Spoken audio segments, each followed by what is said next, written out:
Hey boys, regular LG Pony in. We're continuing Tyrion campaign here. 131 turns. Is this the longest campaign we had with the mod setup? I think it is. 131. How long was the Last Defenders campaign?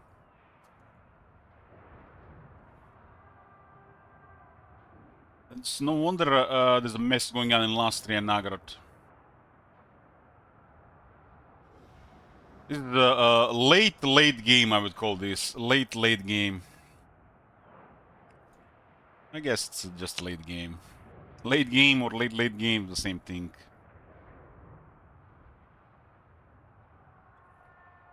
Yeah, Konata, hey Viper, hey Bixie, hey Bacon.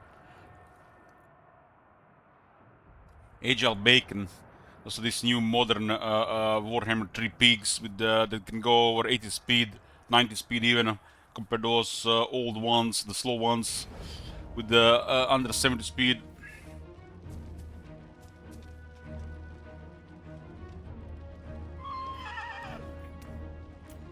Continuing the battles and war in Grand Carte.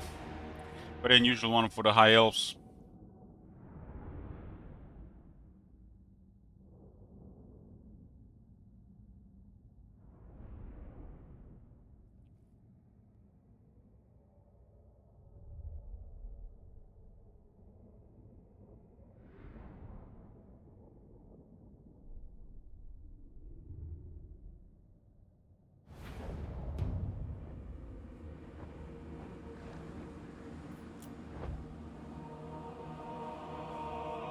Jet Lion with that silence thingy.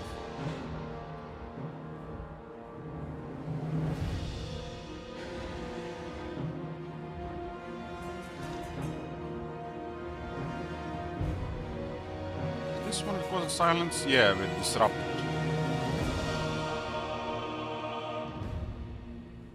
This thing has 81 defense. What? How does that thing has 81 defense?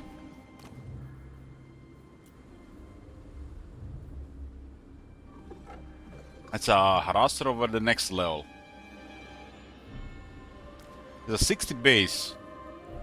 60 base defense, but this one has 81 on rank 4.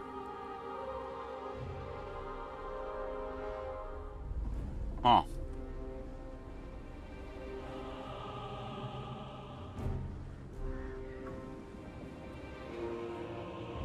It's a lot of defense for this type of unit. But then again, our Star Dragons can have over 80 defense.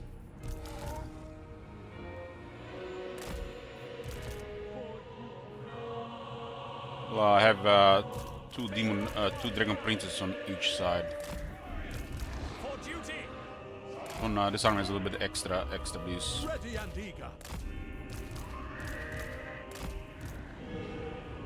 My power is yours. What orders? As you say. Inside the fight with a little bit of healing.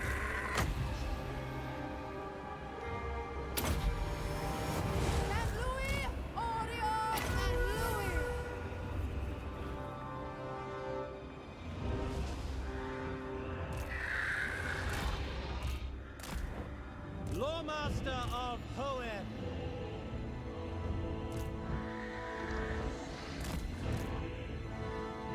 Ah, sir! Advance! Without question! Awaiting orders. Lawmaster of Hoenn. Let's go for this. This thing is.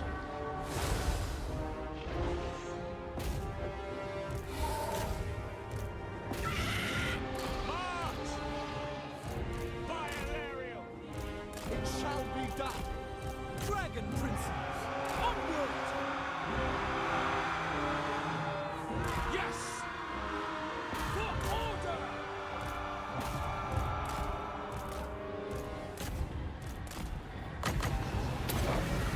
Silenced! Orders.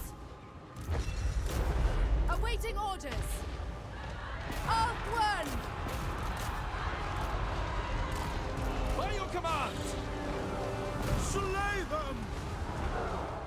Dragon Princes! The magic rise! To the fray!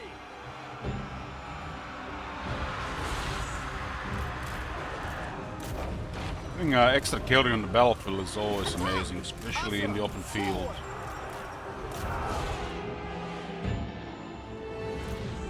For duty! Outward mage!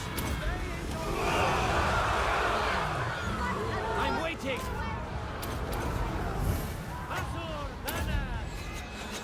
Dragon Princes!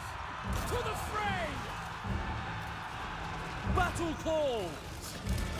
The Outward enemy mage! unleashes beasts! Our foes surge toward us! Dragon Princes! Orders. Just don't slow the fire anymore. Stop! Following Ephua! Outward mage! Ephua! Then to my will! Is there 81 armor infantry? By Alario! Noticeable they actually live longer against Dragon Princes. Sail! Battle ready! Yen Louis! Outward mage! I wonder what hit this unit here. Might have been some shooters at the start.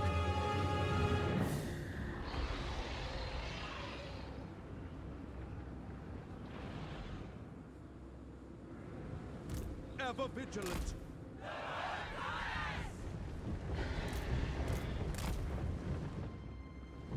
Prince of Ulthuan! Advance!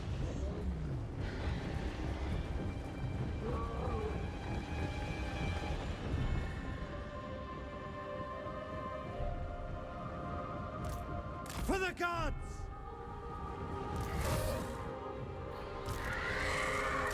Outward mage! Scython, hear me! Making my way! Ready! At once! Still a lot of presence in Gran Care, but you're taking down the settlements, their army is slowly disappearing. There's a part of Gran Care that cannot be transferred to Guild, gonna have to attack it last.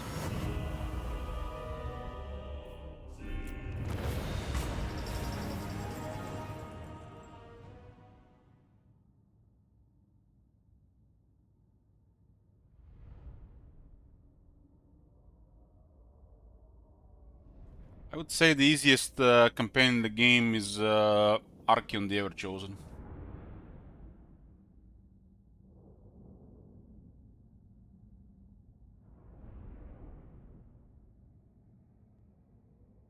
Is one of the best spots, one of the strongest lords, and one of the strongest factions.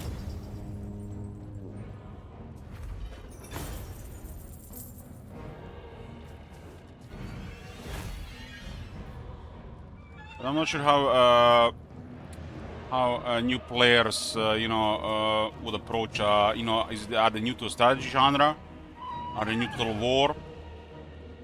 And I feel like anybody with any strategy experience and any experience with Total War could probably agree with Archeon. Even though it's an unusual pick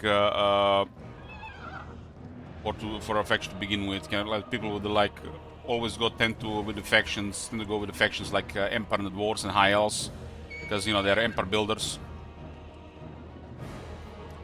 But Warhammer series has been going on for so long that what is the right way to play anymore? Warhammer series is overtaking Total War, and all the Total War is super outdated anyways, on which Warhammer was built on.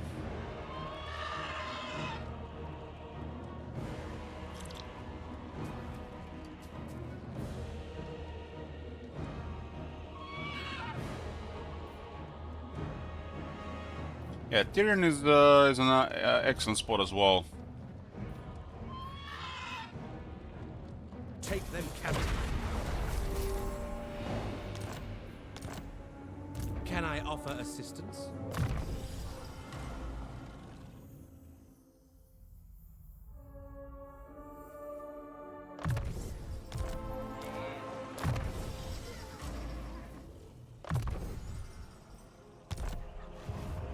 How can I assist you? Don't have this one in range. It's the rougher movement after all. But destroying 2 armies is still worth as well.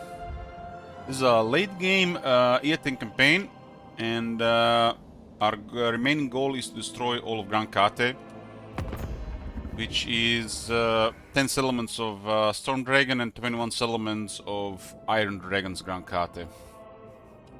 And while this is happening, we have to deal with the other stuff at the same time. So it's a late game, it's slow, and it should be like this. Glory to the king. It's a big mop. I will do my duty.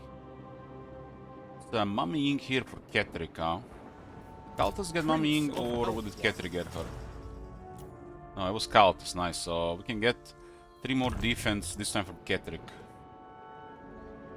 Entire army will get 3 more defense. On high elves, it's crazy. They only have a really, really good defense.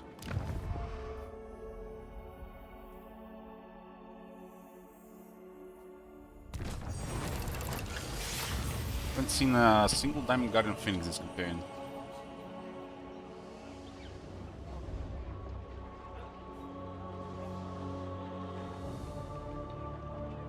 This one is a solid talisman. I serve the king. Relief. 2 more arms will go down. It'll be very hard for her to rebuild military. Especially because we cripple her faction.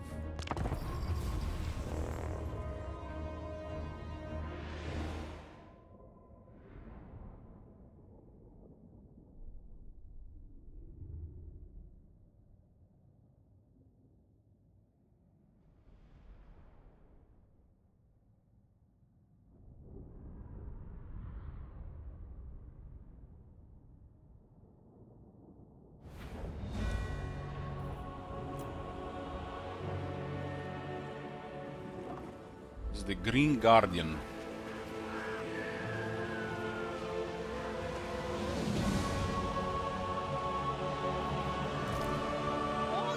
Let me check if this guy had the answer for Dragon defense.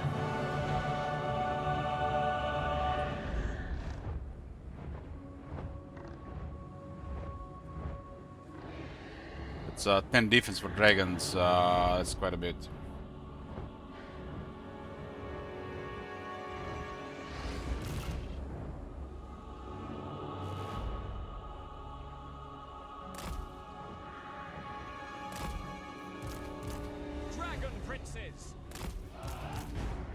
It'll make no sense. There a sign like this on the battlefield, but unit cards it's all over the place.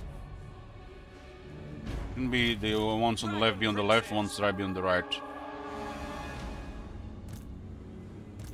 You can see the one on the left and the right. Whoever coded this thing, how the unit cards are go over the units, it's like they never play the game. White Tower Guardian! Orders. Awaiting orders. For duty! Swordmaster of Hoeth! Most of the fighting is happening in real time, and unit cards being proper is very important. Like if you see the unit cards, you know you could already guess where they're deployed on the battlefield. Everybody has their own system, but if these guys are, you have 4, and you have 1 on each side, the left ones are gonna be left, and the right one's gonna be right, right? Pretty straightforward.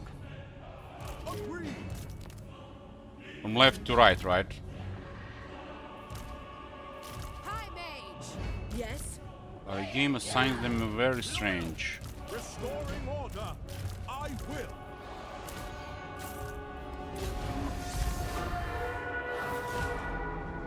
Assyrian wills it! So Mom Inc has defeated defeated Snitch. They're actually going to engage from a high ground. I guess we have the strange movement there.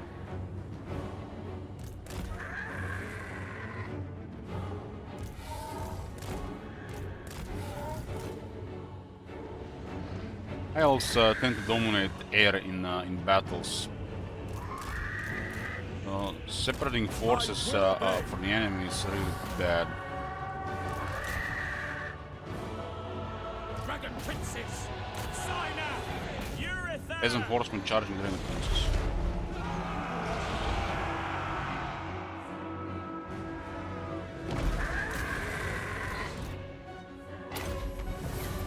Winds of magic rise! Son of Ulfwood! Ulfwood mage!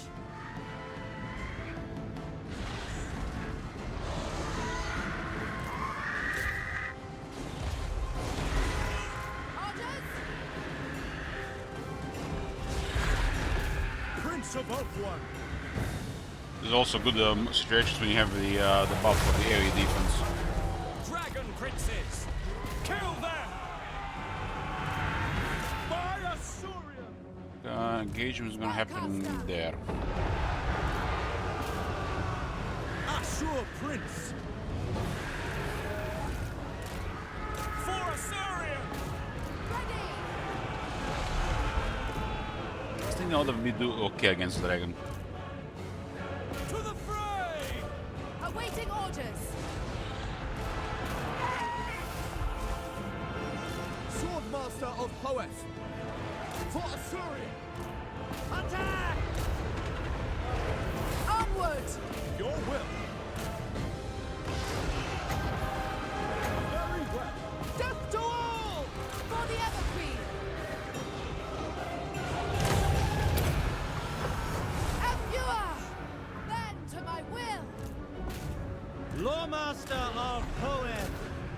Dragon Princess! Ever vigilant! Dragon Princess!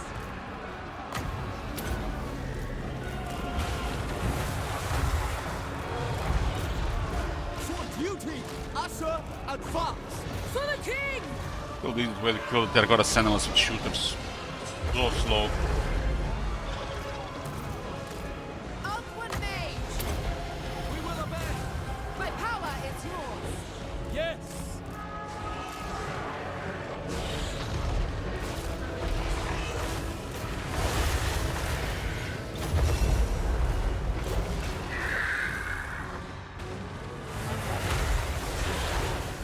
Orders understood.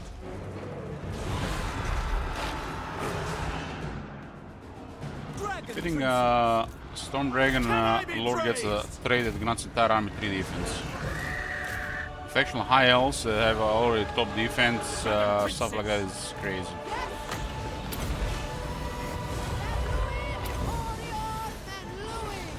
For order! This is why the Lord of Life is godly for high elves. Because their quality is just superior. The higher quality of troops, the stronger the Lord of Life. Lord of Life pretty much scales with the quality of units. It's not as good, for example, for the Empire as it is for the High Elves, what I'm saying. Prince of Ulfwood. While it's strong in any case. Orders understood.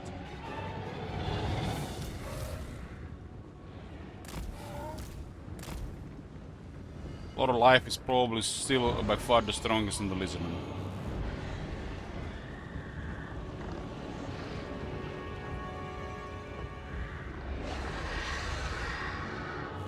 Without fail. Ruffs. Oh my god! Have you seen that shit? Holy shit! Move. Ready. Onward. It was a really strange bug yesterday.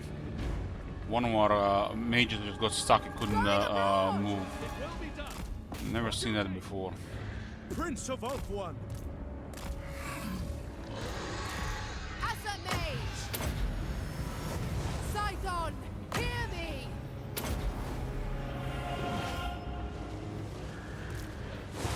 incredibly hard to deal with Phoenix Guard when I got 81 defense. And they can have now 84 because of Mummy Ying straight. And they got 5 ward save, 40 physical resist, 5 missile resist, 15 spell resist. This is just beyond crazy. If I have to kill this in melee, you can't. You just can't. You just can't kill this in melee. Has to be a combined effort of various stuff. Lakoi Sario! Outward Mage! And if anything can hurt them, you can always focus that first with My Sisters, power is yours. other units, and Devastating Magic. Outward Mage! Phoenix Guard are really hard to kill. Even some toughest. Winds of magic rise! I just tend to die to magic projectiles To my will. and spells.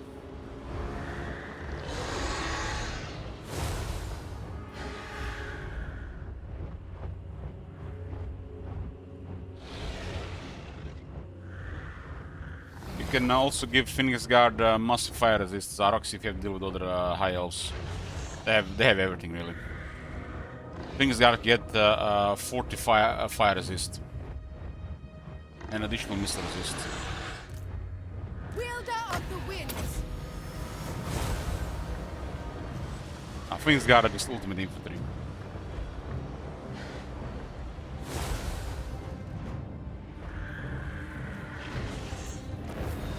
What makes them godly is the Lord of Life.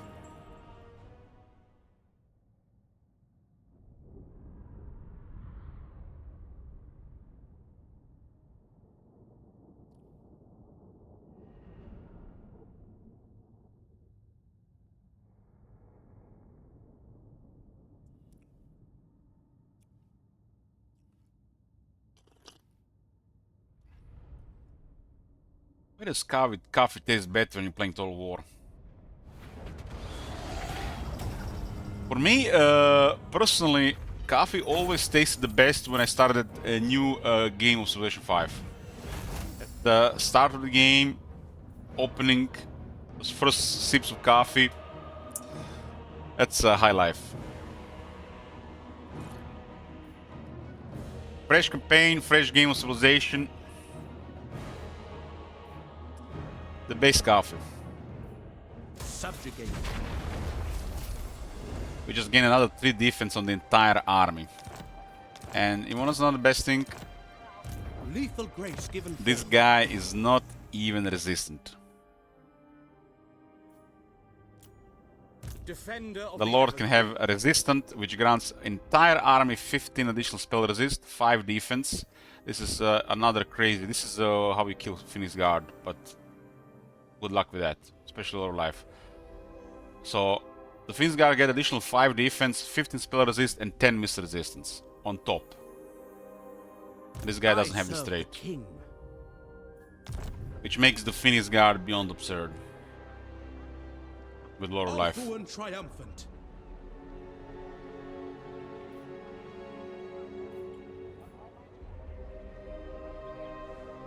The very first time I played C5 and it was 11.5 hours straight and through the night. Yeah, it was like my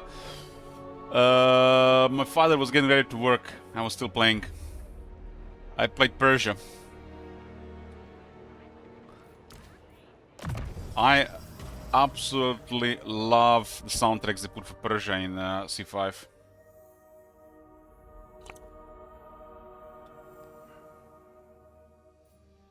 I remember one time I played with Persia. I played on an epic pace, and there was a golden age for over 200 turns.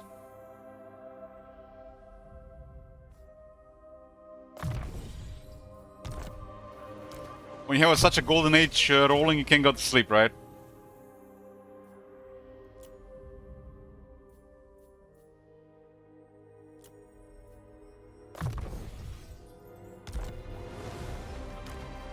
How can I assist you?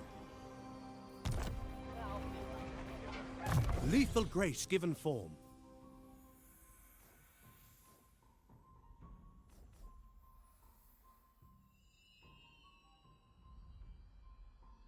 This is one of the better battle skills in the game, really. Makes the Phoenix Guard and have some of the better buffs. Yeah, shoot.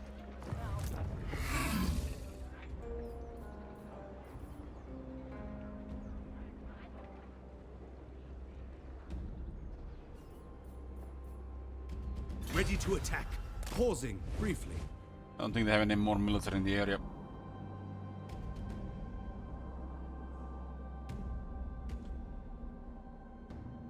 Focusing Gran Cate until they're destroyed, and gonna be the next campaign.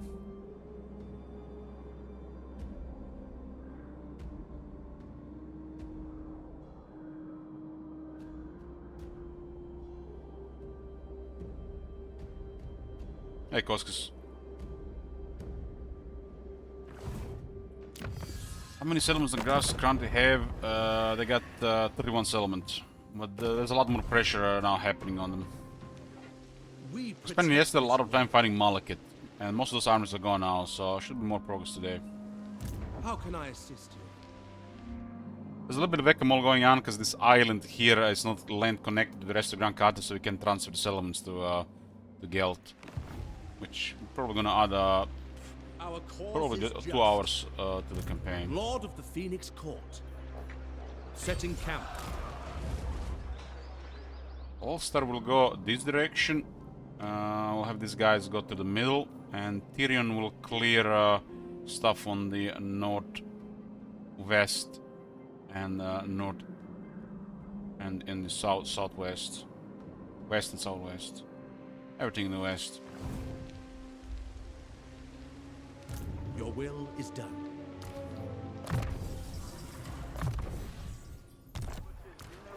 Ulfuan Prince.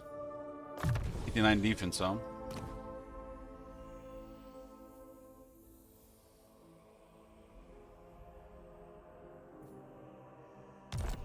Kettrick had the Caledonian Dragon Rouser. Glory to the king. It did not.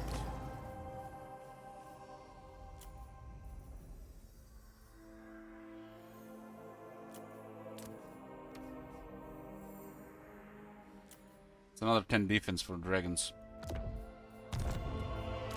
For Star Dragon doesn't count on the characters. Characters are characters, they're not dragons. Even if they mount a dragon. That's a specific specifically for the mounts.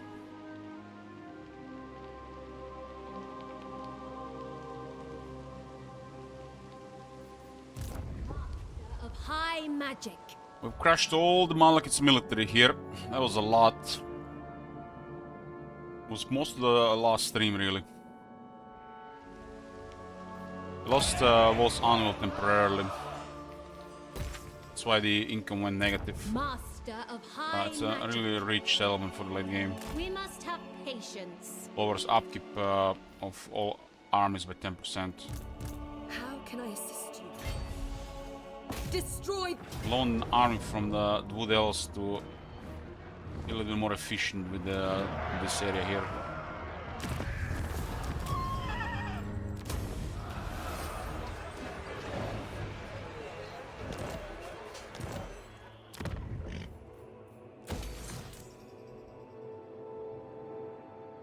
The Sisters of Twilight. What do we have with the sisters regarding missions? An admiral. We got a lot of allegiance for completing missions with high elves. They have a double allegiance bonus on the base. They just have. The game doesn't say this anywhere. Same like they have stronger outposts.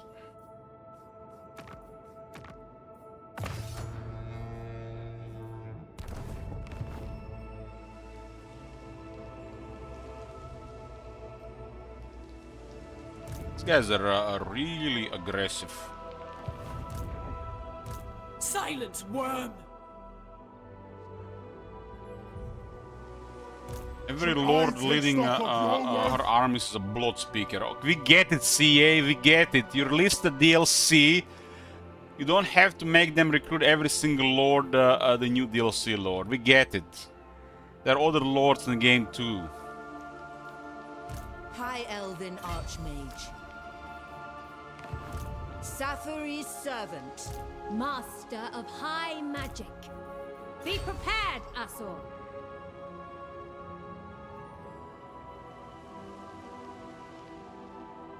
They are on.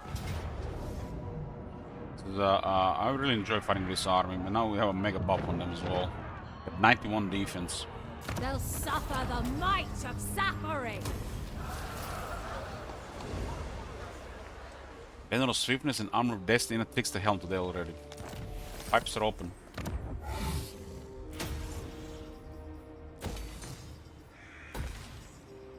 Asor Sorcerer. Would you stake your soul thus? Looks like a good roll from the noble. Born to lead. Good roll from the noble. Where's the court attendant?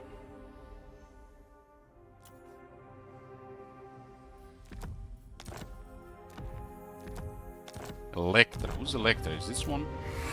She had the court attendant. The most gifted. Speak your mind. The enemy will pay. A resounding success. It's not a very good army, but it has enough to deal with a lot of stuff. It's being saved by the Archmage. Should I take stock of your worth? What does this guy have? A little bit of everything. Another disciple.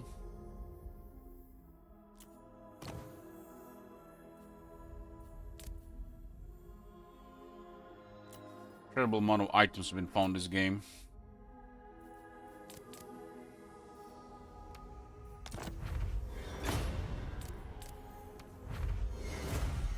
But high elves have access to scouting, and you have Elven Scholar, which is incredible.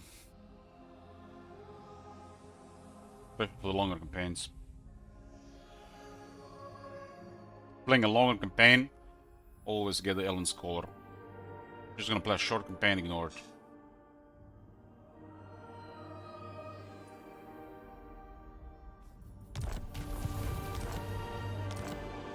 Ulthuan's Archmage. Scholar Supreme. Oh, Con army here in a really bad spot. You shall be led into suffering.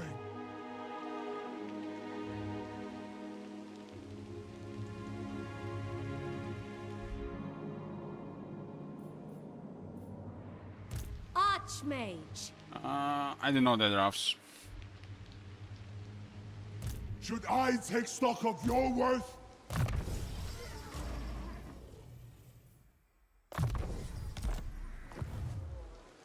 Hoef's disciple. Archmage. There's really no need to attack this. Hoef sends us. Bring them doom. We stay as planned. We'll sail Exile North, and this will stay around. Embrace the night.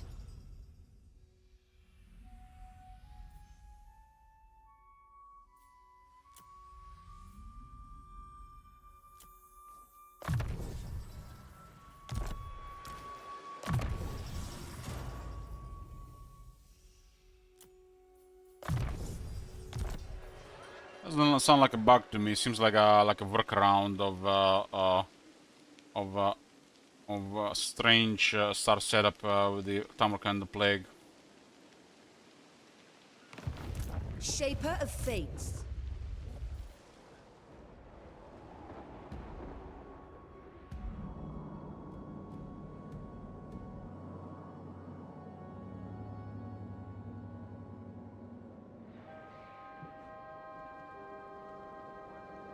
I go. This area is clear military-wise.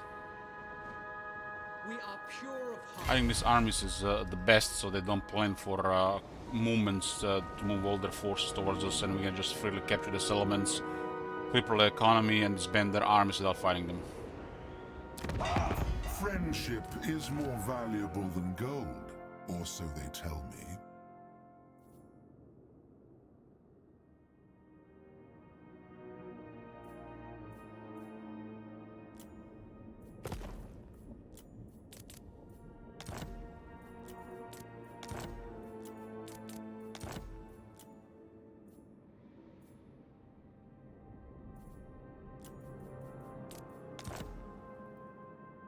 So breaking diplomacy is harder than asking them to join war against the ally.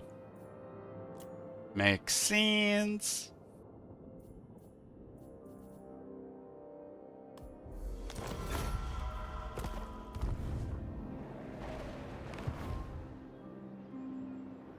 Should be the completely opposite. Shield against the darkness. I am honored. My journey shall continue. We shall not rest. Eataine is going for Grind Spikes, Challenge Stone, and Titan's Notch. High Elven Archmage. Anybody approaching Ult One around? We don't see anybody actually.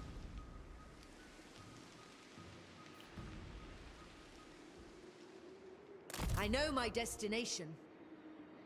Can go for this treasure head there. High Elven Archmage. Maybe even get a battle. We got a lot of air here. Student of Teclis. We must said it. have patience. Master of high magic. There I must go. What do you require? The enemy will pay. You know His arm is a nothing. little bit destroyed by that noble. Command. Resting a spell. Don't need to send him north anymore. Tyrion's no longer being followed by military.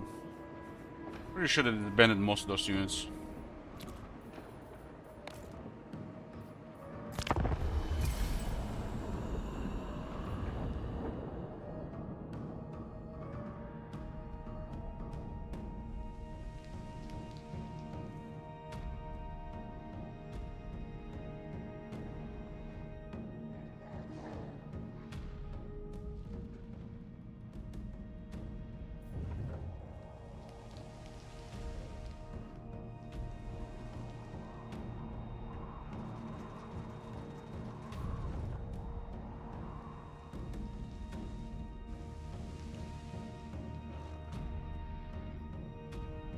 Lastria is like in a really bad spot. I don't think I ever seen Lastria this bad. It's like one thing is when the Skaven hell all it, but Khorne and Zinch these days is like so much worse than the Skaven. You have the nerve to stand before me?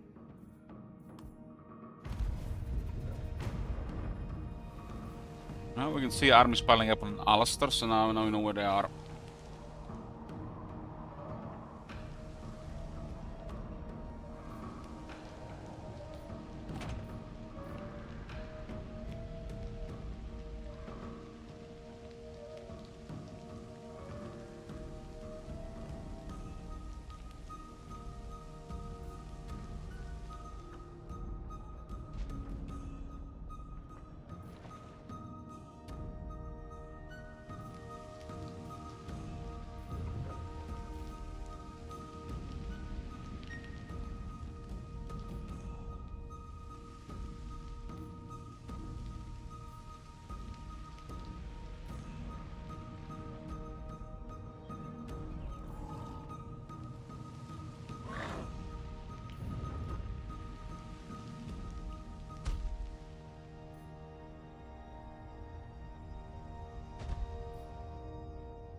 At this stage, we literally see pretty much what's going on in most of the world. With allies all around and military in multiple places. 55 factions left.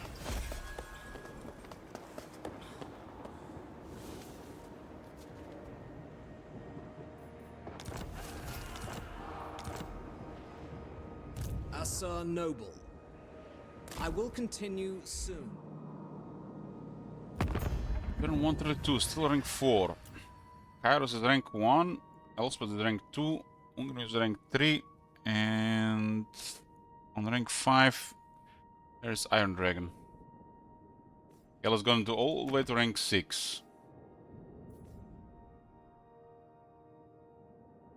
What happens when you give him all those settlements? Reichland is struggling like really badly. Look at the Archeon next to Aldorf. As looks like the Empire is gonna get destroyed. There's way too many enemies. There's an alliance of 5 evil factions trampling the Empire. Slowly and surely. Only Ungrim and Elspeth can save Karl at this point. You need.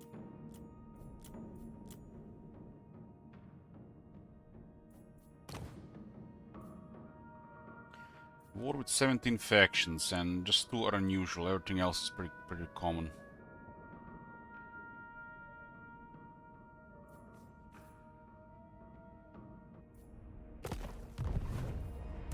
Master of high magic.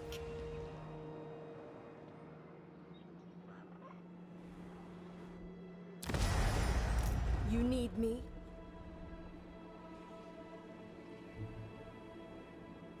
Madness! No!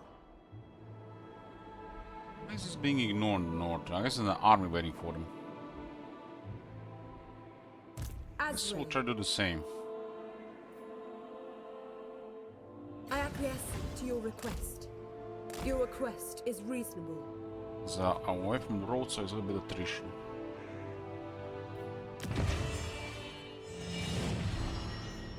Boundless wisdom. These guys are playing too much whack-a-mole with the elves. I know my destination. I will serve you. You shall be led into suffering. Noble. Disciplining the enemy. Hey, Parik, yoo-hoo. I am sorry. Still a siege happening here.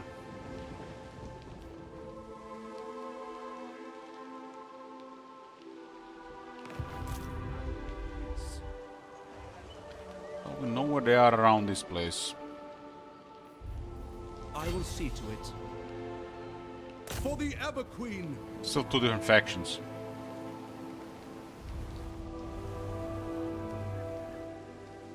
I bow only before dragons. Movement is really poor here. Loyal Prince.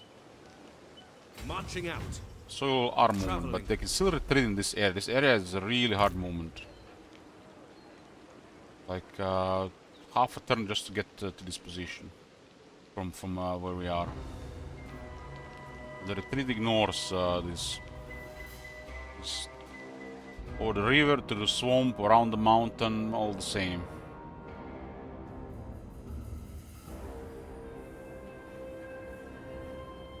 Protector of Elfwan. Orders received.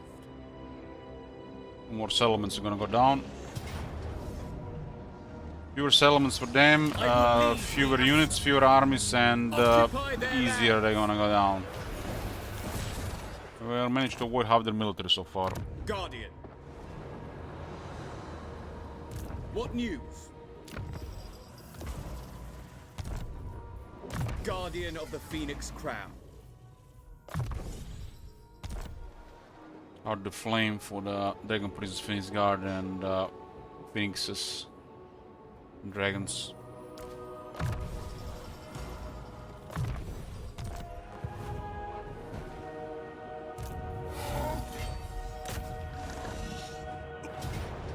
Savage Orc territory.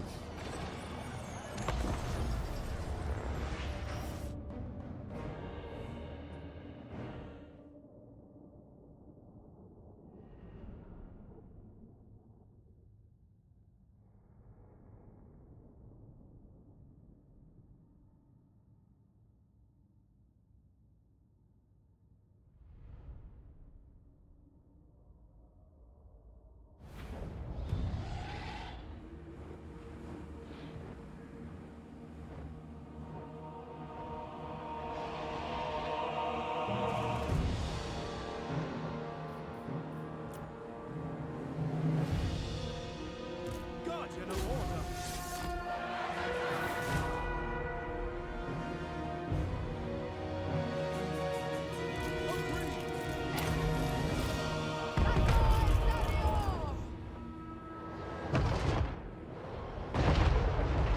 Prince of Ulthuan. Proud to serve. Just go directly for the artillery there.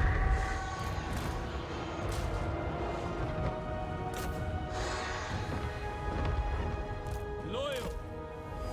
Dragon princes. Orders? It shall be.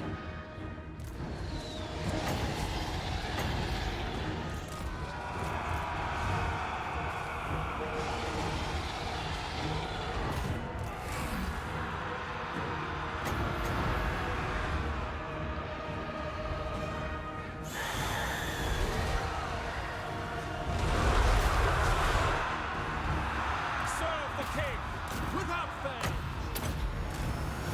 Scython, hear me! Dragon princes! Advance for duty. Assa, advance. Eurifare! Swordmaster at home. Yeah, let's have one time sword masters run into their halberds.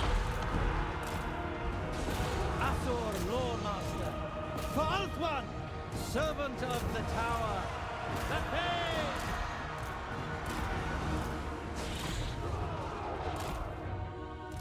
Ulthuan mage!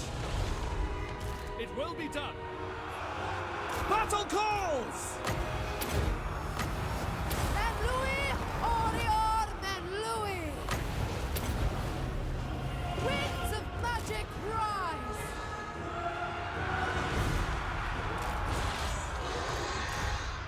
Can I be praised?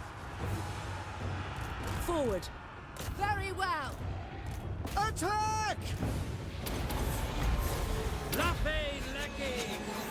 Moving out! Forward! Empure! Bend to my will! For the Everqueen! Onward!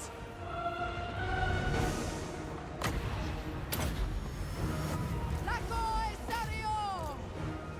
Yes, I go then! Without fail. For duty. Understood.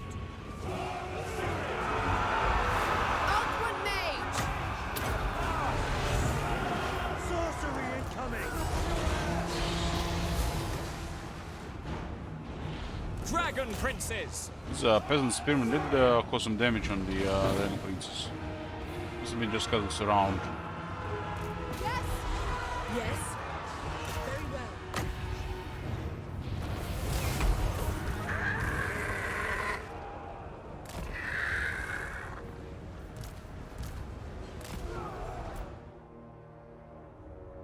Prince got out of be engaging among the first, and they're engaging among the last because they're infantry.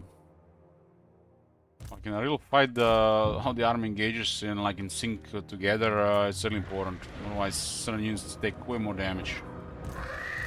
Their quality is so much higher than theirs, so it doesn't matter here. Men Louis, Orior, Men Louis! Prince of Ulthuan.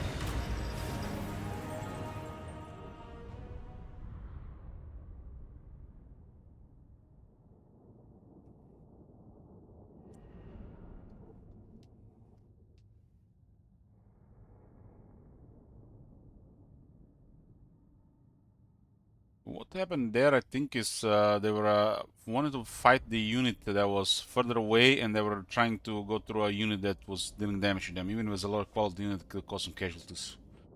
They find the unit that was doing damage to them, they will not really be able to get hit. We serve, but do There were not 2 of them there. Lord of the Phoenix Court. Lord of the Phoenix Court. Hunger Master is 6 attack and 12 charge for the Dragon Princess. What's missing here? Immovable force.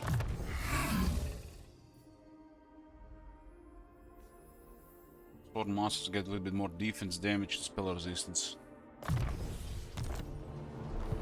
I serve the king.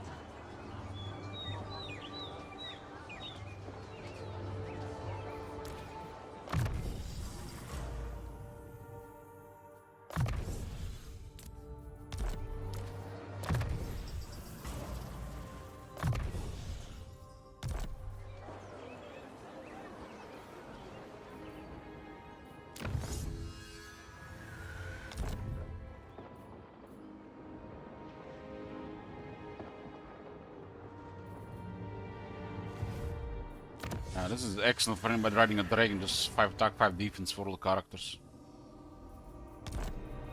Protector of the Everqueen. Let's call it the Teachings of Hort. Her servant. A brief interlude.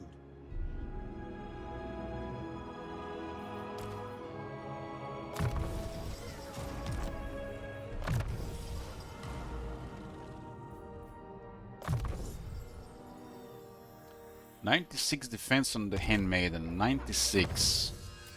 And they get another 6 there to 102 defense.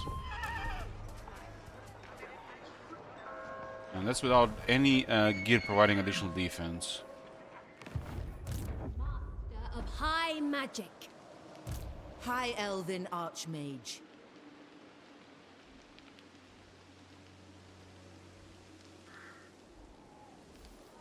This position is fine, it's much faster to deal with Grand Kate by not going towards Nagarond.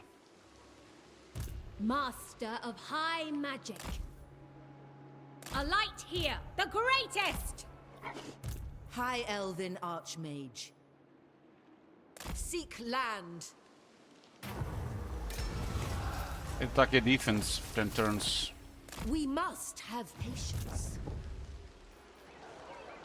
True magic guides me. Trained by the White Tower. Master of high magic. And these guys have sailed around Ulton for a while and they decide to go home. Sail on! You have my attention. The enemy must be punished. Not a chance. Pretty fast turn for this stage, right?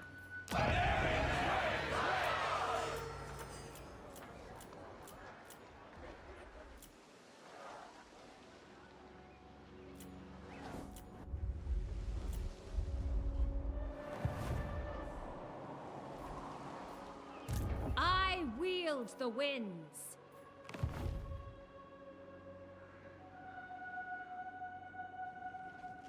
One of those lone armies can disband and recruit new units for them now. Now, you're not supposed to do anything about them.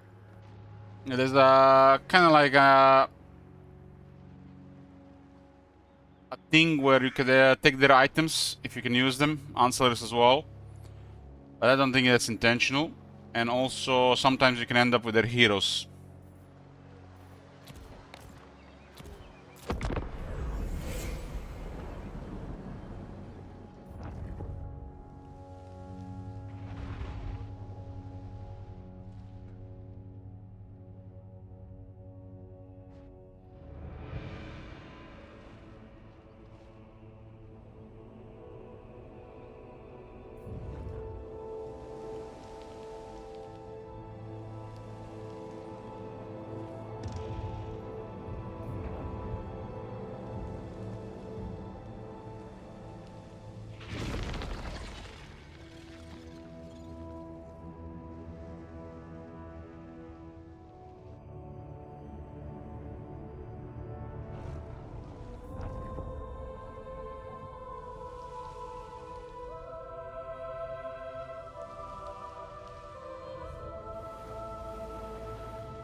Kurjek.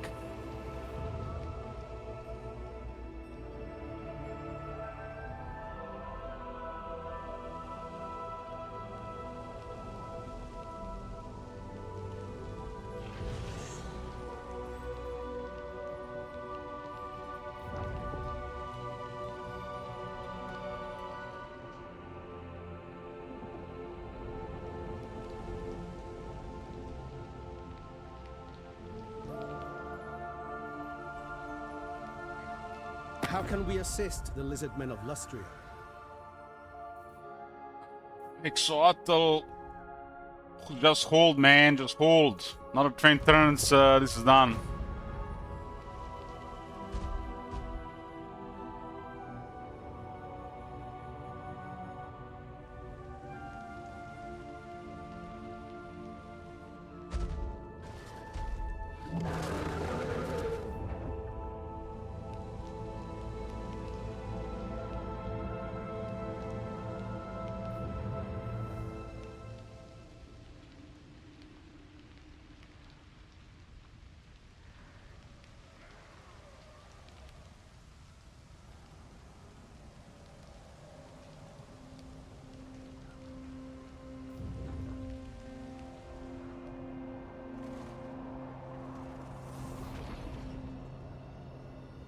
Backline is getting destroyed. They have a lot of stuff, but they're outnumbered. No buffers.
Mammoth went down.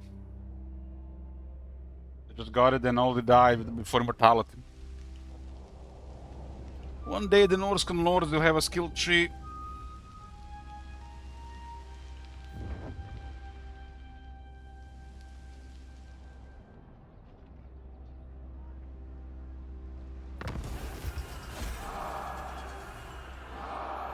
One day.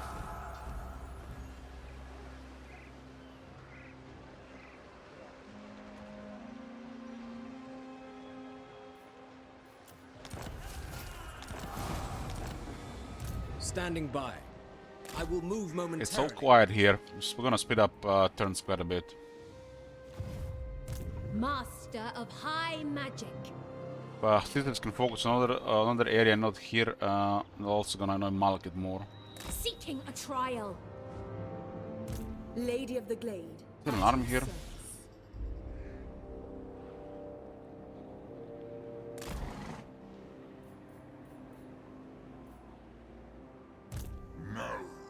Lady of Athelloren. Lose stances that these factions can access. We don't get the other versions. We don't even get the ambush, the master ambush the other would also have.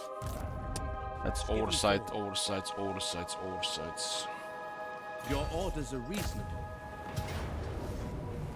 Most of the military is piling up in this area now. Get a band of sweepers in this army.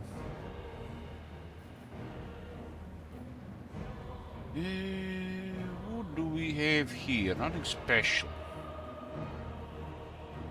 We have 2 flyers.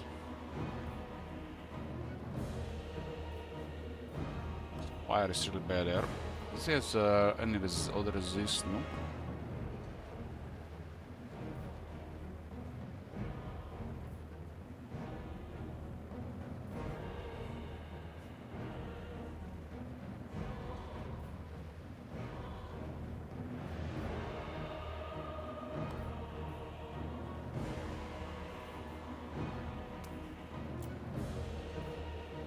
This chariot is super stacked.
Ashur Prince!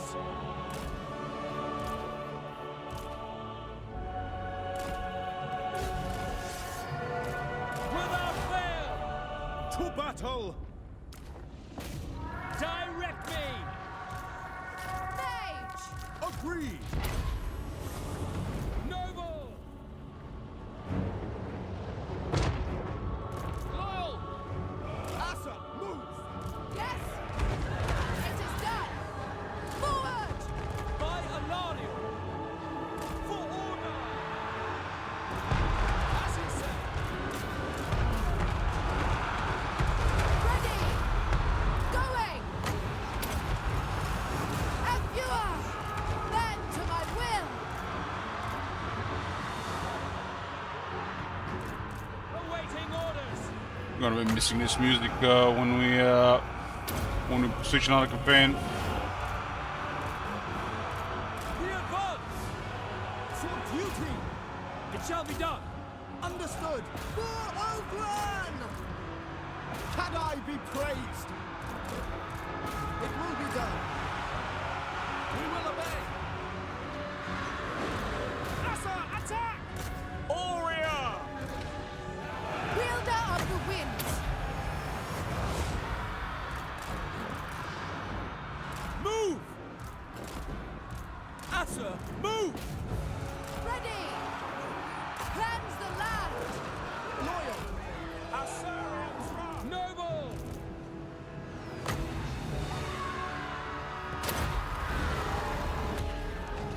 Yes! Azorian guide! Time he says yes, I'm expecting to say Son of Sigmar. My power is yours! Assyrian willing!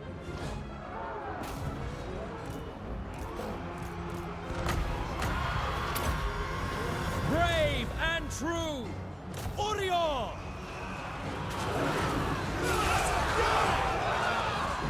Ready and able! Noble lord! As you say, right away! White lions! Asa, attack! What orders? That feels good, healing chariots. Wielder of the winds! I'm gonna take a lot of extra damage. Calling the winds! To battle! I am ready!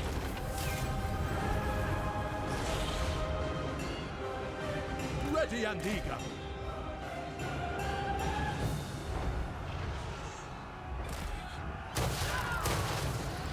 Outward mage!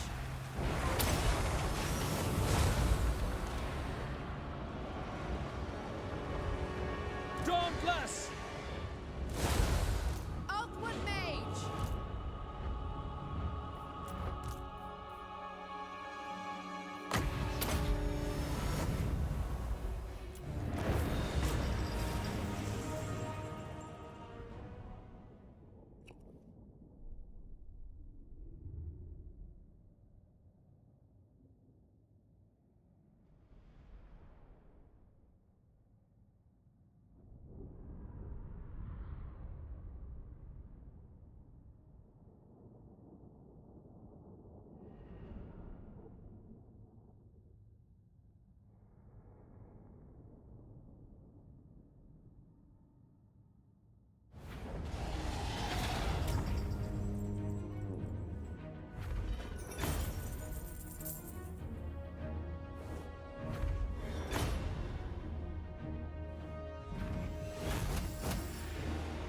Zulhu, hey Ivan.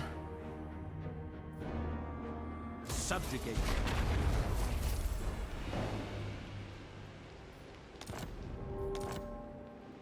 Items from this fight. Lord of the Phoenix Court. Rank 40 on I second Alistair. That's meant to rank 2. Experience for characters. Lethal grace given form. Marching out. We rest here. My loyalty. This is definitely rough terrain. It's kind of like a jungle here.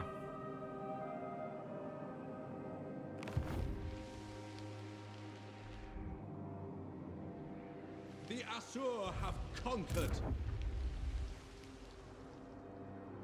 Most of their military What is do you beaten require? around this area, and the rest Stopping is around for the moment. Alistair. Defender of the Phoenix Throne. The area is getting wiped.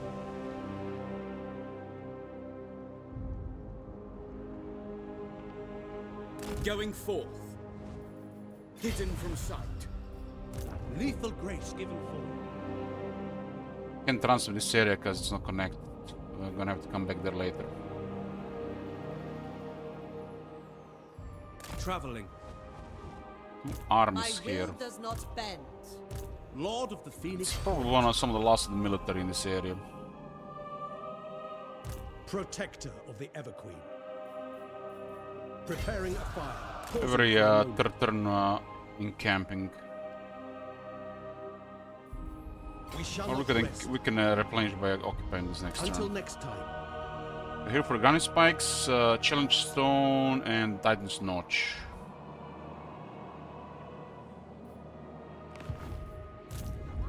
End is much closer now, since we have to deal way less around Ultu and Nagaroth since we wiped out all those armies yesterday. That was really a lot of stuff yesterday against Dark Elves. Master Also of recruited high two additional magic. armies as it turned, so we should be fine for next 20 turns. We must have patience. High Elven When you subscribe to these mods, that's the order, how they have to be in the load order, and then you set up in the game. Be prepared, Asur. The AI mode doesn't require any setup, while you don't have to use the potential mode. You can just disable it until you want to use it in the game. Just turn it off. Full sail. By sea.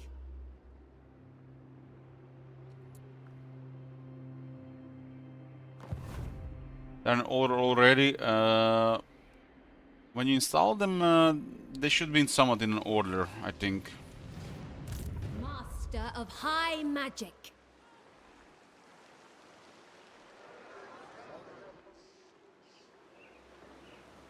I made multiple videos over these rafts, and we've shown on the stream as well. Noble son of Ulth. Not exactly sure where it is right now.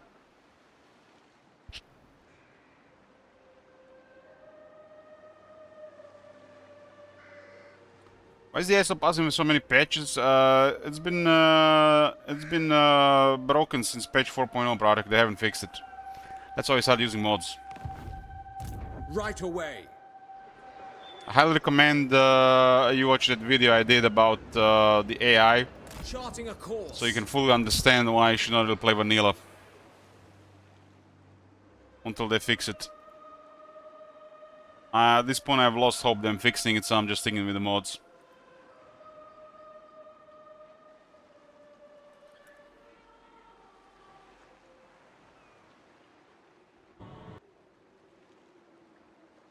This video here. Everybody should watch this video.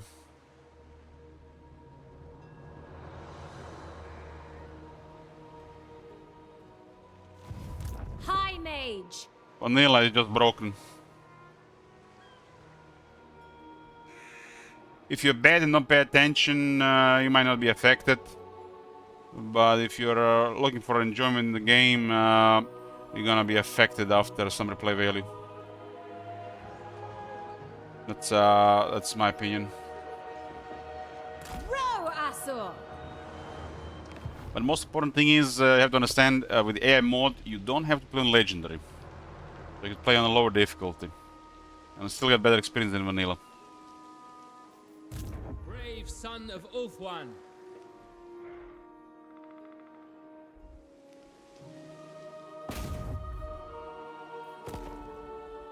True son of Ulthuan. Take heart. The enemy must be punished. Breeding will out.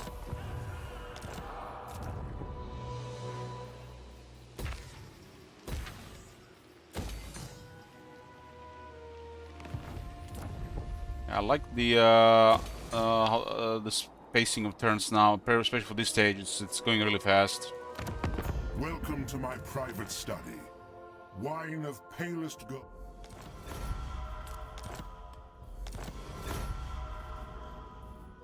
29 settlements left. We might finish this today. This campaign has been dragged on for way too long due to my hiatus in January.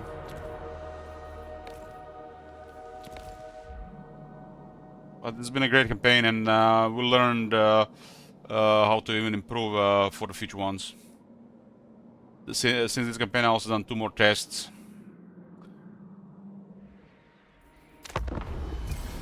We got Ogres followed by a sellout stream next.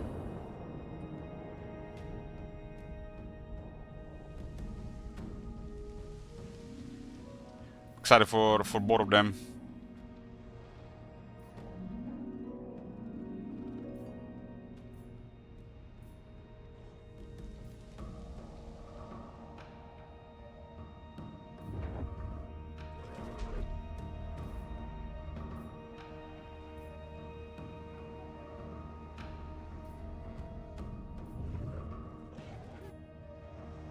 If what you seek is for the greater good, my sword is yours. I mentioned thing about the Lord Order in several parts, but specific ones don't exactly remember anymore, Ralphs, but I'm sure I mentioned it.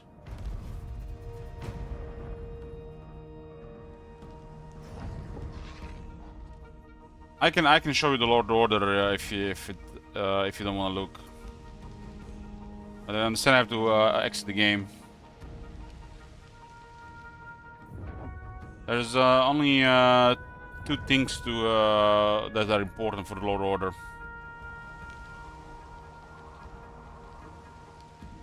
I think I did go explain it at the start of the Last Defenders campaign.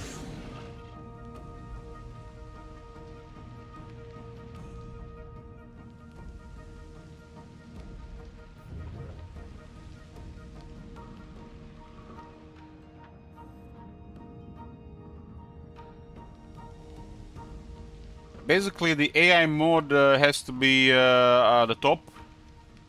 The AI mode has to be at the top, followed by mode configuration tool, and the mods that use the mode configuration tool have to be below the mode configuration tool, and that's it.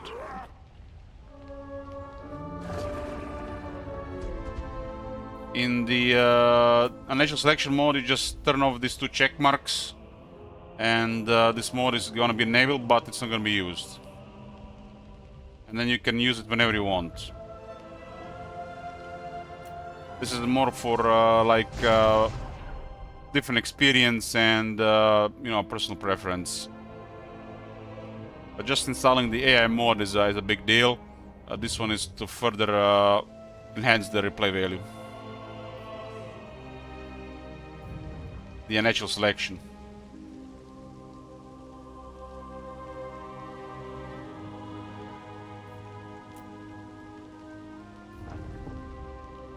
Couple of the mods I'm using is just strictly for to help with the testing. The only really important mod is the AI mod. With just the AI mod, you vastly improve your Warhammer 3 experience and return the enjoyment of the game for the play value. Natural selection is completely optional, and it's subjective. You know, everybody's gonna have their own preference to set up that one. But I think it adds a lot more to the game for the replay value. Because as like a the game has like under a dozen different outcomes right now, which is enough replayability for most people that play the game, you know, even on a daily basis until they update the game again. But if you want the game to have a lot more variety, variables regarding outcomes on the campaign game, the natural selection is the way to go. The CA should not be the one that balances this. This should be up to player preference, and they should offer us tools in the advanced campaign customization before we start the campaign, and not to use mods for this. They can focus on other things and not bother with their version of state of the game in the Model Empires.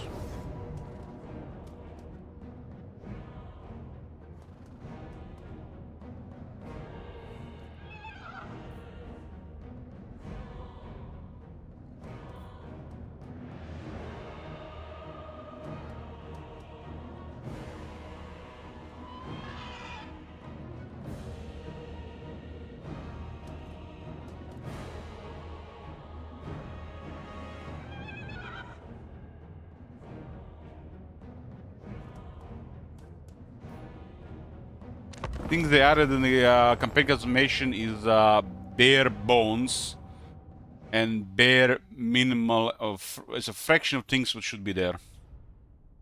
It is beyond lazy, especially after all this time. Considering what they could add and what was added in Total Wars. Like Total War Pharaoh.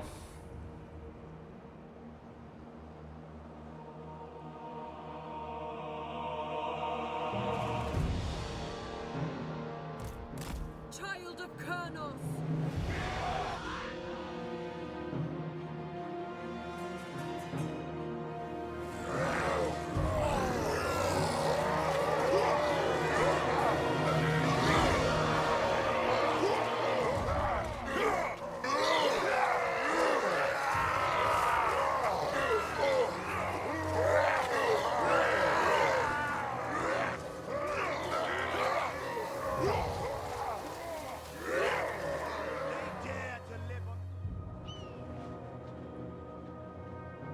Seems to be a okay position to attack.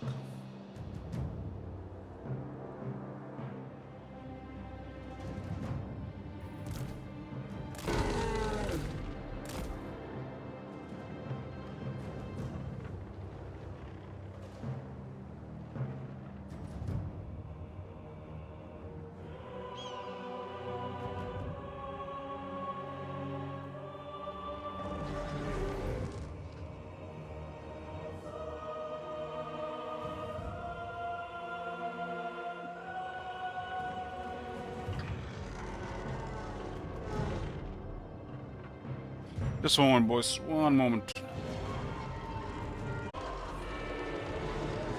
Okay, we're here.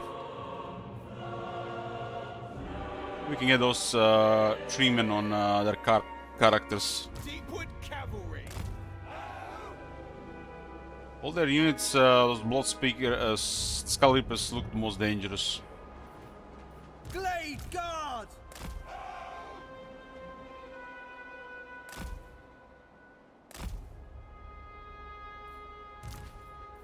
Wildwood Rangers.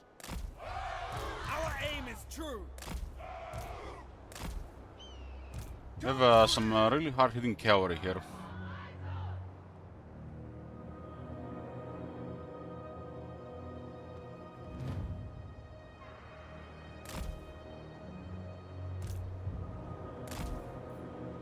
It's a shame Sister Return had such a nice build in the past. They used to have the physical resistance thing. Now they got the Shield of Crop. It's a really bad ability. We never miss.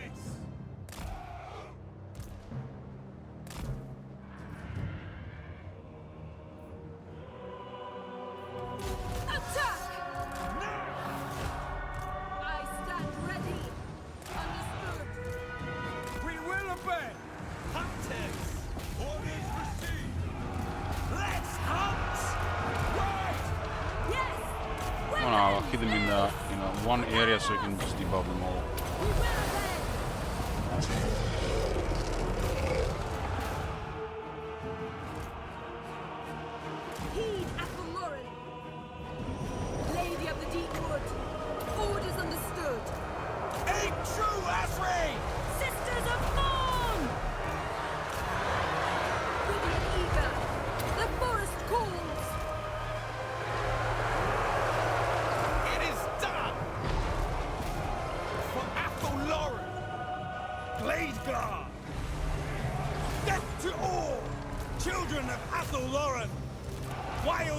Rangers!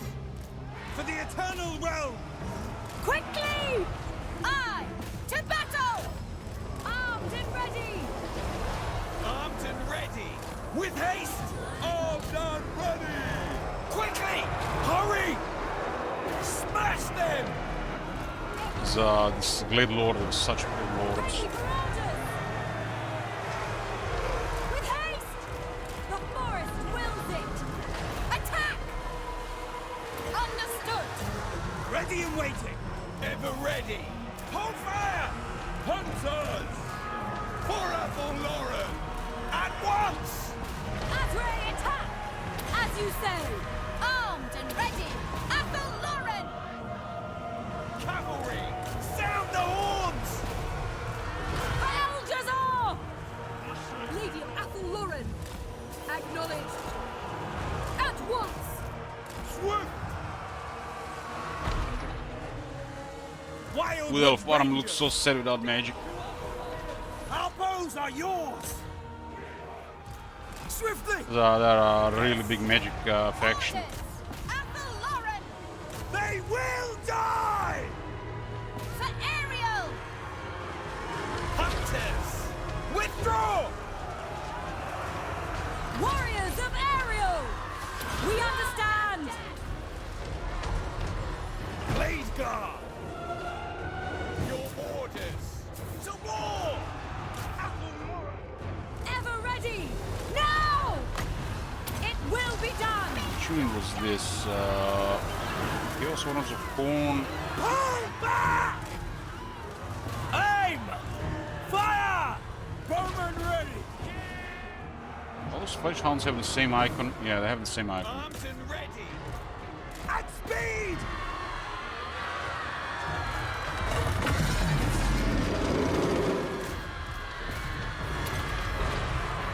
Children of Athelloren! Deepwood host! Let fly! We stand ready! Ever ready! Ever ready! Rise, sons of Kurnos! End them!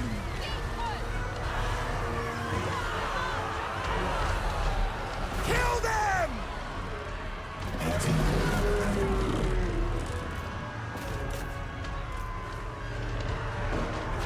Armed and ready! With haste! Ever ready! Straight away! Your orders? Straight away! Quickly! It shall be done! Yes! I! For Kurnos! Ready for orders! Loose! Athelloren! Advance! Yes! Attack! Athelloren! Bowman, ready? At speed! Swiftly!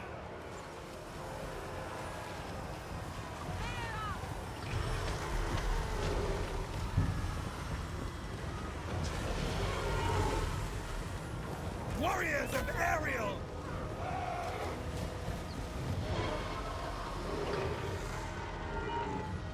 I still have those stats there, but if the enemy has armor, it's gonna struggle to kill them. End them! Color Reapers. Cavalry! Orders!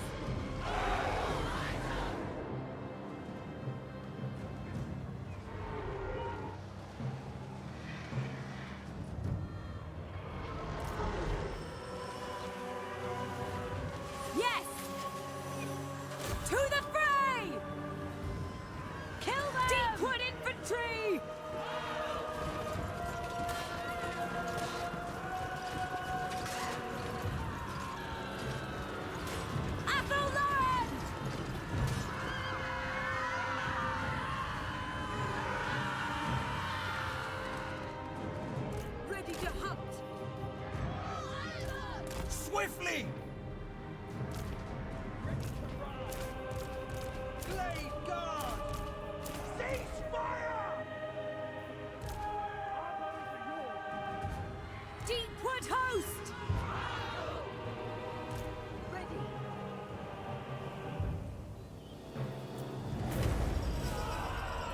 only good thing about the Glade lore is you can ride the dragon.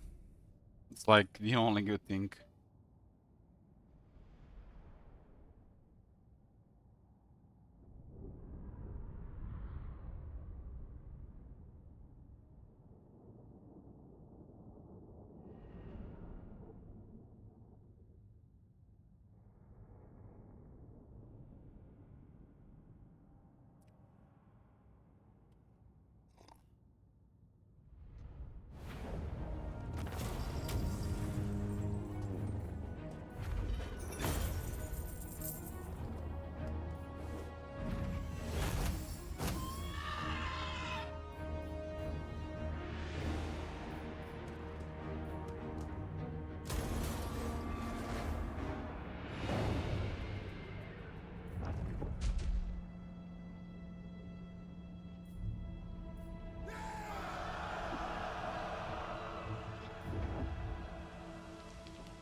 Battle of Rodker Spire.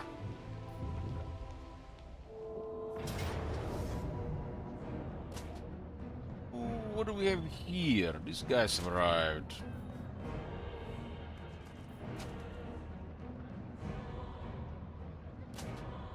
These guys in march and extra movement.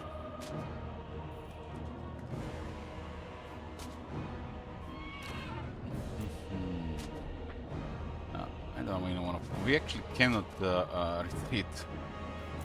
We actually cannot retreat. Why can't we retreat?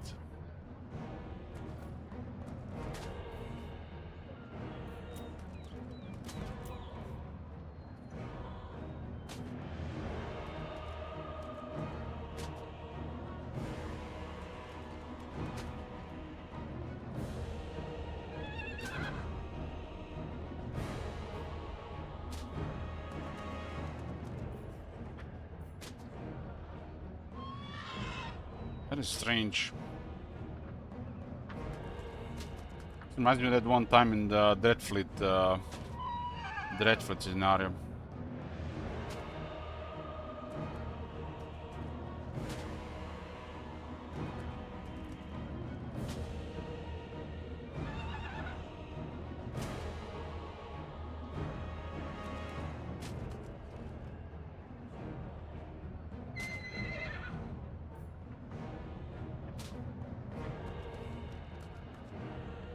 Remember one campaign where I was baiting the enemy as a dread fleet and I was expecting to retreat, and when they attacked me I couldn't retreat and then I just lost the entire army. But here it's bizarre.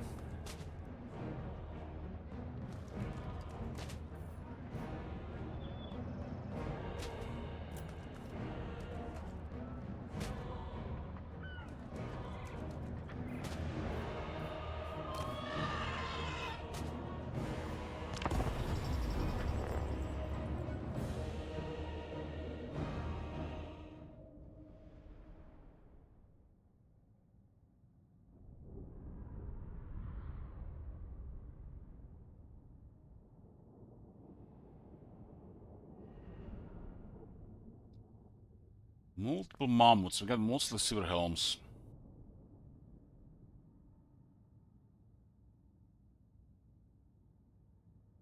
Is there the solo spearmen?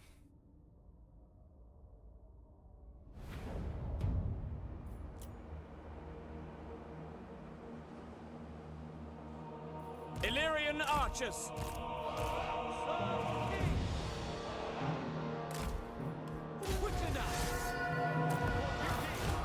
The most potent spells. Quickly now! Quick lions, advance! March! Forward! For duty! For duty. We advance! Quickly now! To battle! Make Ulthuan proud! Silver helms! To battle! Yes! Without fail! As you said, battle calls! Weapons ready! Silver helms!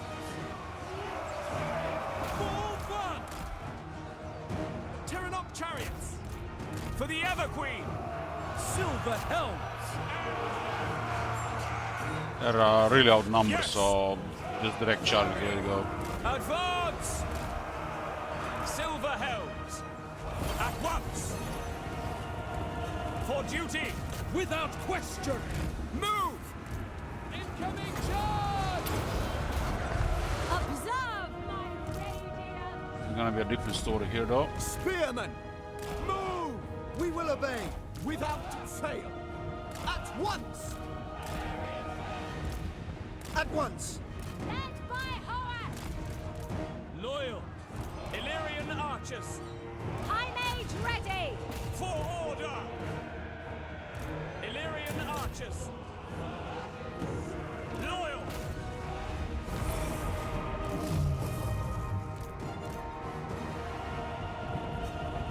Lakoi! Steel!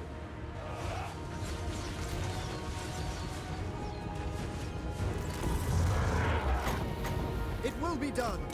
We will obey! Understood. Seal! Multiple moments. For duty! Moments are actually gotten really nasty with a couple of updates. Assault Archmage! More armor, more missile resistance. No longer a pushover they used to be against some shooters. They don't have the Curse of Midnight wind below their stuff. Magic's unleashed! As you say! This is gonna be a real problem there. By Alariel! Serve the king!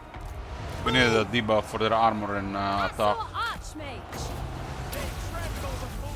Behold my hour! Orders received. Assault Archmage! We got a little bit lucky with the chain lightning.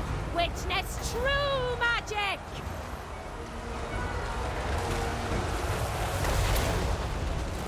I summon the winds! For Teclis! Those three shooters are out of control there now. Silver helms! It shall be done!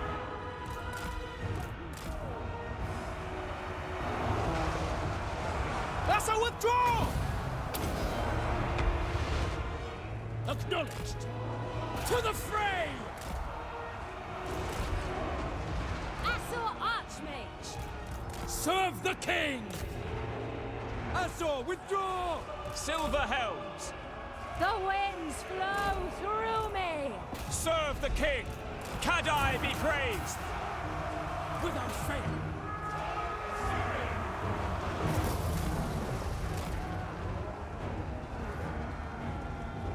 Spearmen! Orior! Orior! March!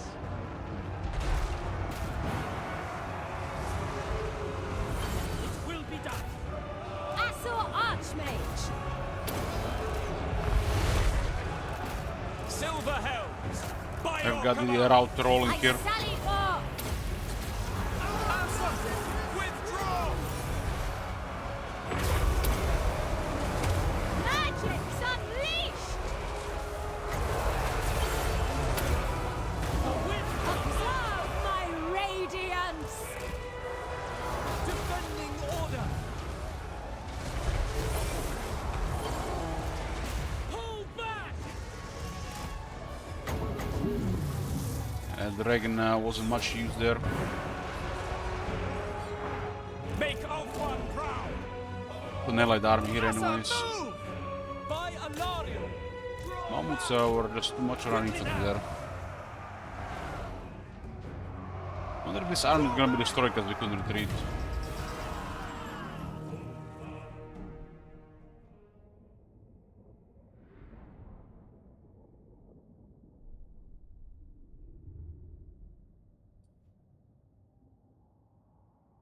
This is a loaned army from. I think this one is from Everest. Yeah, there's a Everest unit there.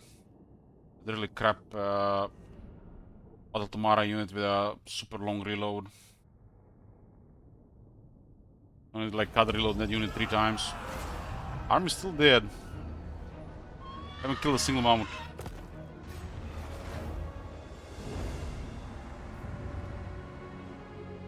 That army came out of Fog War as well. Another point for the Fog War.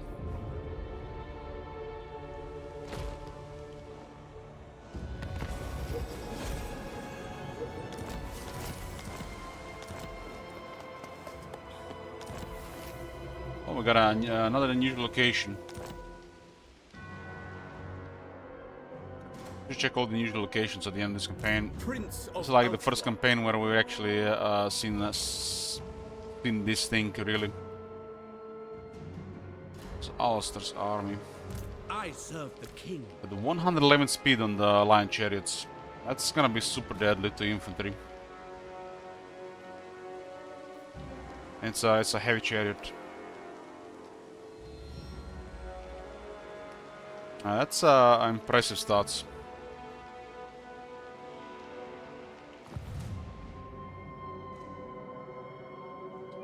What is this unusual location? There are about, I think there are 20 unusual locations, and they're all for order. This one is called Assassin Hideout. Chance for cards in this region to gain a trade associated with this location. Imperial Assassins. Unknown to the masses, the tides of war and diplomacy ebb and flow by the actions of a secret imperial cabal of highly trained killers. Ambush defense chance 7% all Legion owner armies. So all our armies get better defense chance, and the local province has a higher chance to recruit. And chance for a character in the region to gain a trade associated with this location. Characters. Well, we'll get a character. We'll get a noble. High Elven Archmage. And we'll keep this Sam and see what happens. Light of the moon. Seems like it's only in the region.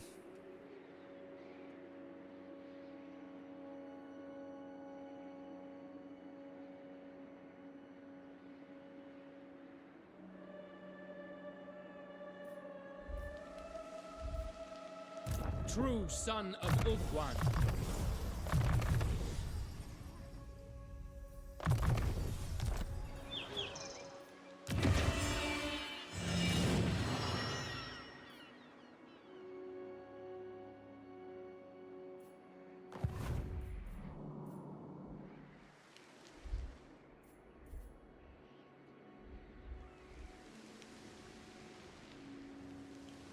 Brave son of Ulthuan.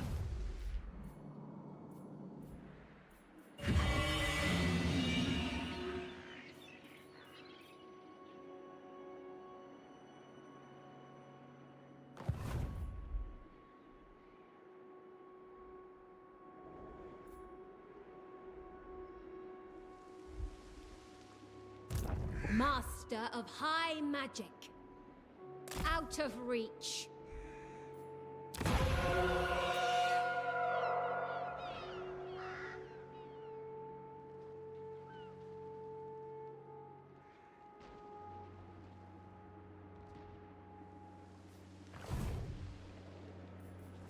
Master of high magic.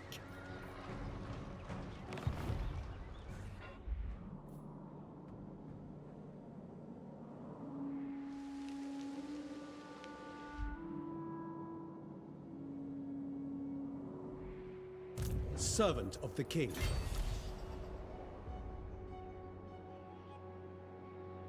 Tyrion is here and has a blessing of the lady. That's from the unusual location. Grant me your blessing. Tyrion's been traveling for a while. There is glory to be won. Claim anything of value. Another gem of Sunfire. That's a very good item for the Lord. Tyrion has a little bit of overkill in his army, and we'll get rid of that overkill for emergencies.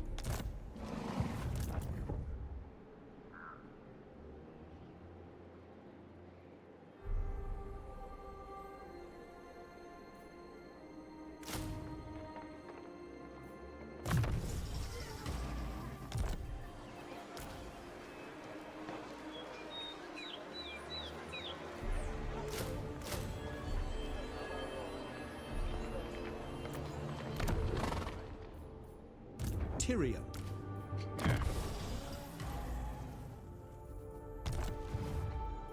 Challenge will be taken by Guild, nice. Going for Titan's Notch next.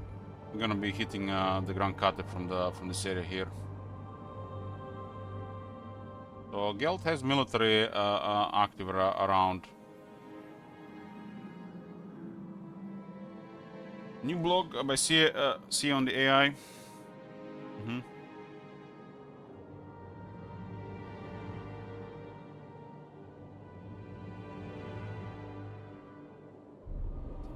It's gonna be about campaign AI. We're gonna check it when I get back.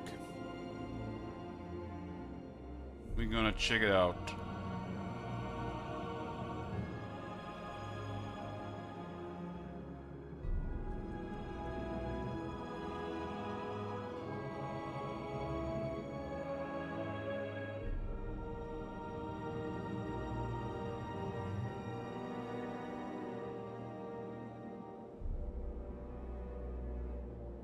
Never used Rangers. Rangers are okay in the initial part of the game, like first returns.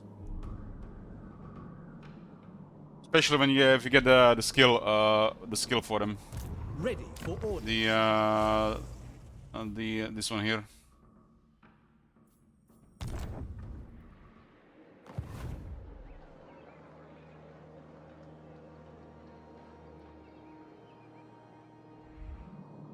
Well, the late game in Oster is pretty much this. Gifted advisor. Pretty much this and the Arcan Phoenix. Everything else is mid-tier, low-tier. Swordmasters are better rangers. Sister are not the best archer. Phoenix Guard is the best spearman. Dragon Priest is the best cavalry. Starion is the best dragon. Phoenix Frostheart Phoenix is the most useful Phoenix. This is basically it.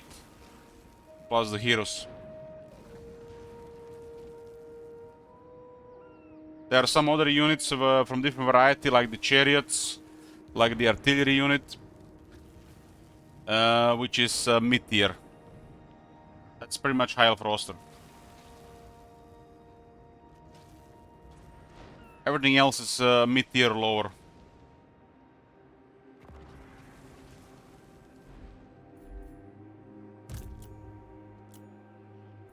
Artillery is not good enough compared to the dragons and phoenixes. Don't really fit in the army with these units. Artillery promotes reactive playstyle, and these units promote proactive playstyle.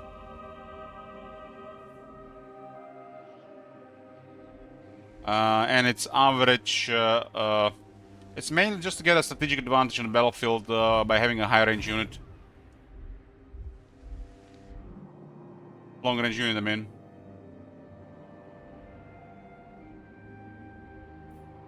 Champion of the Ever Queen. Everything else is just mid-tier or lower. It's pretty much standard like every faction. This is just your best units.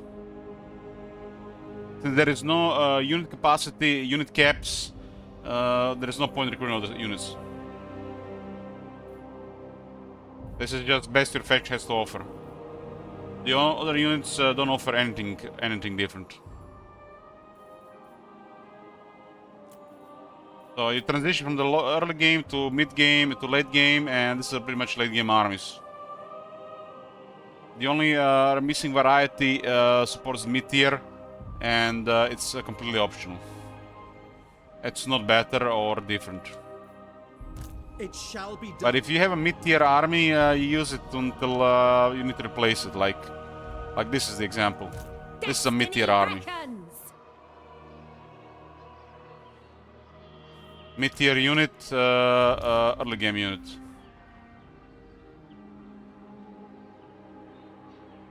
I'm all for unit caps. I think unit caps should be an option you turn on in the game to play the campaign and the games differently.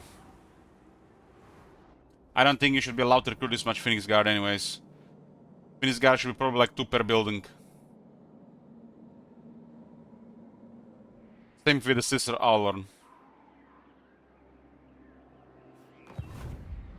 So I think unit caps should be one of the many options that's available in the campaign customization if you start the campaign. Tyrion, heir of Anarion.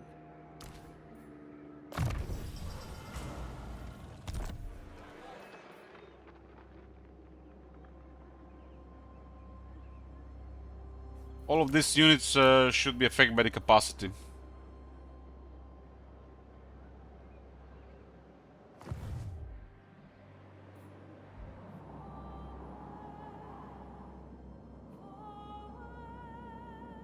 I don't think the Scissors are even the best unit of the high elves. It's probably the Phoenix Guard, because it's gonna be used the most, especially if you don't take into account balance of power abuse. Phoenix Guard is the most versatile unit they have.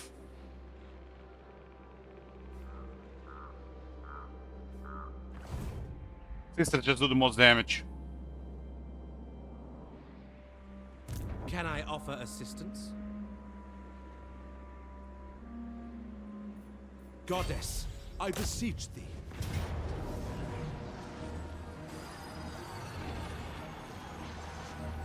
The Asura need me.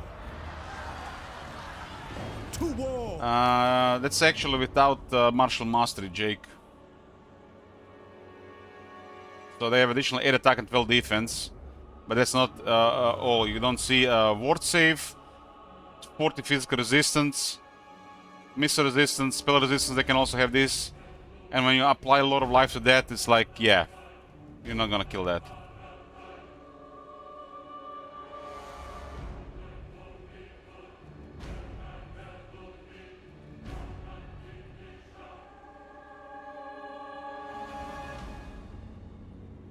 Well, Viper, like I said, unit caps should be a part of campaign customization.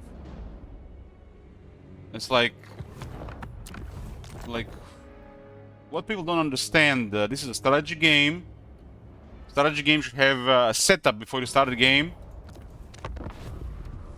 You pick a campaign, pick a faction, and then you have settings. Click unit caps. The problem is Creative Assembly is extremely lazy and don't offer options to the game. And they just waste their own time balancing shit instead of giving more options for the player. Fucking unit caps, click it. They're not just implement options, and it's up to us if we're gonna use them or not. It's not complicated. Just click unit caps. But it's a option. It's not needed. Not gonna be for everybody. If you wanna play with unit caps, click unit caps. What's so difficult it is? You wanna have aggressive AI, aggressive AI. If you wanna have passive AI, passive AI. If you wanna have an unpredictable potential of all the factions of the game instead of their arbitrary, poorly balanced base potential, click unpredictable potential. Click. Give me 30 fucking check marks here. Where's the options? They've been really lazy with this. For fuck's sake, we don't even have Chaos Crisis.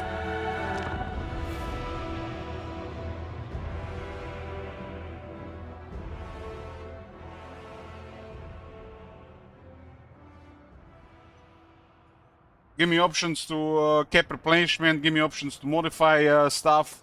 There could be 50 options there. They started with this, and I hope they will continue, but they've just been really lazy with it in the last 2 years. Instead of focusing on what matters, they just kept making new content, and it's not really what the game needs. They need the money, I guess. They want money, so they make new content because it sells. They don't do anything really that relevant.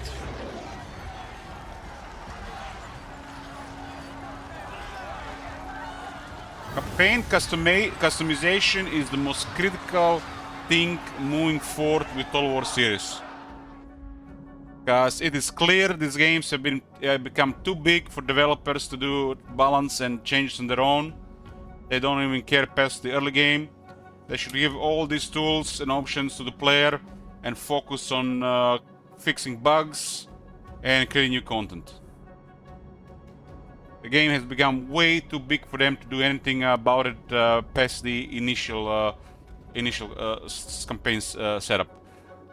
They should just create initial campaign setup. They should just create factions, polish issues, fix bugs. And when it comes to game balancing and the options regarding gameplay, should be all in the campaign options. This way we can get what we want. This day they can do less and focus on things they actually should be doing, and not what they should not be doing. Every now and then, when they release new shit, they should release new options so we can customize things more differently. Infinite replay value.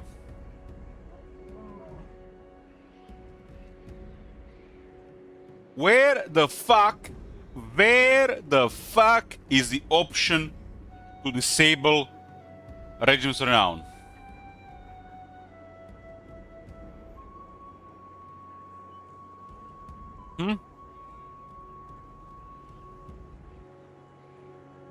Where the fuck is this option? Fuck off with Regiments of Renown and give us the option to disable it. So we don't have to see these fucking units every single campaign. It's boring. Regiments of Renown are boring. Especially in this state and form, it should be completely reworked. Felt more rewarding to unlock and use. Viper. Another option. Every settlement has 2 more slots. Unlockable by gold. First slot 5,000 gold. Second slot 10,000 gold. You can literally make 100 things. You can literally make a new option every month. If only they would kept working like this on the game. Oriah! There's an army for us waiting here, so we should not out-resolve this. Yes. You can add so much more fun to the game by giving us some proper fun campaign customization. The way they're doing things, boring. My prowess is needed. We are programmed. Can I offer assistance? They create a massive campaign and they don't really do anything about it to promote replay value. They just make things worse and the issues just keep piling up. If they don't want to do things on their own, they should at least give you advanced campaign customization, like pretty much every other strategy game has.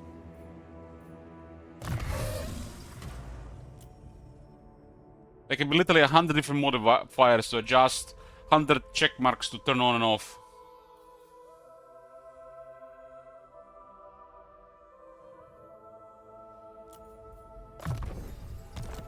Was a change in balance power there, so it's fine here, I guess. Is there a range there? Might be. They might have 2 armies in this arm. Your command. Still have a lot of Phoenix Guard and Dragon Prince in good shape. I don't think they're gonna come. They're probably just 1 army in range. I serve only the dragons. Fog of War is the most dangerous thing in the game, so they could have more than 1 army.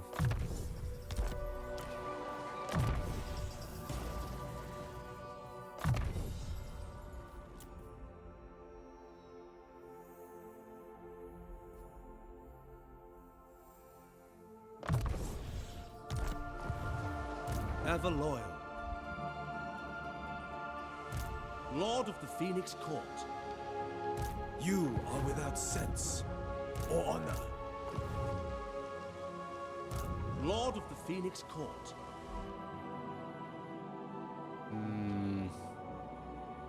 Our cause is just. Setting Good they're coming this way. we rest here.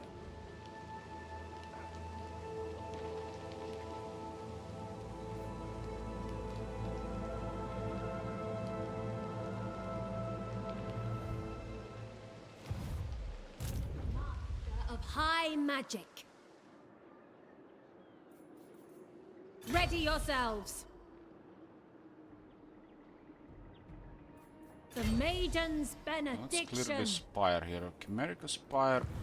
I have no patience for the fancy folk of Ulthuan. They are still our kin, sister. Yes, agreed. These are dark times. To arms! Lady of the Glade, at your service. I think we can handle this army. We got a settlement back. Should return the army at this point so they move it before. I mean, this guy might actually act sooner.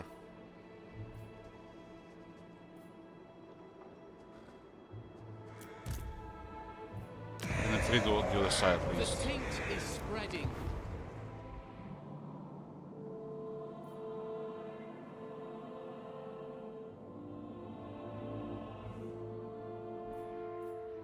I will decapitate you!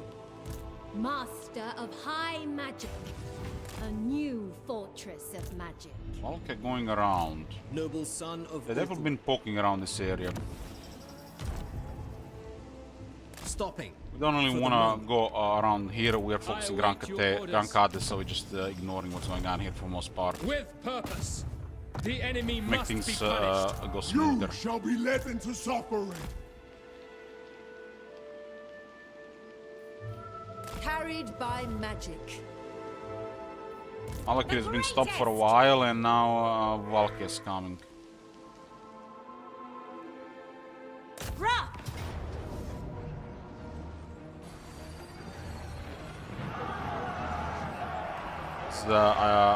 This is the army I had the most fun with in this campaign. This for sure. Pretty much have a Tyrion army, which is basically just standard quality army, but it's Tyrion. We have this mid-tier army, and we got Alistair army, and every other army is pretty much just elite army.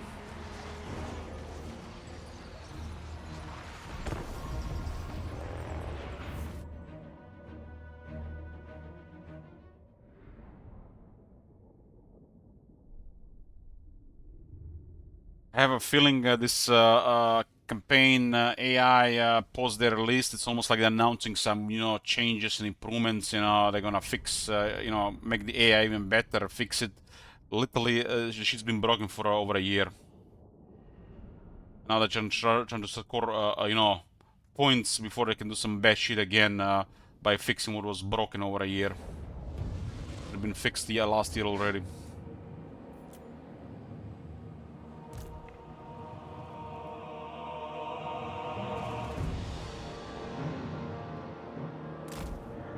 Regiments now need rework, ancillaries need rework, traits need rework, rogue armies need rework. They've been fucking slacking, Tragic.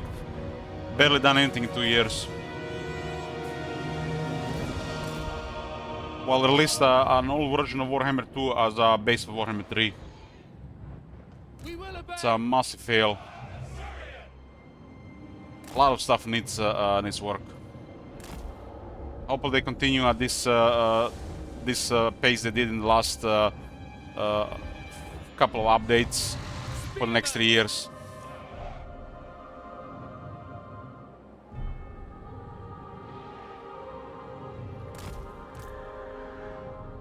This game needs like 3 massive updates. It's behind 3 massive updates. And they're just lacking. And these DLCs, they seem like massive updates, but no, it's not even close. It's just new stuff that gets way too much attention compared to what really needs to be done.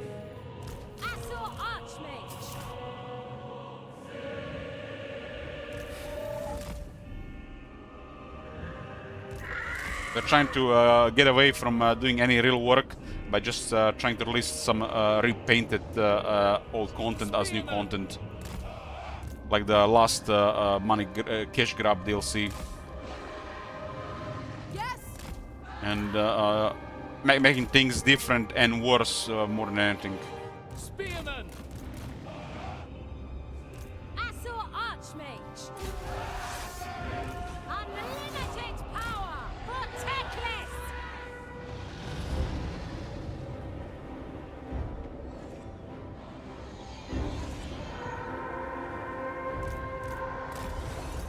I see my path!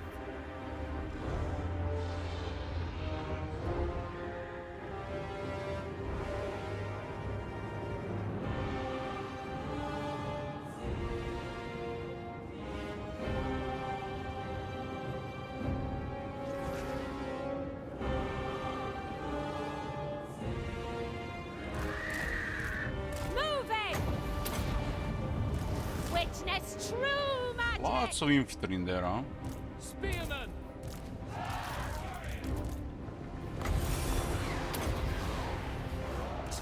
magic is mine. The winds flow through me. I summon the winds.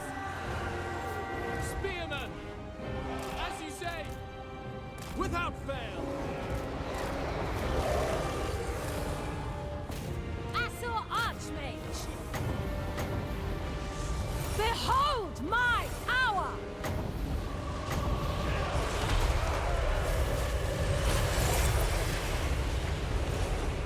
I'm gonna have to go on a break after this fight, and when I get back, we'll check that blog. As you say, for duty! It shall be done! Spearman! For order! Without fail! I accept. Guided by Isha. For duty!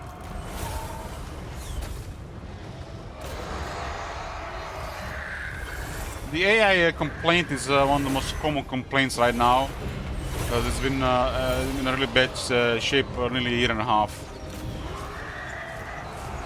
Even Reddit has been bitching about it for a while. Asur Archmage.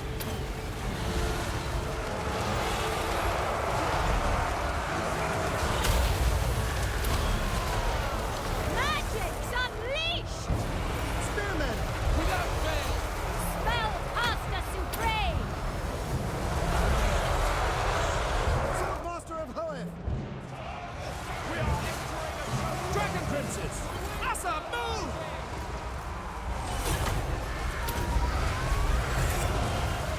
Handmaiden of the Everqueen.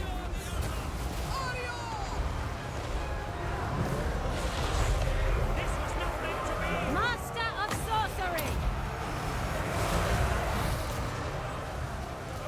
Kill them!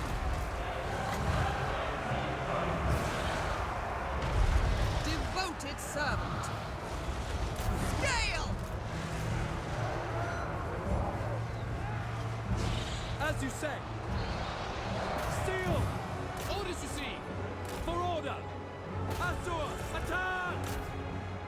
Orders, onward! Wielder of the winds. I summon the winds. Sinner! Without fail! Acknowledged! Loyal! As you say! High Mage ready.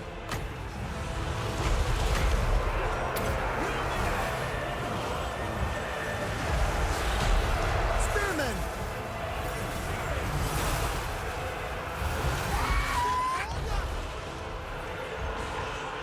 Orders received! It will be done! Weaver of the winds. Pen AI has been broken since page 4.0. Spearmen! Took us all of 1 week to notice this. It shall be done! At the same page, they also messed up Battle AI that they somewhat fixed later on. My power is yours. But the campaign AI has been in a shitter since then. It is done. Disciple of Hoeth. Spearman! Loyal! By Alariel! True magic is mine. Spearmen! It will be done! Asurian guides us! Master of sorcery.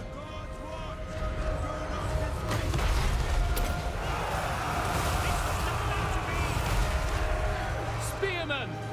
Without fail! Asa, move!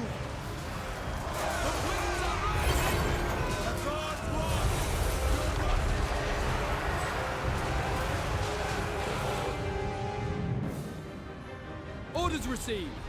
To battle! Understood! For the king!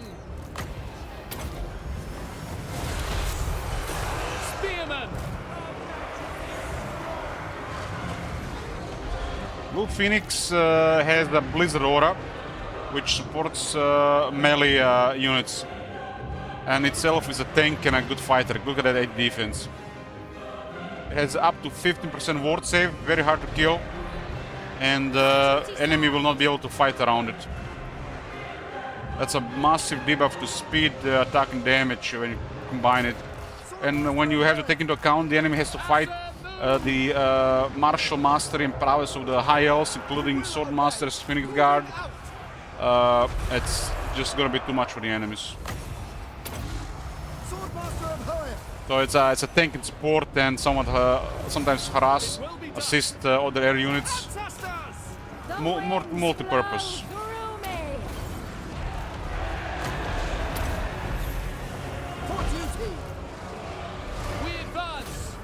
This is Silver Guard with 91 defense. Now imagine there's a Blizzard Aura on top.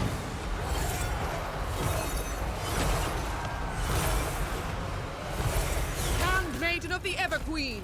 Spearman! Witness true magic! Make Old One proud! Will the chat tomorrow's better? Maybe Adris, maybe Heather. Spearman! For the king! For duty! We away! I have to check what is about first. And this campaign is close to finish. But anything new they release regarding changes, we always check, Adrius. So we know we're gonna play that or just stick to the mods.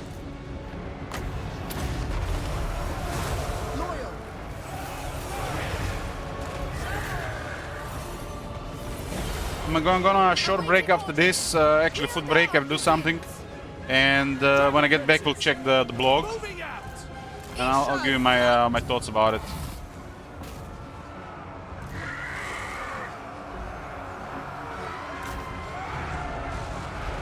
Flamespire Phoenix has bombardment and it's squishier, Starik. It's a mid-tier unit. The problem with the Flamespire Phoenix, it's put on tier 4, it should be on a tier 3 building. So it's set on the wrong tier and it's available later in the game where it's not that good anymore. They need to put it on a tier 3 building. The tier building has no units. And then the red and the blue are on the same tier, which makes no sense. So it's unlocked on a higher tier where it doesn't fit. And by the time you unlock it and get it, you only have other better options than that Phoenix. The only time you're gonna use Flamespire Phoenix if it's a part of the garrison or starting army, or you get it from the allies. It's currently in a bad spot. It should be unlocked a tier earlier, in case you build that building for some reason, but that building is usually ignored before tier 4. So it doesn't really fit the buildings. And once you get a wizard and some other units to micro, it doesn't even fit the army anymore. It's not a horrible unit, but it's nothing special. It's like a really bad gyro bomber.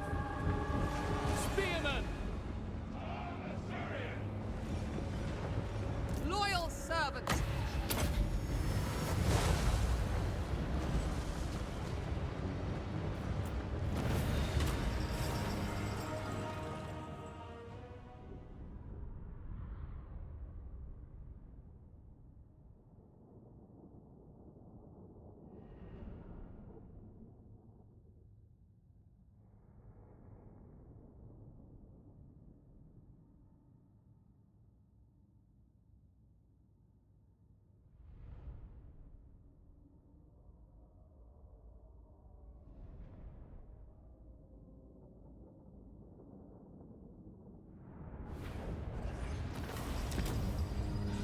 A bulwark in Ulthuan's war.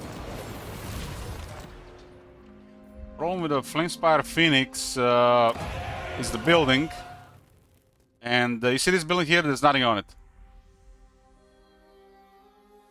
Meanwhile, Flamespire Phoenix is put on tier 4, same as the Frostguard Phoenix. And look at this.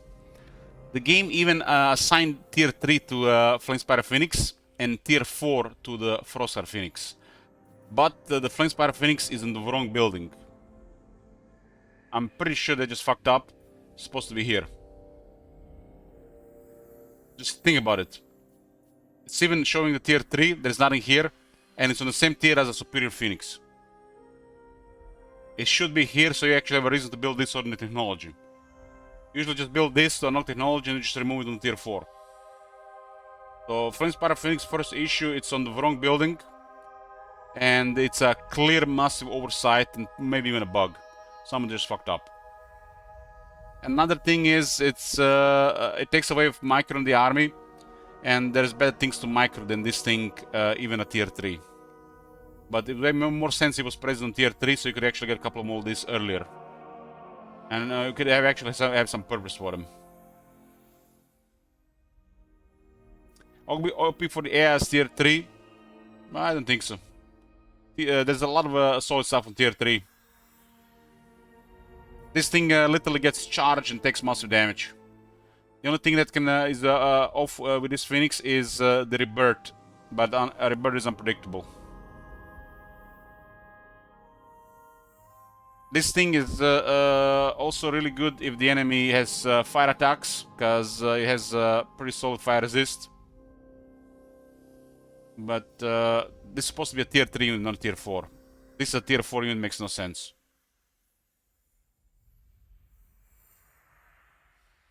Ten of this in the army, I don't think it's anything special. You just take a little bit more damage, but you win no matter what. I'll just increase the damage. Does not increase the chance of winning, unless you are fighting outnumbered. It will be only good if you're fighting outnumbered. And that's usually a fail at campaign gameplay if you're fighting outnumbered.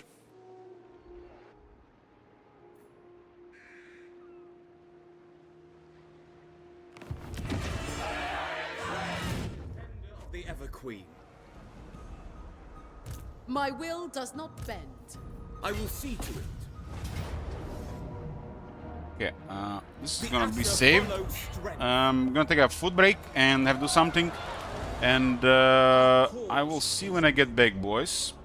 And we're gonna check this. AI needs all the help we can get, Viper. All the help we can get. I don't think high elves are very impressive anyways, past a certain stage. The break is going to be about 50 minutes, I think.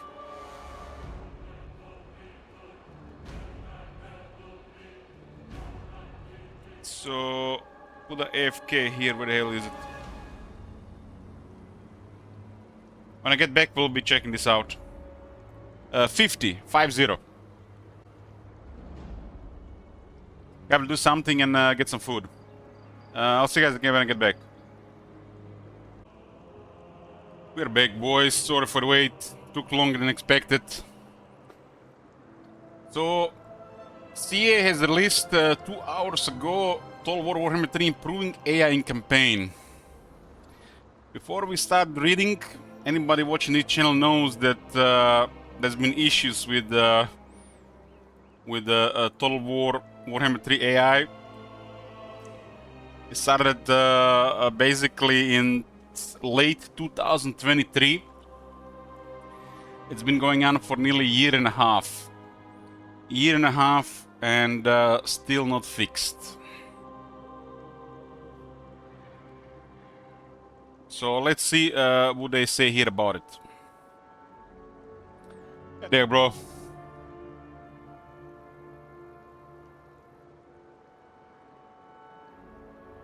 So, hey, folks. Hey, folks. We're calling folks. At the tail end of last year, you saw us run a few of our hotfixes out for Warhammer 3 via the beta function on Steam. This was invaluable for our teams as we raided some necessary game updates during the rollout of Omens of Destruction. And helped us get some last minute feedback from you. You know, guys, I can't help it. I can't help it. It feels like we're just gonna read another politician lie type thing here, or some fairy tale. It's coming, and it's gonna be something else than when we play the game. Howdy. Hold on. What is the howdy? There it is, howdy. Howdy. My name is Jed Masterson. Hey, Jed. And I'm a caravan boss for the Happy Trails Caravan Company. If you're hearing this, I have a job offer for you. Happy Trails is organizing an expedition How north can into one be so Utah, clueless off the about their Long 15, game and we need people. is crazy. We're looking for caravan guards, prospectors, couriers. If you're used to humping it across the waste, straight toward trouble, we want you.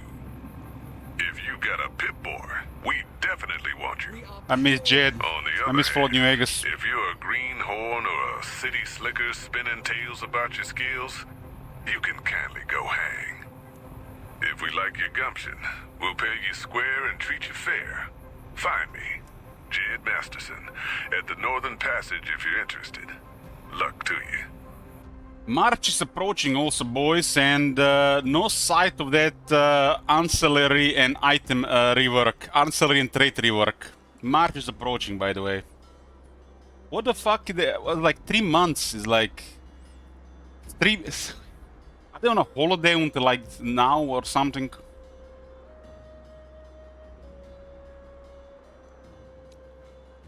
Whilst we haven't needed to pull on that lever quite so much since we got back into swing things in 2025, it has encouraged us to think about even more ways that we can involve you in some of our more complex game changes. And work closer with you all to bring some improvements to the game.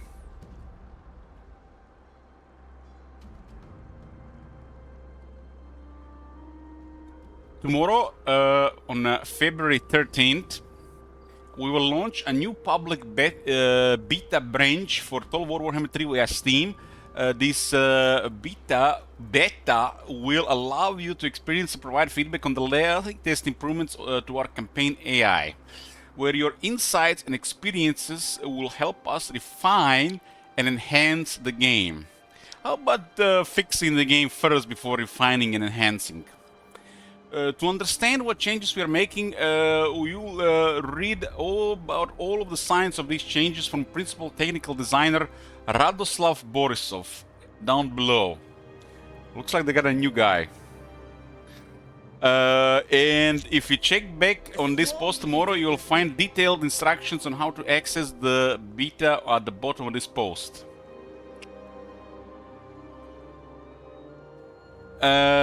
We will run this beta for around 2 weeks initially, bringing it to a close around February the 26th.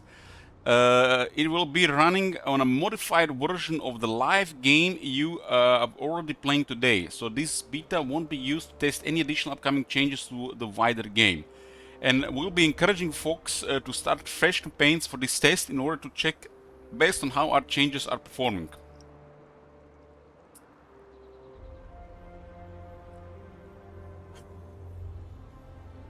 Tomorrow we'll be opening a new sub-forum over the Total War forums to gather your feedback on the campaign AI fixes and improvements that we are looking to make, alongside a survey that will run throughout the beta that will invite you to share your feedback directly with us. We'll post that survey link in the news feed of the beta version of the game itself. But if you check back tomorrow, we'll have updated our post here so that you'll have direct access to it on your other devices, in case you're looking to complete it after spending more time with your thoughts.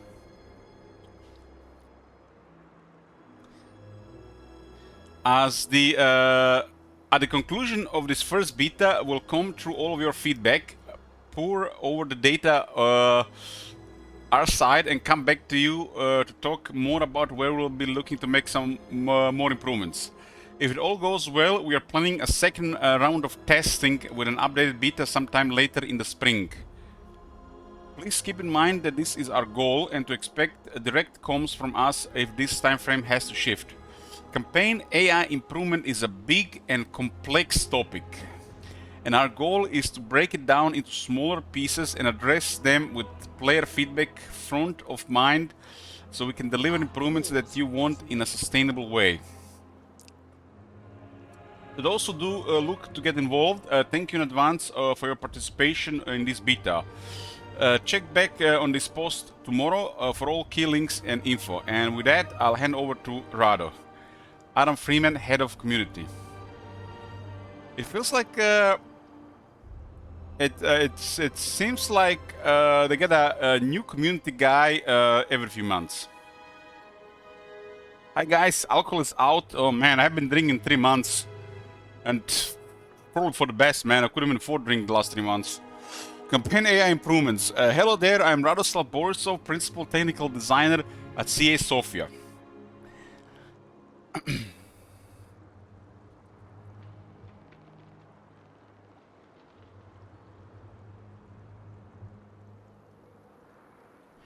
Where were we? Radoslav Borisov, Principal Technical Designer at CA Sofia. So basically, CA has this team of devs working from Bulgaria. Sofia, if you guys don't know, is the capital city of Bulgaria. And these guys have been working on, you know, they try to milk the Total War franchise by releasing stuff like Troy and the rest of the Abominations alongside. Looks like they put these guys to work at the bigger titles.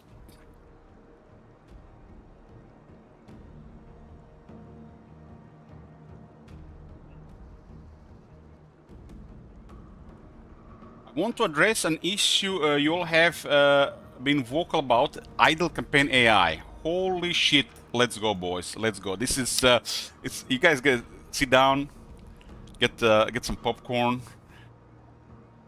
Finally, they're talking about this broken shit. It's kind of funny how that modder guys fixed this with a mod all those months ago, while we still have this shit in the game.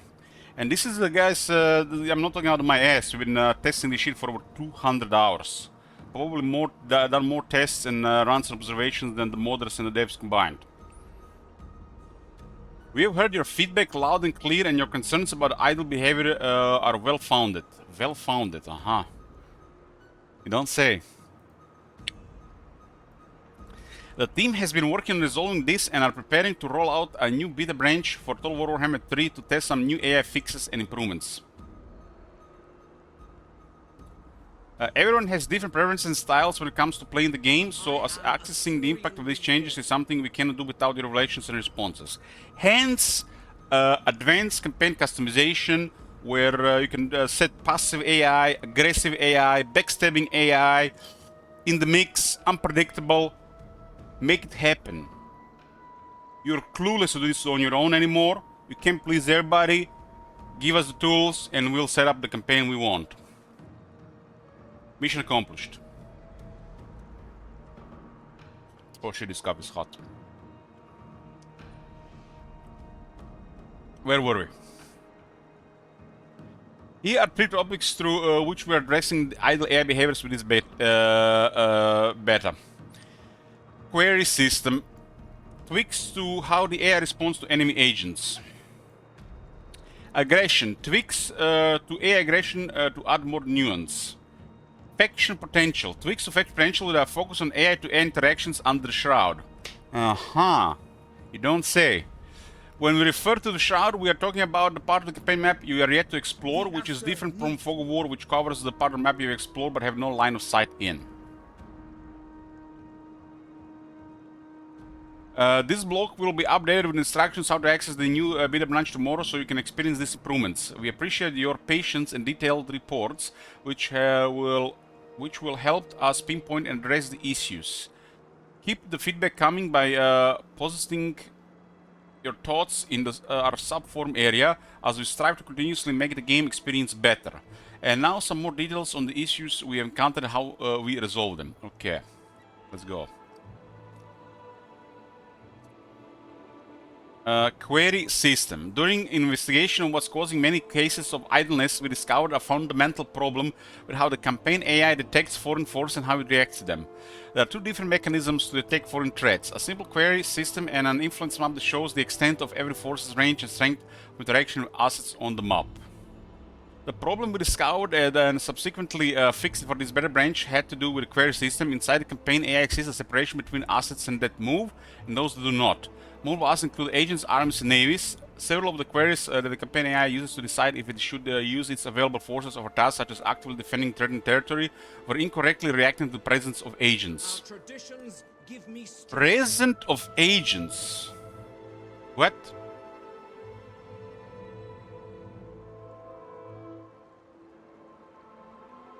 In practice, the campaign AI was prioritizing tasks of the defense elements when enemy forces are present, type when any hostile agent was present. To prevent similar issues in the future, we double-checked all queries function as expected, made sure all queries check mobile asset types, and improved testing process to account for similar fundamental assumptions being wrong. How will this affect you in-game means the AI control faction will no longer immediately assume a defensive posture and constantly force needing elements whenever any hostile agent ventures in their territory. This should enable AI factions to use the resources and previously went to defensive responses for other purposes in raiding enemy territories and constantly forced to break through the defensive position. What the fuck are they talking about? I feel like they're just talking out their ass about this. I have not noticed a problem with this. There's a different problem at work here.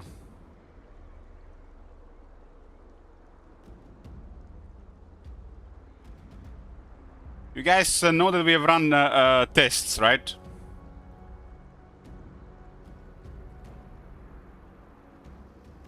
Just look at this copious amount of enemy agents. This is the same test as in the last big change campaign, turn 44. This guy's been AFK for 20 turns. Look at all these enemy agents around. This is probably the worst offender. This has been like this for... Skarsnik has destroyed High King and they went AFK for 30 turns. You see any agents on the screen? For 30 turns they did nothing, just awaiting their settlements. Same here. And this is usually after the first 20 turns of the campaign. Something breaks and they just do nothing. And if they're in a war, they don't make any decisive movements. Meanwhile, in the mod version of the game that we are using, over 9 out of 10 times, I would say, very decisive. Almost player level effectiveness in that regard. The only time they struggle when they have to deal with multiple forces of the player. Meanwhile, this is their game right now.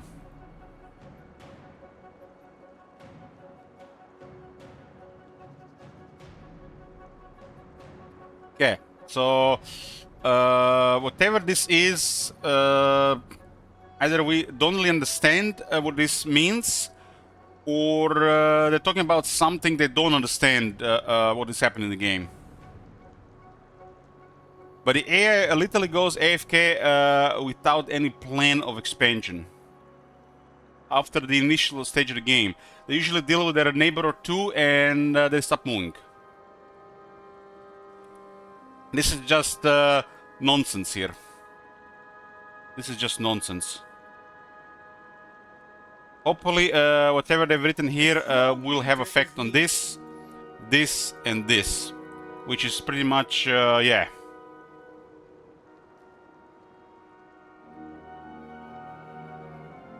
Aggression. I worry about these people if they have 1 or 2 experienced players giving input. You know, a massive game like this needs 1 or 2 players that is really experienced with the game, who has dedicated thousands of hours of their life to the game, who has paid attention, who has played numerous campaigns on every version of the game. They really need input from people like this, and not just from one person, because the opinion could be biased, but from like 2 or 3 people, which they can gather feedback from these people and combine notes to come up to their decision, because they're clearly clueless to provide this such of in-depth experience and knowledge about their own game, and they don't even do this with the community outside. 1 or 2 people probably would not be enough. Like 3 people would probably be minimal for this, because one person could get biased and it could provide the wrong type of input. But if they get input from 3 people saying the same thing, then it's clearly something wrong. And this has to be somebody who actually plays their game for hundreds of hours on a monthly basis. And they have plenty of people like this. There are hundreds of people like this in the world. They don't even have to be content creators. But ideally, the content creators spend the most time since they are the most invested in the game to do well. The game development literally can never be great anymore, considering how big the games are getting and how little devs want to do, you know, minimal effort, maximum profits, without the feedback and the combined effort to make things better from the community. You can no longer make a great game without the help of the community.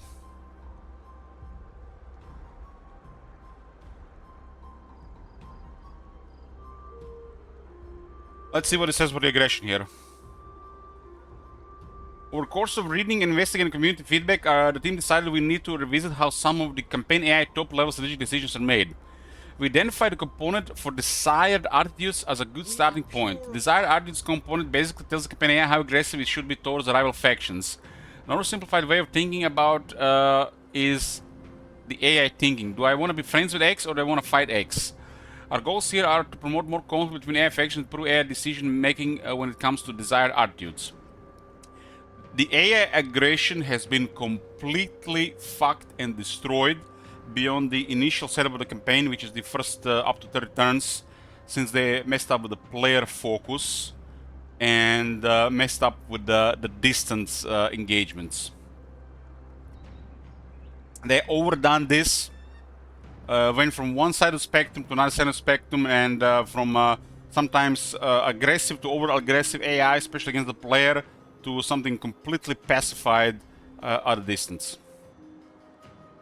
And ever since they started messing up with the player focus, they fucked up this completely. The mid and the late game, unless you're a really slow player, have literally don't even exist. And such a thing is unacceptable on a higher difficulty.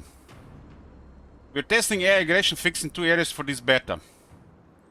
Desired artist decision making improvement, we have tweaked how the AI assesses the strength of a rival faction, measures how close their armies are, and thus how much of a threat they pose. Negative multipliers for unknown factions, factions that AI is neither at war with nor aware of through alliances, or diplomatic relations, etc. We've tweaked those to make the side attitudes for known factions strength negatively and send them more warring between AI factions. Well, hopefully we get to see them expand more and create more military, like how it should be. Well, there is the spaghetti code for the fragments, and there is the something we started calling the under bolognese. This is basically the part of the game that is working without making any sense how the values are assigned. So you have a spaghetti code and under bolognese, and some stuff in the game is happening without any explanation why is it happening like that. And not only the modders and the game players are puzzled, but probably developers as well.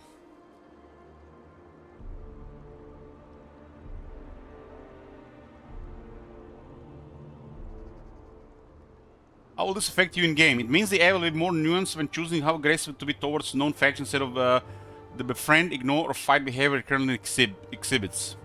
This should add some more shades of grey and lead to more varied interactions between and the AI neighbors. On the other hand, AI factions across the map will be more belligerent towards each other from the start, which should help more campaigns, make campaigns more dynamic and varied for across multiple playthroughs. Yeah, this is what we want. We want more outcomes and not always similar outcomes with this shit. The Asa need me. Okay, faction potential. We've been playing a lot with faction potential since we started using mods, and we came to almost completely understand what this does for the game. A cornerstone of the campaign AI behavior is the faction potential system. Every faction in the game gets assigned a numeric potential value. This is a problem because the one who assigns this value is the creative assembly, and they're not really the one that should be assigning this. They should probably create a base system, and they should put this entire system under campaign customization so we can interact with the system. Make it more unpredictable or make it one-sided depending who we choose. And there's a mod that does this. It should be part of the main game. Because CA is not the good. They are developers in this game. They made this game, but they don't know. They don't really know about this game. Sad to say, they're completely hopeless when it comes to balancing this game past the game. And they should offer us tools in the campaign customization where we adjust this beyond their basic setup. Our cause is noble. Save potential value varies between campaigns and difficulty levels, and it's incredibly important to how the AI performs. I will not go into details on the exact way faction potential works today, but it's something we could spotlight in the future. This is a really important part to how the Mortal Empires work. A really important part. It can make literally decide if the lizardmen are dominating or the dwarves are dominating, for example. Or if lizardmen never really dominate and the dwarves dominate all the time. And depending on what update of the game is and how they set it, it usually tends to favor some factions for the current set of the game and not the others. And when the others do well, it's usually just some kind of freak accident or player intervention. So this is important that we have options to customize this, to make things more unpredictable and create more outcomes in the campaign and more sets to the game as the campaign progresses into mid-game and the late game. One part of the faction potential is how the AI factions interact with each other when under Shroud. Our goals here are to promote more interactions between AI factions, or to allow major factions more opportunity to organically grow and become stronger. Yeah, that's all good, all good. We made 5 tweaks to the faction potential for this beta. A slight increase of major AI strength versus minor AI factions. We might have added another modifier or just given all the major factions higher potential. We have to see what Sleep is saying about these new values. Slight increase of faction potential weight in outer result calculations. This could be also around how the major AI factions deal with minor AI factions, so another factor to improve major factions' dominance over the minor factions. Lower the minimum faction potential that minor factions can have. So basically, it already shows this was a state of the game back in Warhammer 2 that got shifted quite a bit. Is where the major factions were completely dominant over the minor factions, and then they just turned a little bit towards minor factions having some balance around the major factions. Well, I think there should be a randomization depending how the campaign gets rolled. In some campaigns, a major faction have an advantage, and in some campaigns, minor factions should be more balanced towards major factions. This should be more on the unpredictable side of things, but in big picture, a major faction should always have advantage over a minor faction. The only time a minor faction will have advantage over the major faction is in the early stage of the game, before a major faction has leveled up their legendary lord, what means they have access to less stuff, because the generic lords have wicked balance of power, and as the major faction levels up the legendary lords, it unlocks the Regiment's Renown system, which completely shifts the balance of power of factions, or how the factions develop further, and it can just make some factions overperform and some factions underperform. For example, Voice of Chaos faction can have a couple of lucky battles, and they unlock initial Regiment's Renown earlier, and because of this, if they are aggressive, they can expand way faster, unlock more armies faster, more Regiment's Renown faster, and stomp everybody around them faster. It's important because major factions have access to Legend Lords and have access to Regiment's Renown, and Regiment's Renown are a big balance issues. Not just because of the player has access to them, but also the AI, and this is basically how can determine how the factions can develop, especially if those factions are successful early on. But minor factions tend to have no chance against any faction that has access to Regiment's Renown, just because the Regiment's Renown are a massive power spike. The biggest power spike in the early game is the Greenskin Va mobs. When the Green Skull of Va, that's the biggest power spike in the early game. That's Greenskin's domination period. And after this, the biggest major spike is power spike is whoever gets access to their Regiment's Renown first, and who levels up their Legion Lord faster. After this initial power spike is who will create better buffers and who will have less enemies. Because the factions have more buffers, and fighting in one direction will always be more successful. This is why the other factions tend to dominate more, because the other factions have to fight the evil factions for a while before the evil factions will ally among each other, unlike the other factions allying earlier without even having such conflicts. So this is basically what was already being, they're just reverting what was back in the Warhammer 2. Basically what was in Warhammer 2, they just makes changing the state of the game again for, you know, different. Moderately increase the maximum faction potential bonus for a faction under the Shroud. This allows high potential factions to defeat and conquer low potential faction faster. This is all good stuff. This is all good stuff. Because the factions expand way too slow on higher difficulty in vanilla. That is, I think, main issue with vanilla.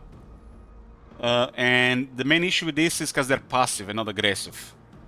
And it's a natural thing, as you increase difficulty, that aggression should be higher. They have more resources, they should expand faster.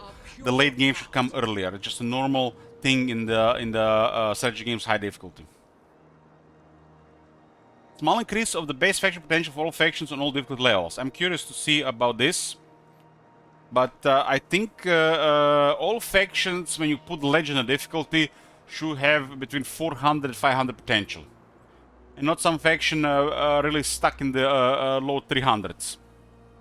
Because we want all factions to have maximum bonuses on the campaign map with the best access to troops.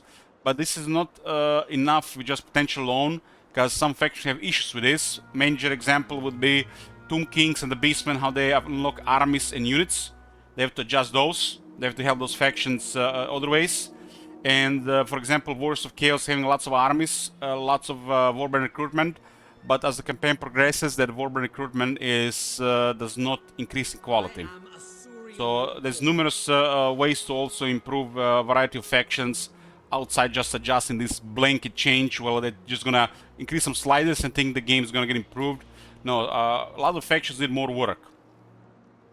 We need stronger factions recruiting more elite units, primarily like Bretonia, for example.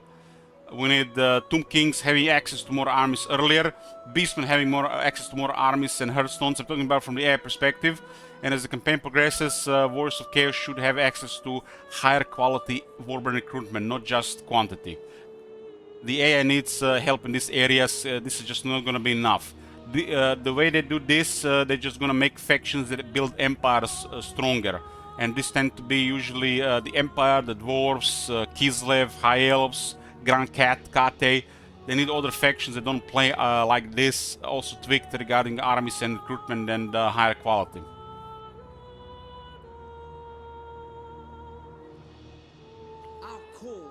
But this is all good stuff, as long as it comes to that other stuff that's even more important than this stuff.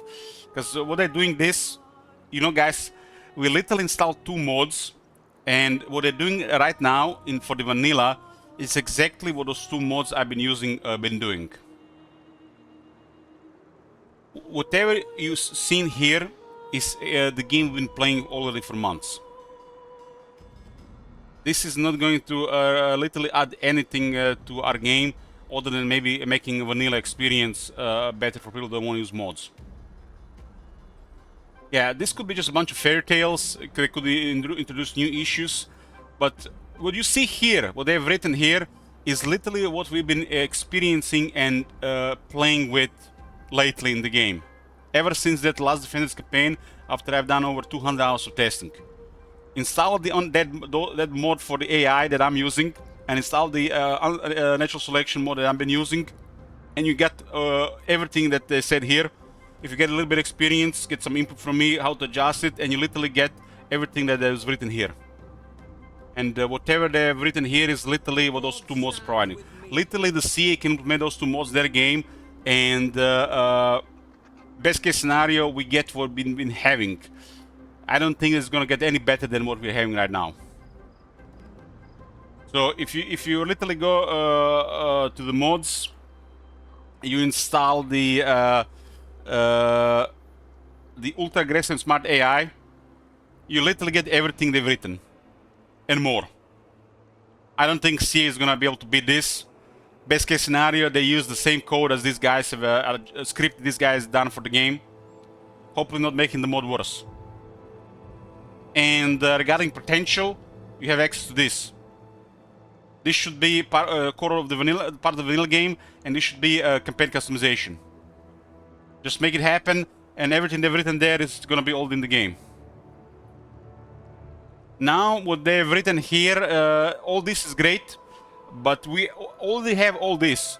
We already have all this in the game with those two mods. Already, we have all this in the game. We have fixed Warhammer 3, and we have been experiencing good campaigns again. And we can make campaigns unpredictable. We can make campaigns spicy, and we no longer need this vanilla fairy tales and fantasies they write. And questionable if they were going to be get fixed. All they need to do, make the mod part of the game, communicate with the modder, implement initial selection, advanced campaign customization, and this game goes up 10% in ratings. And they don't even need to waste any hours with this nonsense.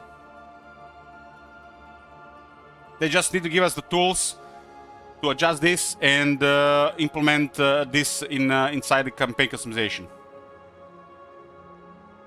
How will this affect you in game? Major factions will conquer minor factions faster and survive longer, increasing the chance that they will be knocked out in the early game and therefore resulting in more diplomatic interactions and battles with them for you during your playthrough. Also increase AI faction interactions across the board, further building on the tweaks the idle AI aggression above. That does pass the AI behaviors in general. This is hilarious, guys. This is hilarious. We've been playing this game for months. We've been playing this game for months, and I guarantee you they're not gonna make it better than the experience we have here. Arouse the borders of principal technical design. Please keep in mind that you are reporting issues you encounter while playing on this beta branch that aren't related to campaign AI. Please use the 6.04 version, and please note that the use of mods with this beta can and will lead to unexpected results. Thanks for reading. Come back tomorrow when we update the blog with links and instructions on how to access the beta, and we'll submit your feedback. The moment I finish the Eataine campaign, I'll be running some tests on this beta branch. But guys, trust me, this copious amounts of testing, numerous campaigns, everything they've written here, we already have in the game with those two mods. Everything that's here, it's already in the game. Without, you know, this might not even be in the game, just in the wall of text here. This is already all in the game. Give me strength. We've been playing with this for months in the form of mods. They should have fixed this already in the late 2023.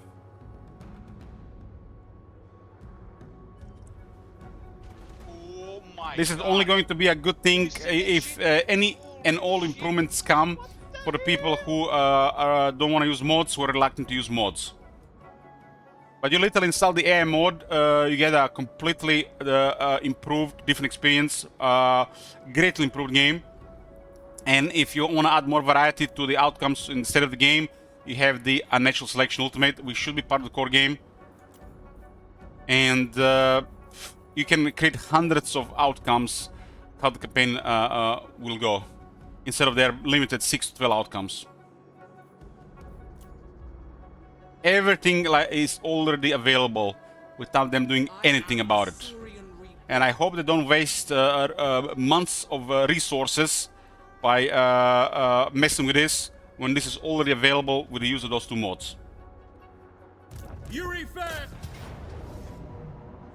Anyways, let's go back to the campaign.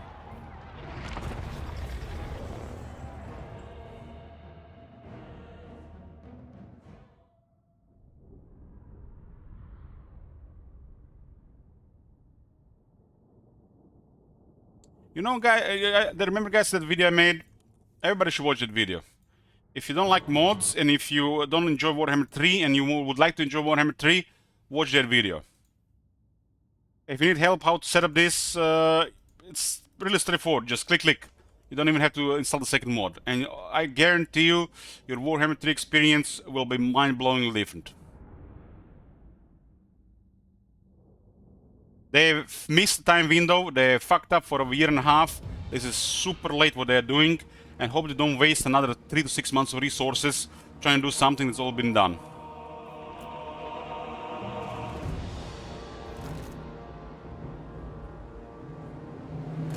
What I need to do at this point is just implement various campaign customizations so we can turn this on and off depending how we want it.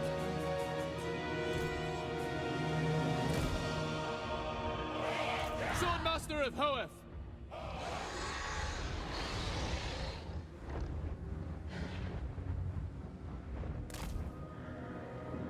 Yes? Awaiting We'll be running several tests and we'll be observing different parts of the world for the major interactions. You know, like Scar Sector interaction. And you guys remember I've done those tests in vanilla, I did those tests with these mods, and the difference is just, there's no words. There is no words how incompetent vanilla is compared to the mod game. And this is the most straightforward, most linear tunnel-like interaction. And we'll be comparing to their new version. The early game interaction between various states of the world, and how it progresses to mid-game and early late game.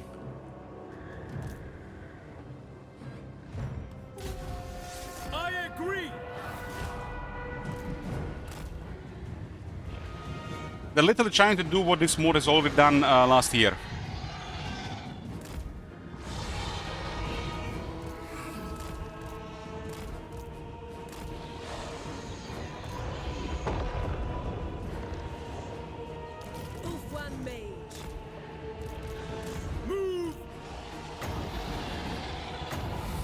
I'm really excited seeing more stuff we can do with even higher potential. When we're gonna do the sell campaign after the next campaign, because you can literally see what is going on in the early game and how it differently goes when you enter the mid game. Like you can see what happened in this campaign in Lastria, for example, and around Kislev area. And this is without even high adjustment. In this campaign, Reichel is literally losing to Chaos. Just because of air behavior.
So far, the most overperforming unit of Kati that I've noticed are by far their halberds. Probably because of the formation attack. We can access most of their formation when our units are fighting, so it takes a while to kill them. Unless you destroy them with some destructive magic.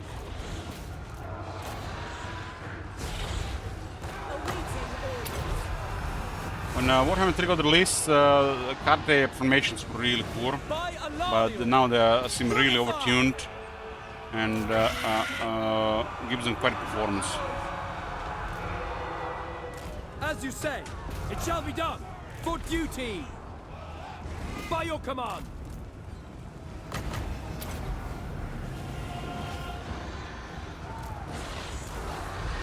Awaiting orders.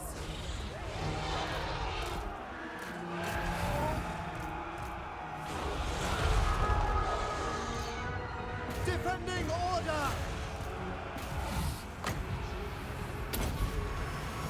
Winds of magic rise!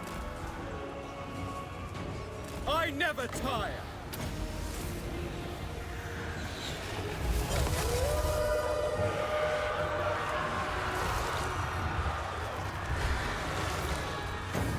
Orders understood.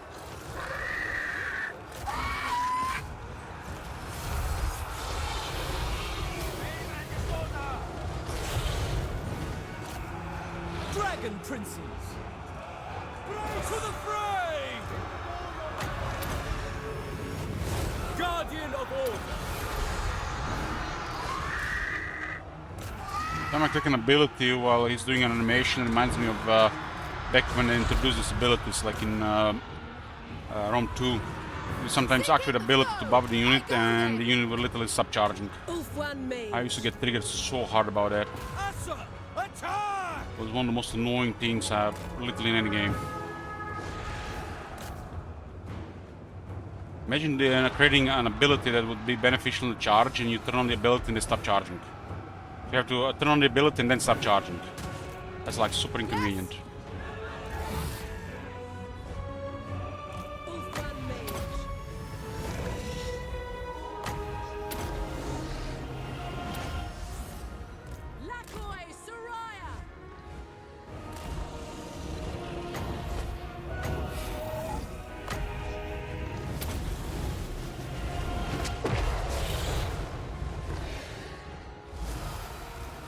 Mage. Orders received. To the fray!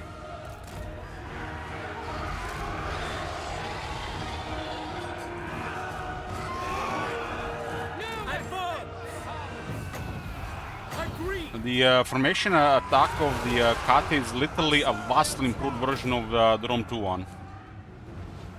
It's a little the same thing as in Rome 2, except this one is vastly improved. And it's because the engine has better collision. There's no collision in Rome 2.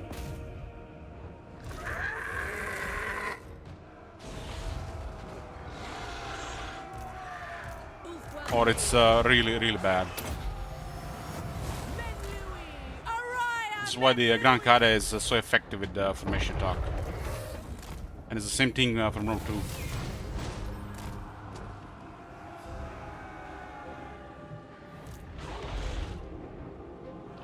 The main strength of the formation attack is delaying the attackers. In a bottleneck fighting, a single unit can literally just bottleneck so much. In the open field, there's limited uses.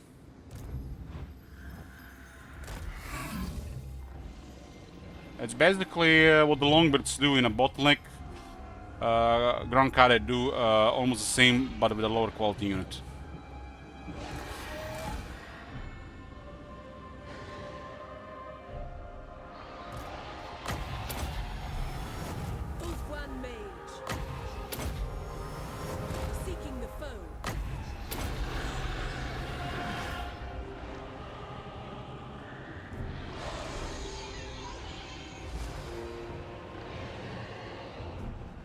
The most dangerous thing to our army is the Sister of Aulorn and the Star Dragon Bread.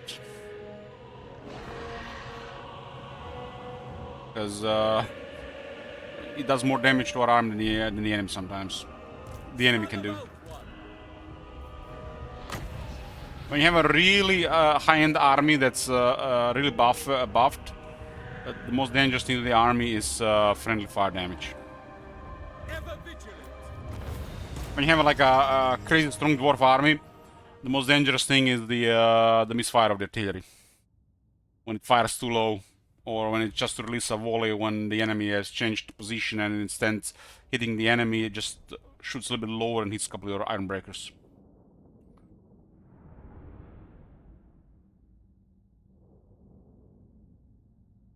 Funny thing is, if the iron breakers are buffed and they have a battle skill, the organ guns will not kill them. They'll still take damage from the organ guns, but they will not take casualties.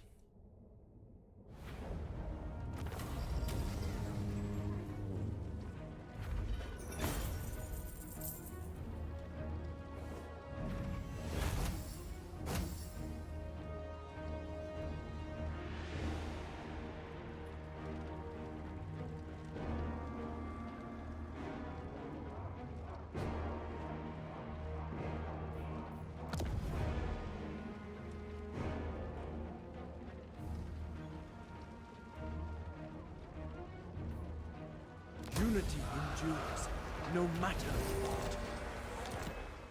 You wanna minimize the friendly fire Ciso Alvern. The Wizard Lords of High Elves have a powerful item. The Gem of Sunfire. Grants the entire army 30 fire resist. And if you wanna minimize them friendly fire potentially even further, you can equip the Ruby Guardian Phoenix, which means your entire army will get 40 fire resist. The Ciso Alvern do flaming attack, so you can mitigate a lot of damage.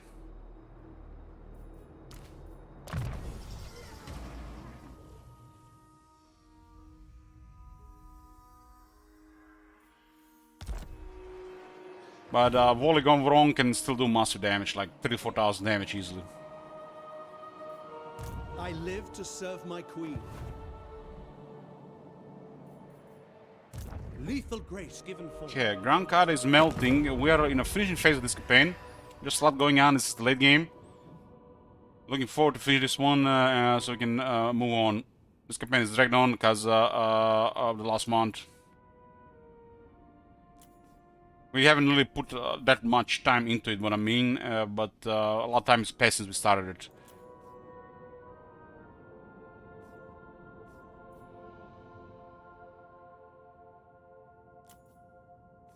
We have 26 regions.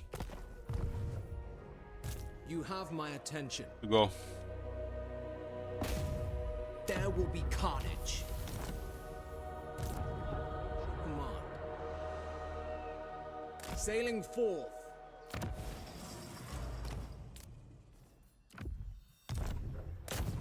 Disciplining the enemy. I have done well. Almost a no joke these days. More armor, more missile resistance. One escape with 65 health.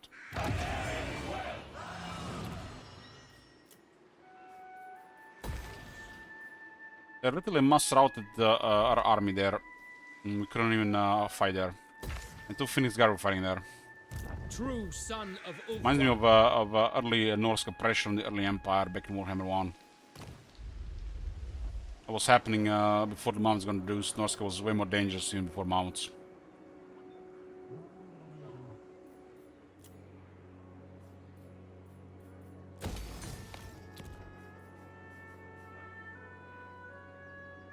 Almost just don't care about formation.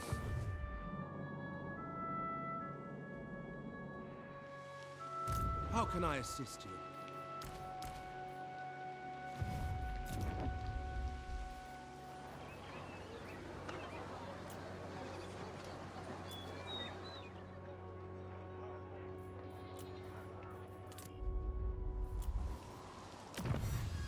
No, we have most of the good stuff here.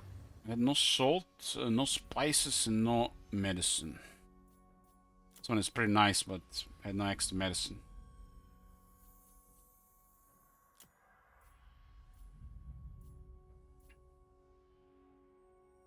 Why are they showing the handmaiden twice? One has a higher health for some reason. Showed one horse for some reason.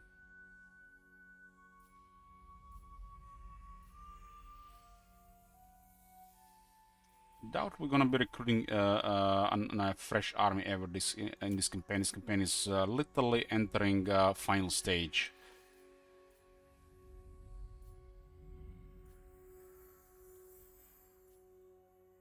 It's solid for the garrison. If I had this technology in that battle against the Norskans, I think we would have won. Without the mass charge, the Silverhelms are really poor. 5 attack and 10 charge is everything to the Silverhelms.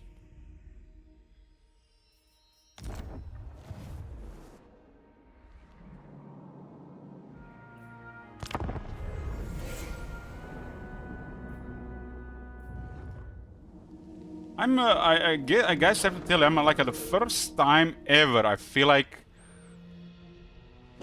in Warhammer series when I'm not really expecting or what was the word? I'm not expecting and I'm not really care what CA does next. It doesn't really bother me that much anymore. And you know why this started happening? Because I started using mods. It was not an easy thing after a while. So it's interesting to see what they're gonna do next.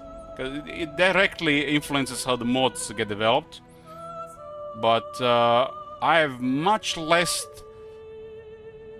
invested in my passion and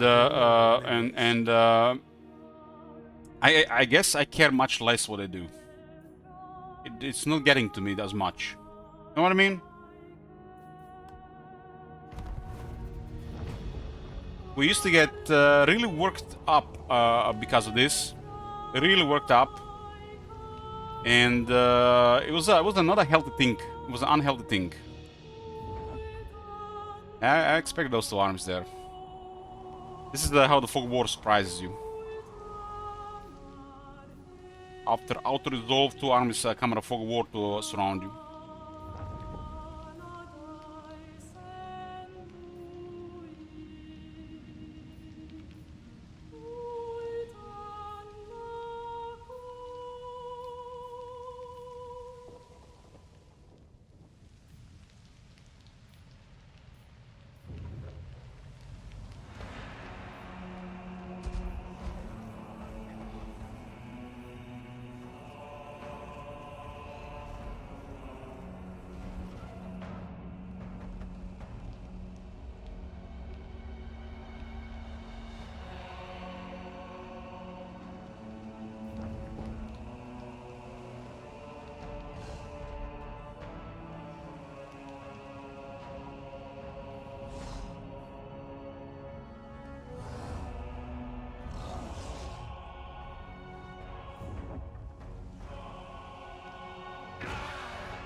Getting the radial tunnel syndrome my right arm back in November might have been the best thing that happened to this stream in the recent years. That's when we started testing the mods, right? We're literally spending what 3 weeks testing this shit. Some days for like 20 hours. Some of the longest streams we had also in a long time.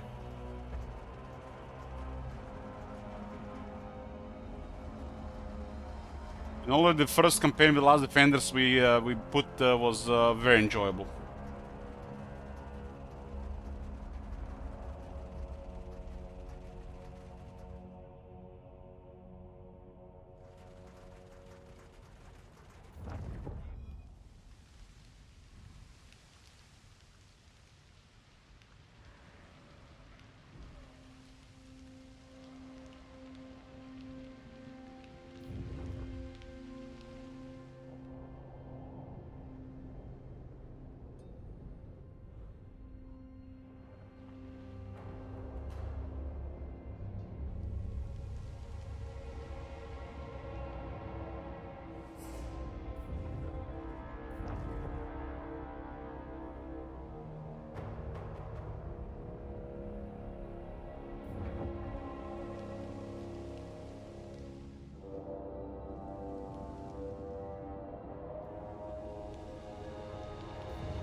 Pollock is gone. Gel did it.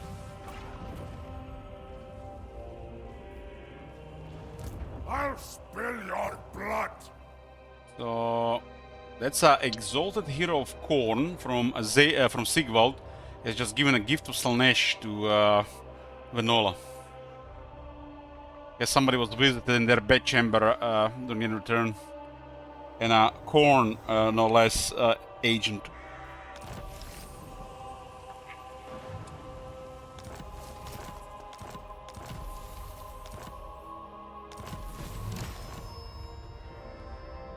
Let's see what we have on the other side. I did have 2 armies in Fog of War. Usually get the most punish from the Fog of War, but I have guessed that they don't have really strong military in the area, so it was still fine.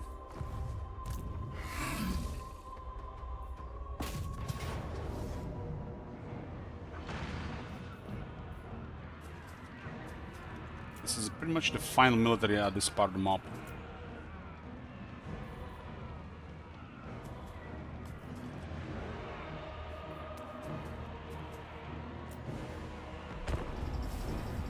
The Necrar bug I made more to fix is fixed by the community mod. That change we did with the vampire counts fixes. What we did. What is it? There was the little issue that should have done in the base game. There's literally 100 little things to do like this, but this one was needed to be done immediately.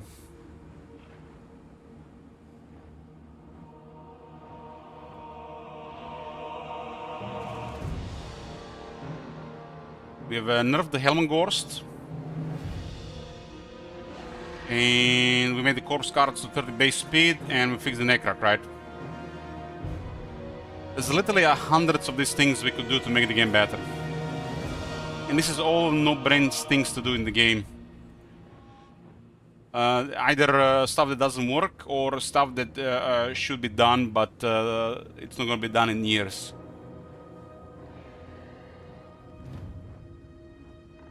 I'm thinking probably another change should be done on Gorst, but this was a very good start.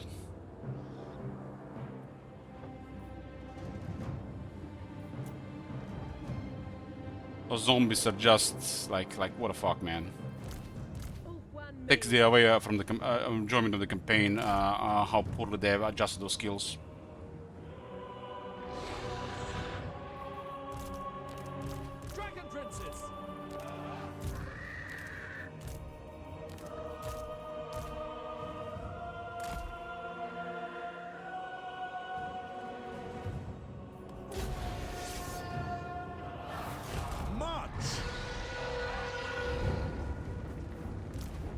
Very well.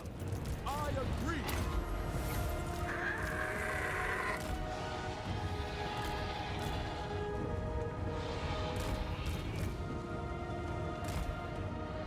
They'll need to optimize how the AI works with the reinforcements. It's a major issue in the game.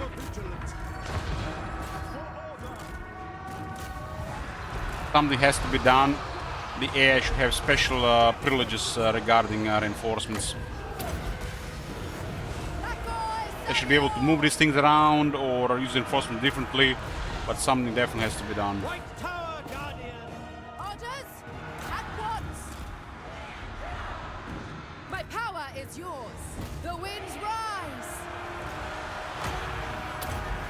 Dragon Princess! It shall be done! Forward! The way how the reinforcements work right now, it's too convenient for the player. Winds of magic rise! I mean, it's a part of the strategy, you know, to target the reinforcements first, but the AI should need to be way more responsive to the player dealings about the reinforcements.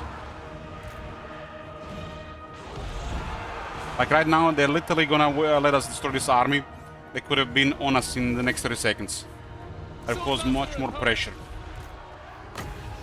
In some battles would actually matter. Here doesn't matter because we have a better army, but in some cases it could be different between a victory and defeat. Dragon Princess!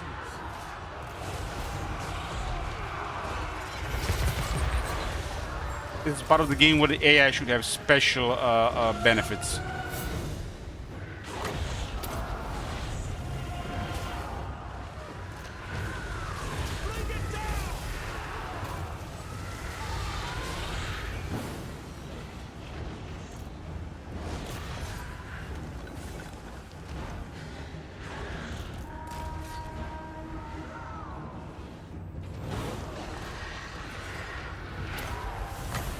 Men Louis! Orion Men Louis!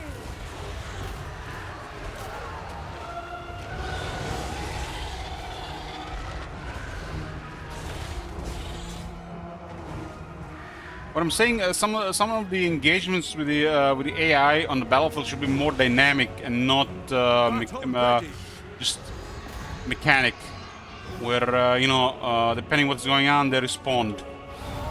It should be things should happen more dynamically depending on the player doing on the battlefield. And these things are easy to now. This is not a complicated at all. We have seen them change this for the better and for the worse. You know, like when you're doing a World of Warcraft dungeon and everything is done so mechanically.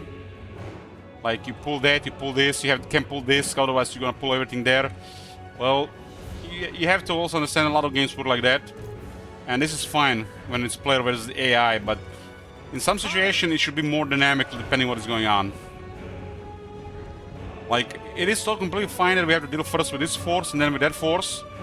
But when it always happens like this and they don't respond in a situation where they would have a massive advantage, it hurts the game. Swordmaster of Hoeth. The AI should not really simulate the multiplayer experience, what I'm saying. But it should be more dynamic depending on how the player creates their plan on the battlefield. And we have seen numerous iterations of the game where they were doing this very well and where they really fucked this one up. Alcuin Mage!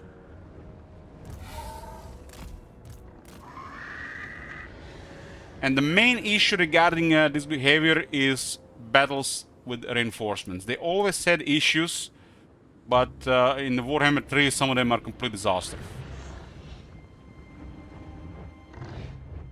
Ever loyal. Alcuin Mage!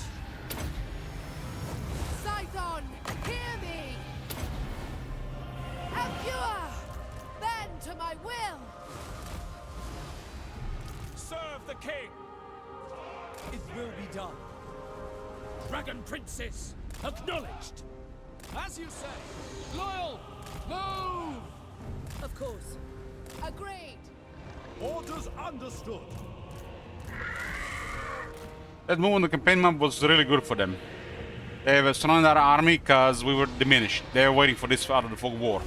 So they're basically using, that's the AI advantage. It's what people call AI cheat. They know where you are, you don't know where they are, they're waiting for you to get diminished, like, you know, do auto-resolve, they just jump out on you in fog war. That's good.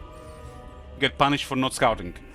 But you got on the battlefield, and what was the point of this behavior if they didn't send both armies to engage immediately? When these armies arrived, this army should have already been on us at the same time. So the campaign response was great, battle response was abysmal. And then that makes the campaign response pointless. You see what I'm saying? Assure Prince. I never tire.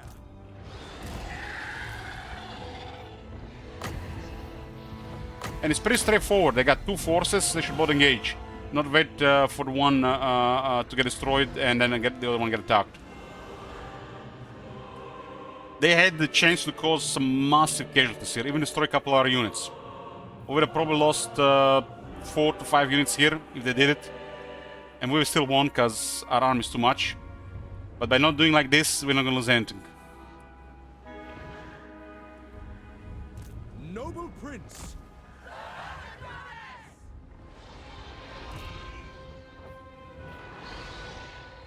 I could have easily killed the sisters and maybe a couple of dragon princes by engaging at the same time. Maybe one of the birds. What's the solution? This used to work, top managers. This is nothing to fix. They just fucked it up since the patch 1.0.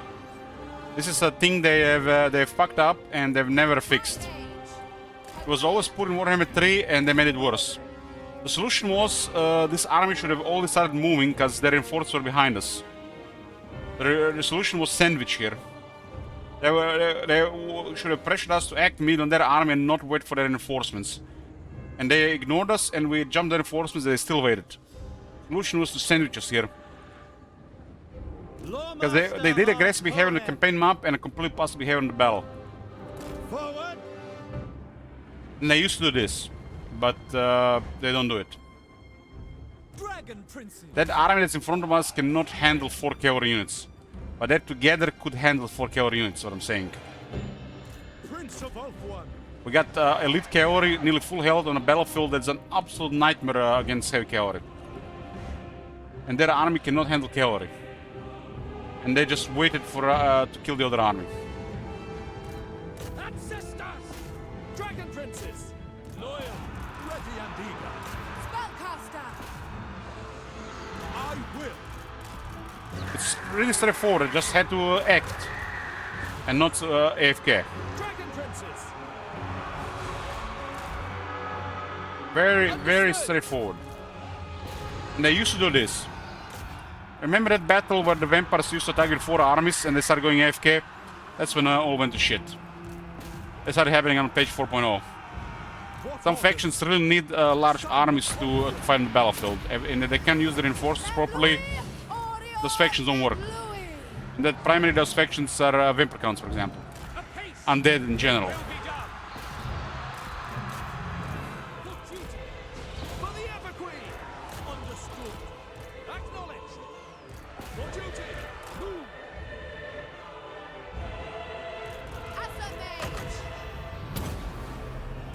Scython, hear me! Outward mage! They're Winds charging! of magic rise! This guy's doing kind of things guard because of magic attacks. Loyal! Forward, making my way! Attack! Make Ulthuan proud! Dragon Princes! In Total War, the cavalry used to be terrifying. And you have an army that engages in the open field against the cavalry, you just get fucked. You just you're out to lose. And the AI doesn't really know how, about this type of things. And you can't go passive when a shit like this can happen. Monsters are one thing, but when you have a field battle where you can just literally just go through the entire army with a couple cavalry units, you're fucked. Dragon Princes! Shall be done! And if one of the armies goes AFK and don't utilize their numbers, pointless. Can I be praised? For duty! Going. They're AFK on the battlefield, that's the problem. Make Ulthuan proud! They're not responding to our army Awaiting orders! when they should. Going This was abroad. also the problem with the patch 4.0. You remember 7 hot fixes later with the patch 4.0? Someone fixed this. This used to be way worse. But the reinforcements are still a problem. At once! Dragon Princes! Serve the king! As you say, loyal! Dragon Princes! For Ulthuan! Loyal!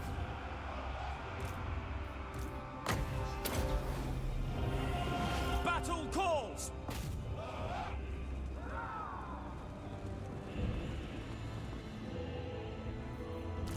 Dragon Princes! Without fail! Setting forth!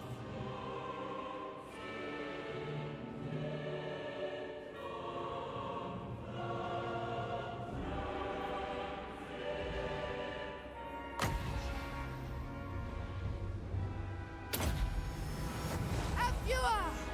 Then to my will!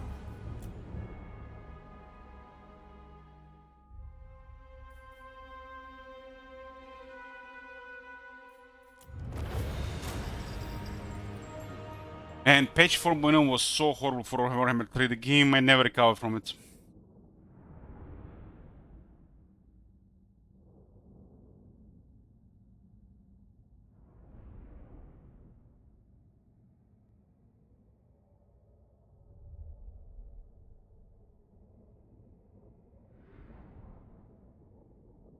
It's gonna be plagued for the rest of the series.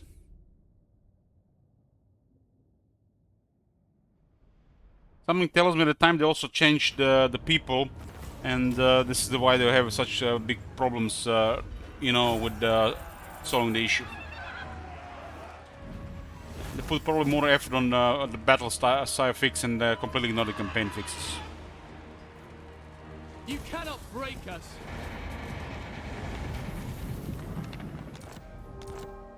I serve the king. I serve only the dragons. Lethal grace given form. Making my way. I serve the king. No mercy. I will lead the Asur. Saint Louis. Orders received.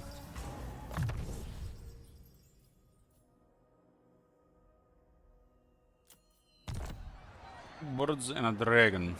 A strong leader is needed. Birds For and order. dragon.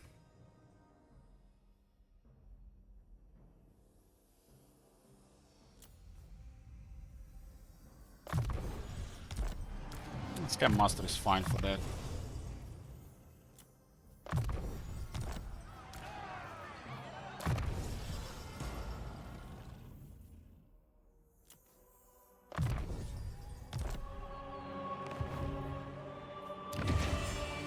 The city is crumbling. Friendship is more valuable than gold, or so they tell me.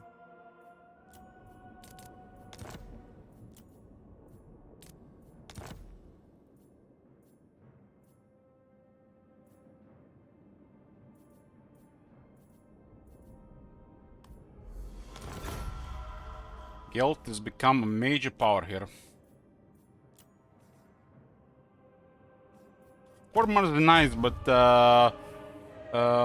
we're doing fine money-wise right now. Attack! This guy needed replenishment, and the Ellen's Cooler are just too good.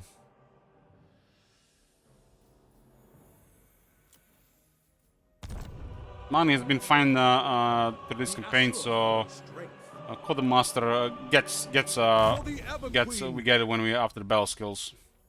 Unless I really feel like I'm gonna need more money. I don't have extra replenishment in this army outside the medic, so I went for the element healing here instead.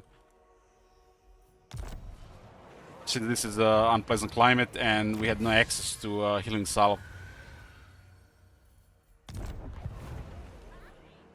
Master of high magic. I don't like recruiting a noble or handmaiden just for the sake of replenishment. It's because of the OCD with rates.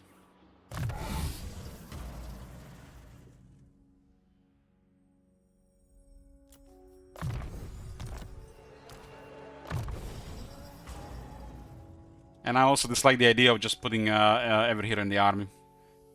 It's boring. Unless I feel like going for it.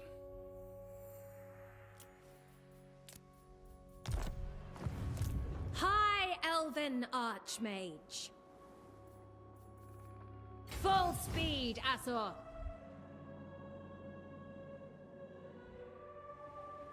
I know my destination.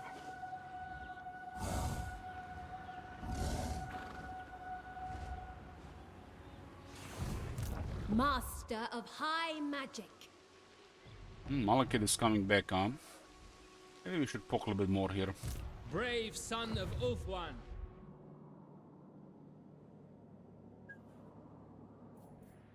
Servant of the king. We shall not rest. Very well. We are getting to the very close to the end of this campaign. Friendship is more valuable than gold, or so they tell me.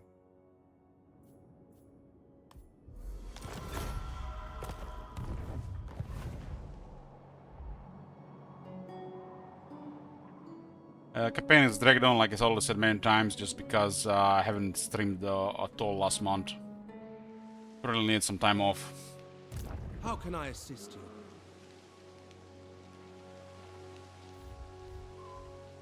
The Asur need me. Okay, we'll do this battle, but gonna get me some tea. 10 minutes stops. We back. Nothing to worry about here. Looks like a minor settlement. They're running out of armies for sure. It's one of the, I think, army that was following Tyrion around. Nothing to worry about.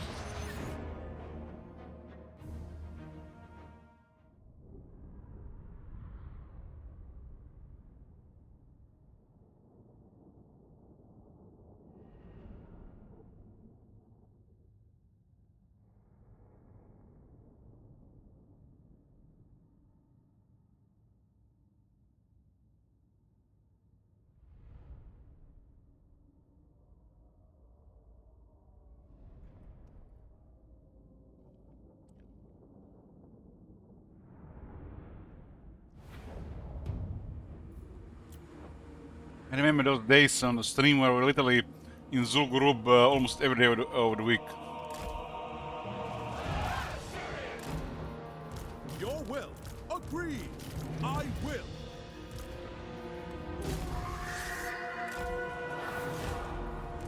For order. Swordmaster of poets. Ready. My power is yours. Asa, forward!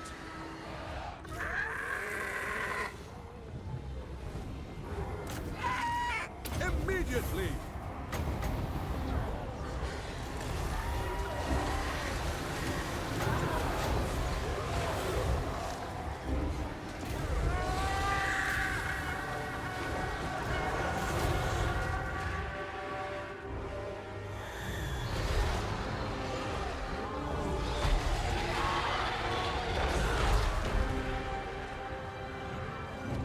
Prince of Oakwood!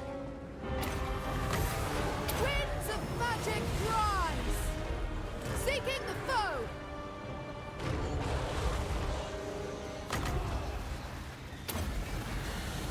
Manlui, Orion, Manlui! Spellcaster!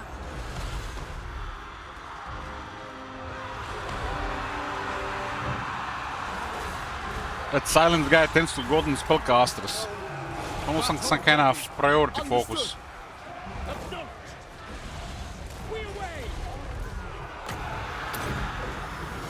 Scython, hear me! Apua!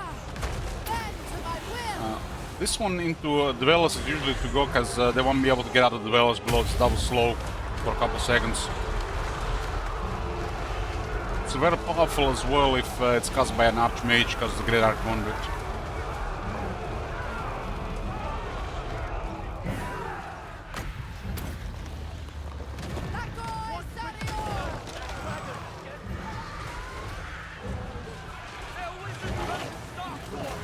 Prince of Oakwood! Because Jet Lions had one of them had a really high defense one time.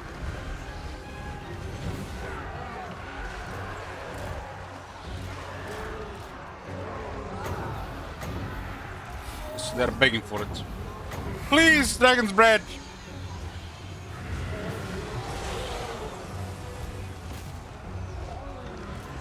One was really out of the way.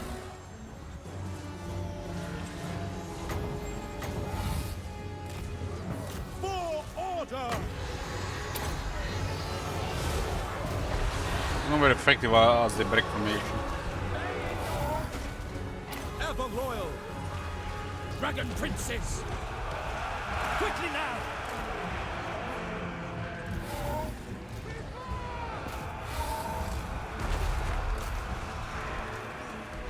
Prince of Ulthuan. Orion!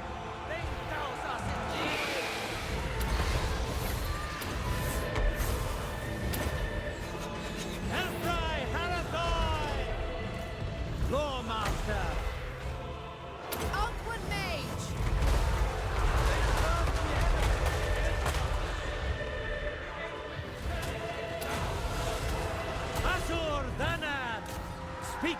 me!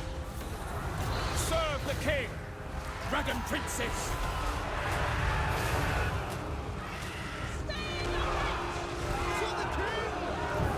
Servant of the tower! March! Yes! It's a trap there, huh? Battle call!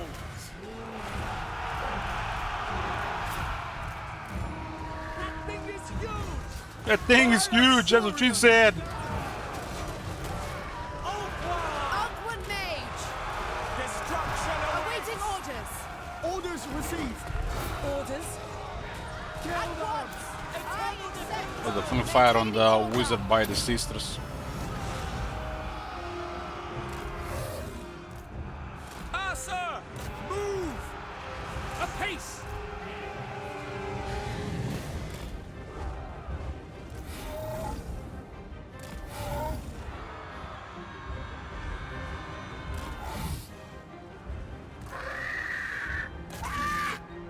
Son of Ulthwood! Outward mage! Winds of magic rise!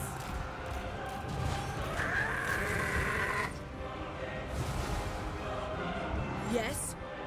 Forward.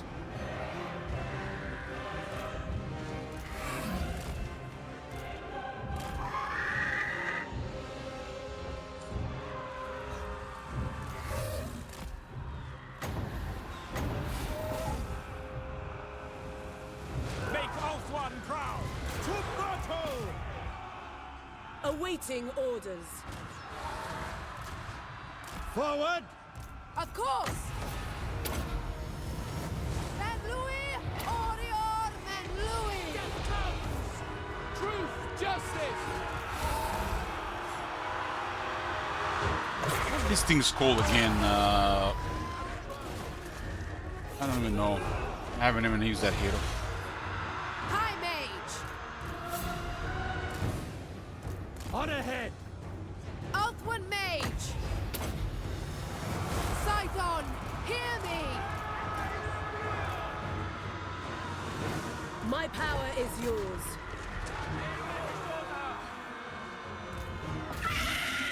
Battle awaits. Orders. Going. Prince of Ulthwood!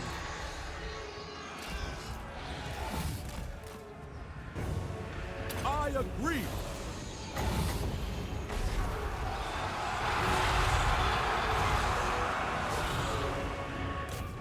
Leadership barely moved there.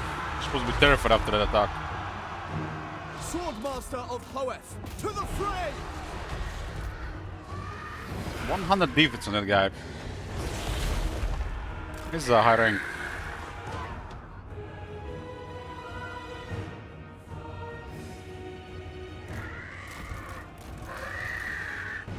As you say, setting forth! Ancestors!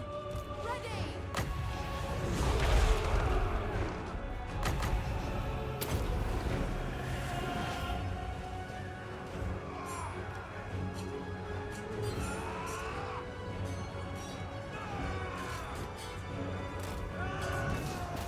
My power is yours!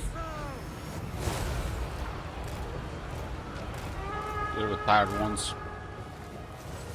Lawmaster of Hoeth!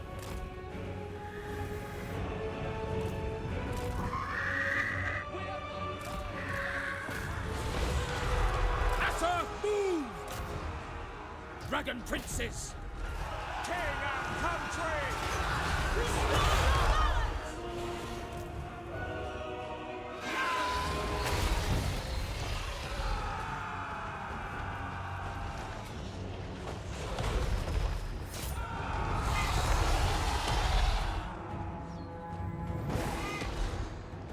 There was a third army in the area and we went with 2.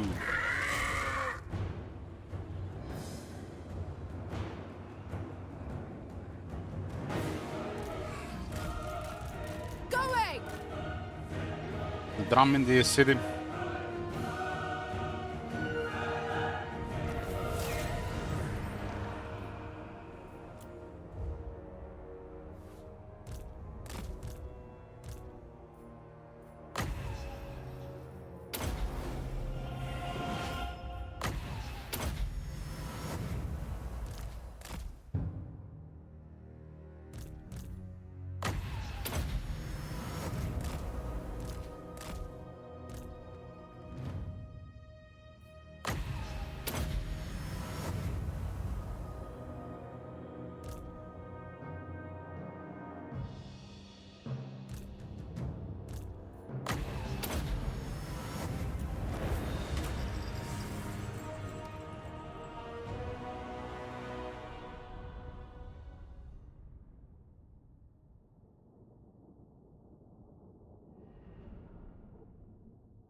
It was like 5 armies that are here in 2 turns.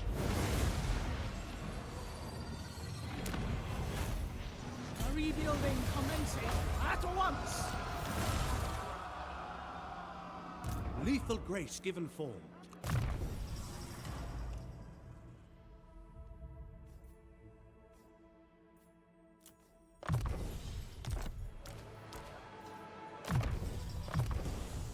We have a couple of lord masters around. You should just use medics these days.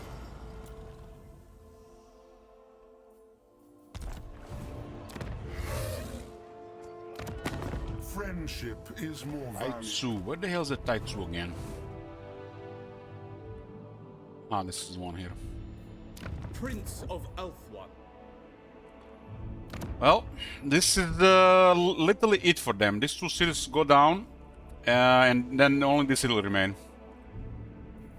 Whatever military they have right now, that's it. They are done. There's a road here, but it's also desert. It's not how it's supposed to work. Your decree? This is not supposed to work like this. It's not supposed to be attrition next to the road.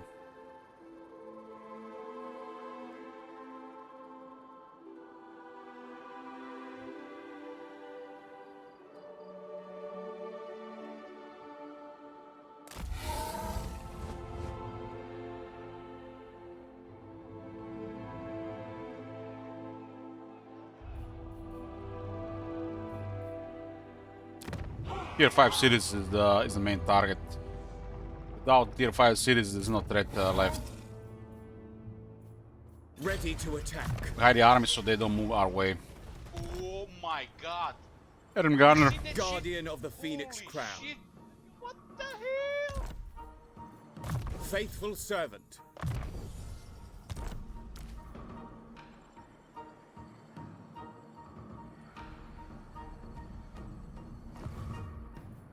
How can I assist you? This is probably some of the last military they have. Of truth and order.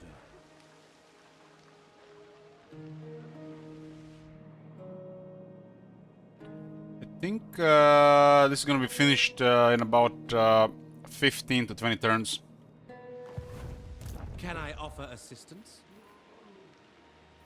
I will see to it. Making my way. Marching out. I have to stay, keep somebody close to this island anyway. We have no settlements in the area here, so their armies don't mean anything to us.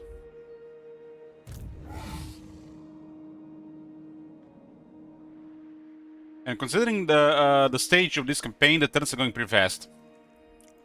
Because we recently destroyed most of the Malekith's military. High magic. I know my destination. Master of high We just have to deploy 2 the turns here, and the turns gonna go even faster. Master of high magic. Out of reach. Master of high magic. High Elven Archmage. Toward power. Born to lead. Brave son of Ulthuan.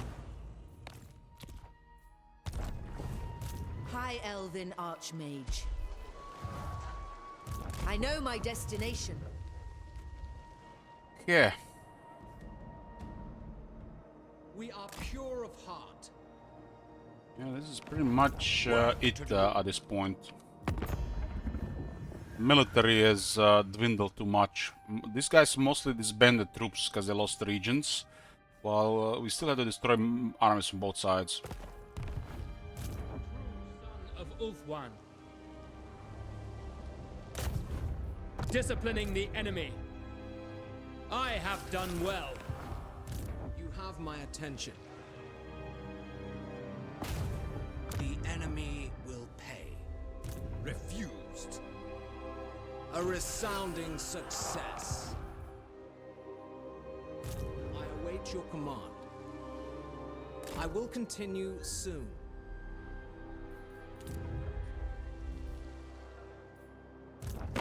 I trust our dealings will bear fruit, friend. Yelled at forest elements. This is really a truly massive area.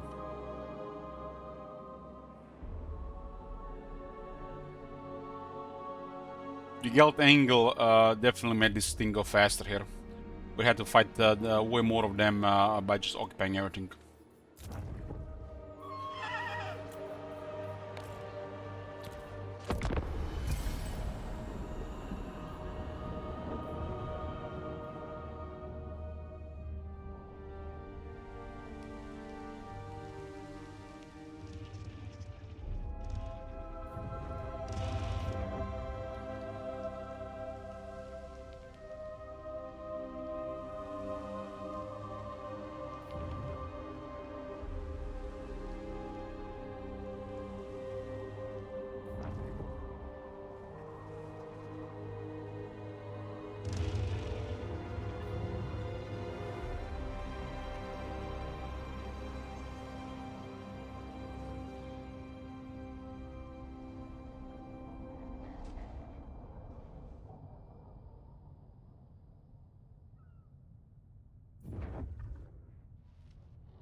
On high elves, what's your favorite type for each lord type, hero type?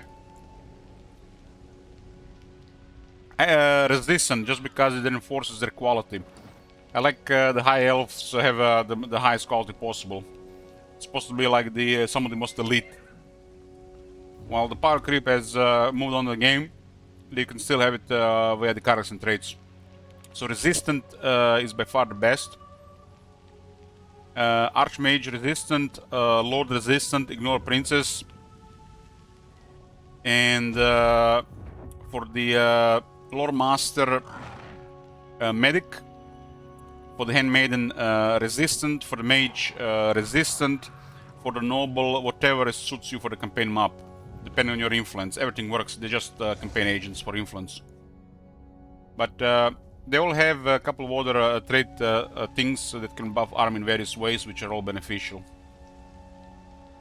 But it's all about resistance to increase the army quality, so you fight with one really elite army.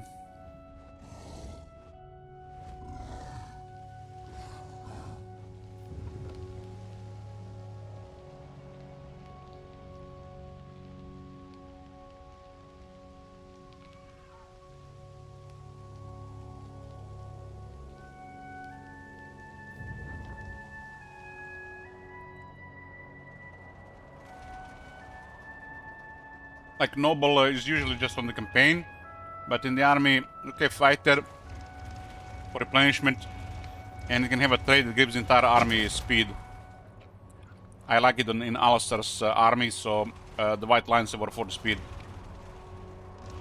Chariots, War Lions, and the White Lions benefit all from speed, and noble can grant the entire army 10% speed. So that's an exception for that army.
Yeah, I use the Avaricious sometimes as well if nothing is available. The high elves have some really high quality traits, so you definitely have options if the ones you don't want to have are available.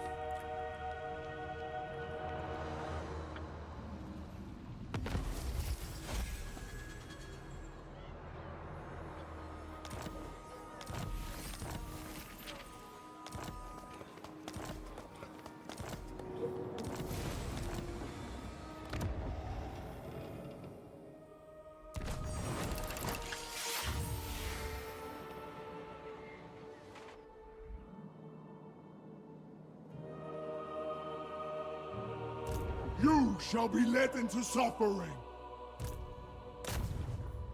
The enemy must be punished. I have done well. Would you stake your soul thus?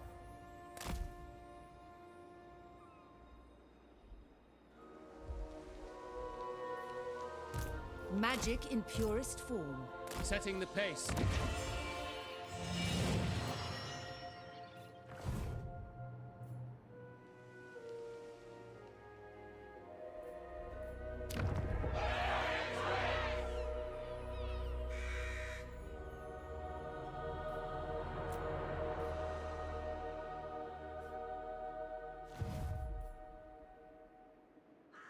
You shall be led into suffering. Denied.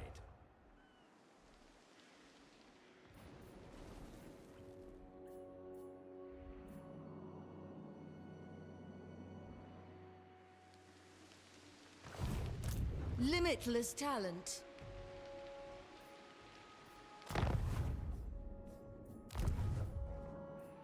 Full speed, Asher!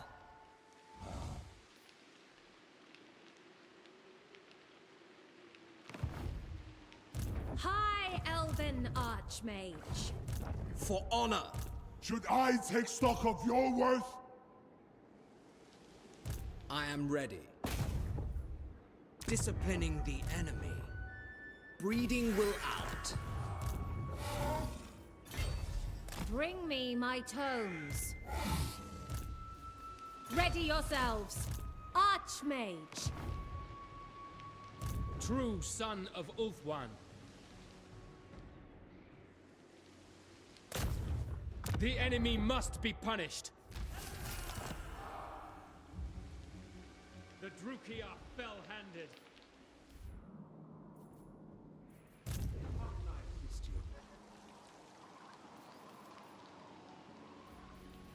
Your will is done. Honor calls. Ready to attack.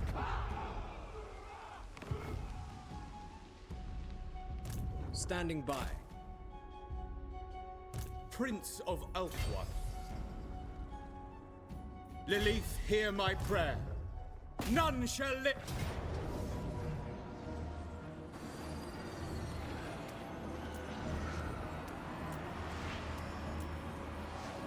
A strong leader is needed.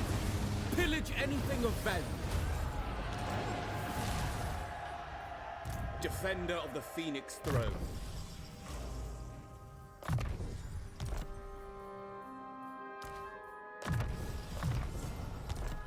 Defender of the Everqueen.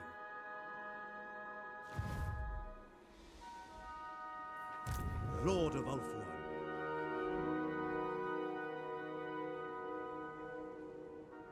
Going forth. I trust our dealings will bear fruit, friend.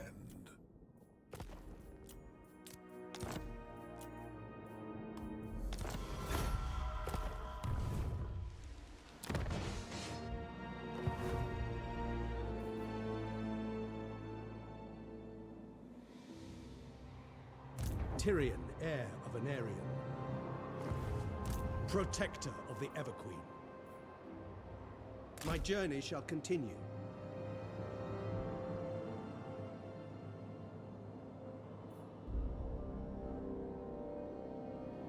I am the Slayer King.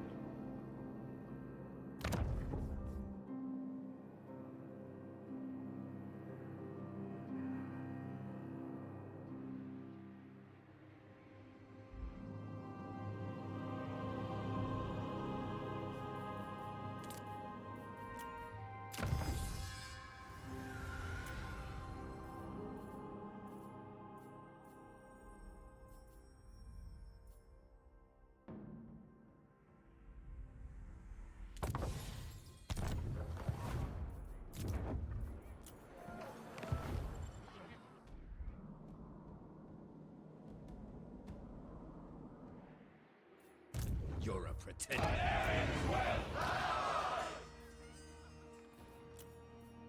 Can I offer assistance? Defender of the Everqueen, Lord of the Phoenix Court.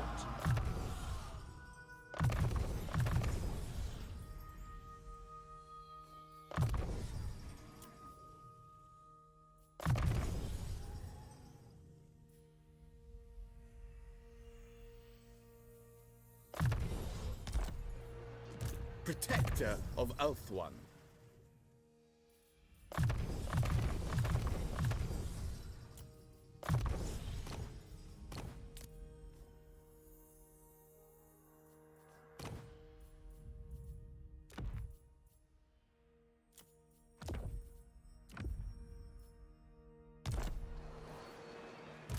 Your instructions?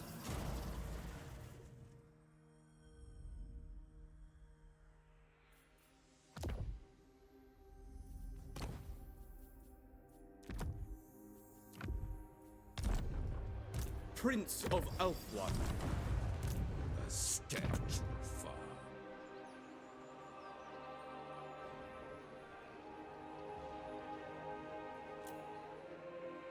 Would you stake your soul thus?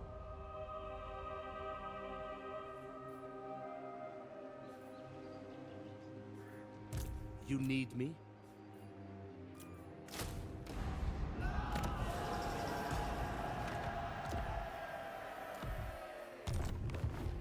No!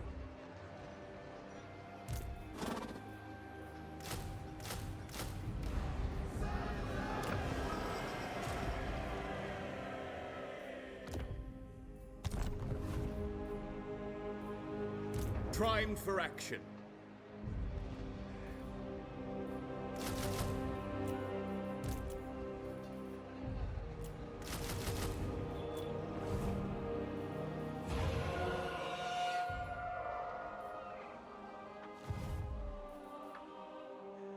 Our traditions give me strength.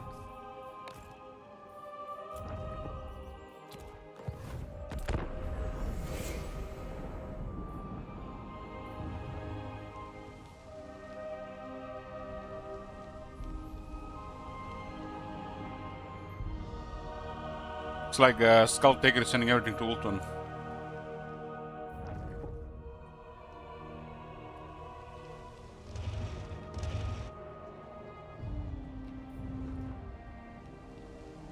Hey, Pagan Throne.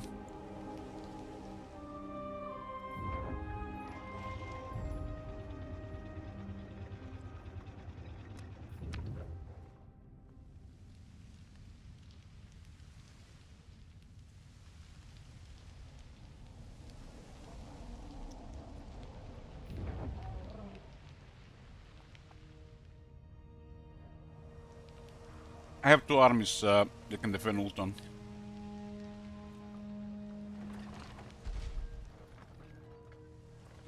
Yeah, that's big. That's big. Malekith's army been destroyed.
Malagir is building an alliance against us because I didn't send enough military to finish off any of them.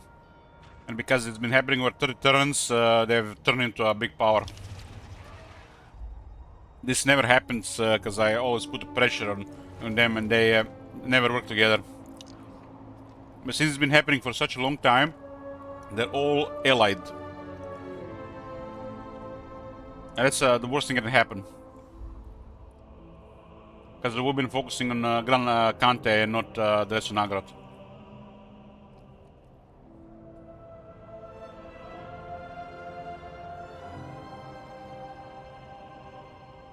There's an alliance between Malakith, Malus, Sigvald and Valkia.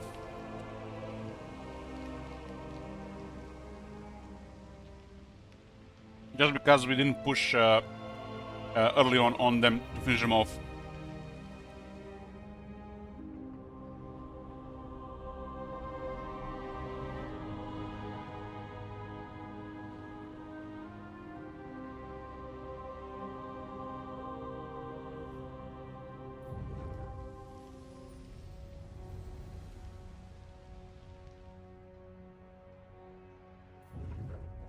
Yeah, Cat is the last one to destroy, and it's close. As of right now, they're circling the drain. They can no longer recover. We have hit the critical infrastructure.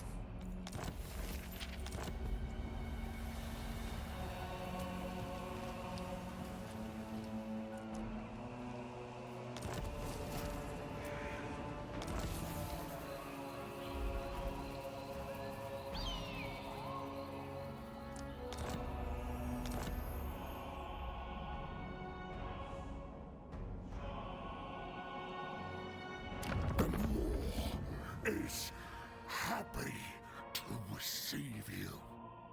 How often do you hear Skrag telling you the Maw is happy to receive you? Listen to this. Skrag the Slaughterer of the Disciples of the Maw, not the friendliest ogre faction, allied with the Empire, Dwarves, and the Border Princes.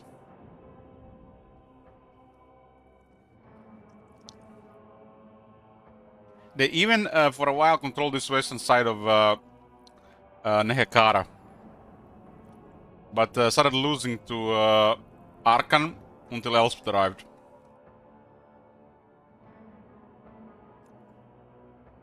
This is unusual, but most welcome. It's some of the best situations.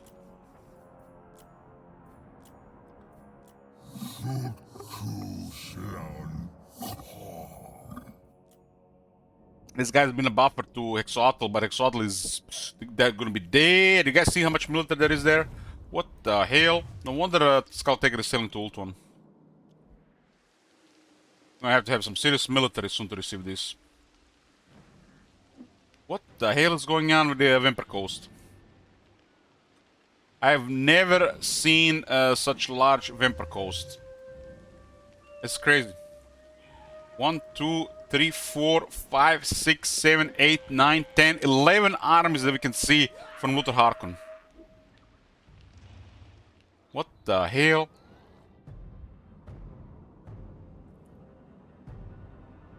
This is the... it's a modded Endless Orbit. What the CA trying to do with the game, and it's what we done over 2 months ago.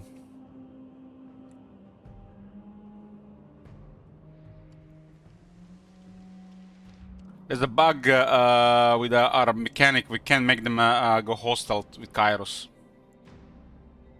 Yeah, Lastria is in really poor situation and nothing we can do about it. This guy's gonna be dead and they're all gonna come against us.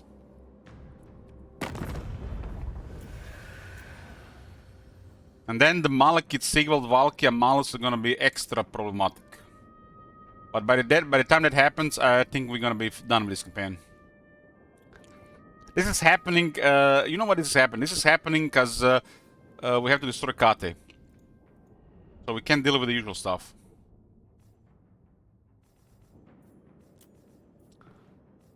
And look what happened in the Empire because we destroyed Kislev. This action does not have my consent. Empire is literally getting destroyed by the Massive Chaos Alliance. Arbal, Zulahu, Demon Prince, Azazel, and Archeon. And what you know what's the best part is? Their potential is untouched. We only increase the potential of Bretonia, Kislev, and Grand Kari this campaign. In the future setups, after this couple of tests, everybody's gonna get 50 potential, and Select Phase will get even higher potential.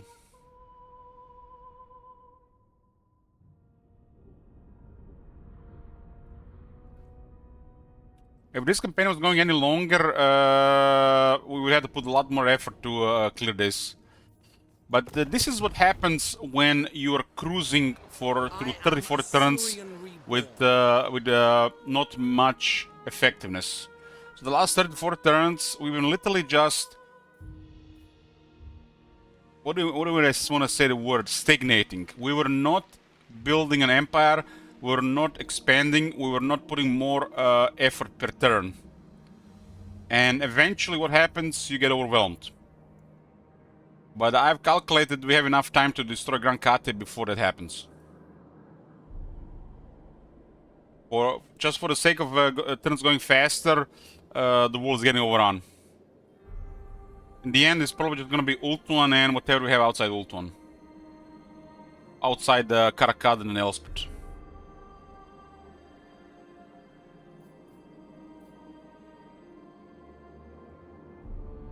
They're all decoming, and we need another 15 or so turns.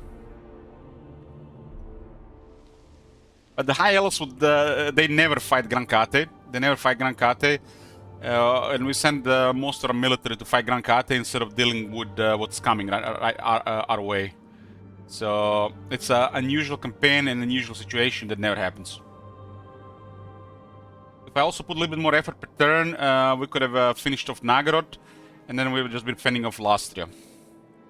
But that would have taken probably entire stream of dealing with Nagorod. For the sake of saving time, it's best to just focus on Grand Kate, while just doing enough in Nagorod not to get overrun on Ultuan. Like last stream, literally just fought the Dark Elves the entire stream.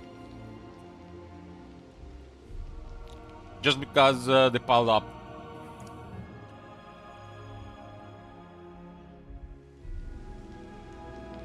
While doing some progress in Grand Kate. Grand Kate is done. We just need another 15 turns, and this is done. Awaiting order. We are clearing the remaining settlements. Lily, what? There is glory to be won.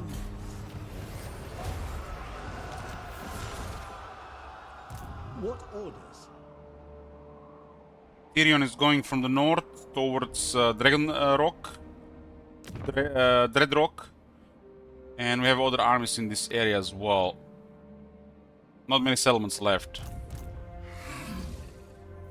Goddess, I beseech thee. Most of their military has been destroyed, and they lost most of their core cities. A strong leader is needed. Ours Hey, Bloomcoals. remain unbroken. This is the third time I capture Eataine. I forgot to answer to Gelt last time. Speak. There's a Honeyport here and the Shangwu, and then Fuhang, and that's it. They lost all the tier 5 cities. I go. Preparing camp. Welcome to my private study. Wine of palest gold will whet our palates whilst we speak.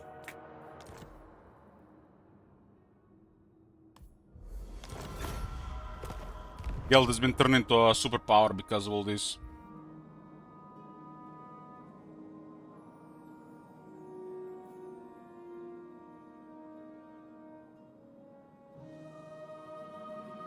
Welcome to my throng. There's an alliance available with Ungrim, that's good. We'll take a defense one.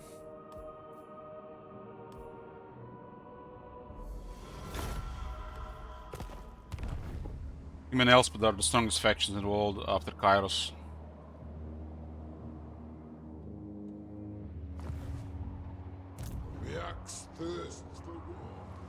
They're dealing with Grimgo right now.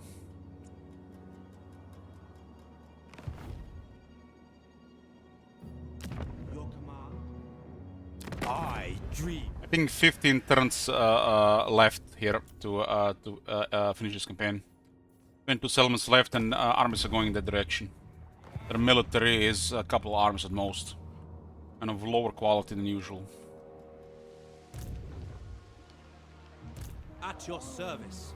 Your orders are reasonable. Lethal grace given forward. Orion!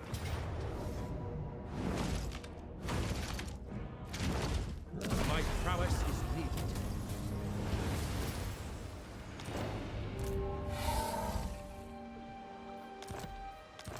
It's way too high casualties from this out-resolve. A noble victory. Orders?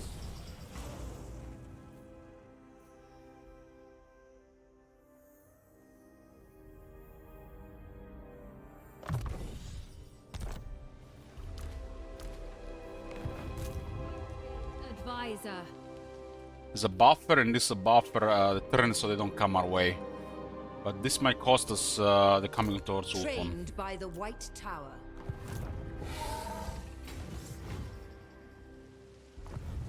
Archmage. Do not tarry. Can no longer wait to see what trade is there. I am yours. On to adventure! What do you require? Their life is forfeit. Refused. Only Core can command. Horn tend to have a accept my very, apology. very high quality these days. Your orders are reasonable. Traveling. I'm ready. For honor.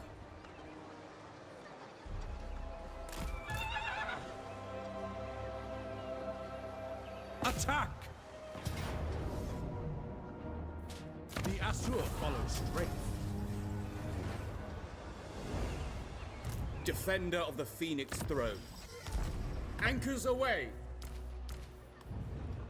I serve the king, ever loyal.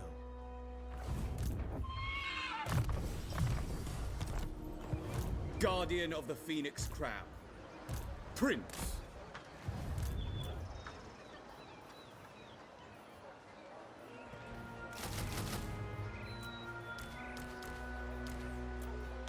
I will do my duty. Standing by. I know the way. Moving out. They are scared of Lizelle. Emmintara. They're no longer moving this area. Poet sees all. The most gifted. This is just what we need on this side of things. Just have to make sure they don't come on this side of thing, but this whole area is getting overrun. They might try another 7 See turns, the maybe. winds.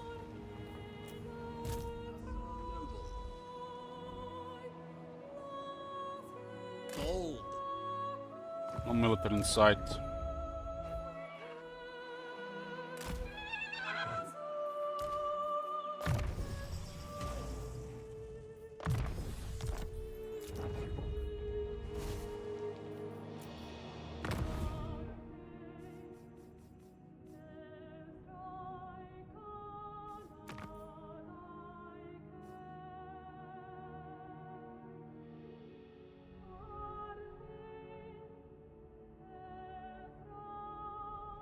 Was Black Krag, huh? Karzakara has been transferred, huh?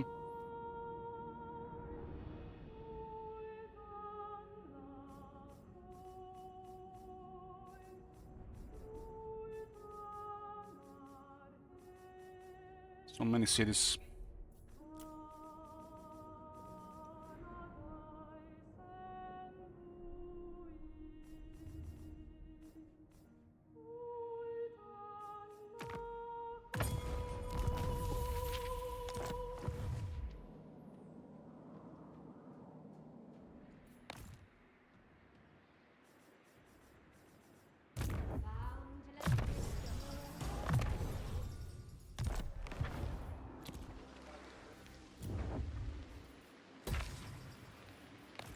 Turns are going pretty fast for this stage. I wield the winds. Take heart. Pretty fast for this stage. That's for the lack of expansion in other areas. Areas that don't really matter. That's why this is a situation in Nagaroth in Luster like it is.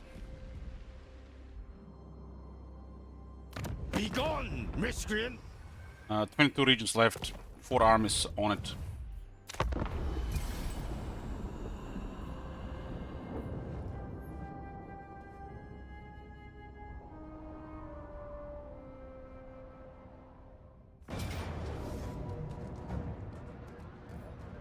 Back!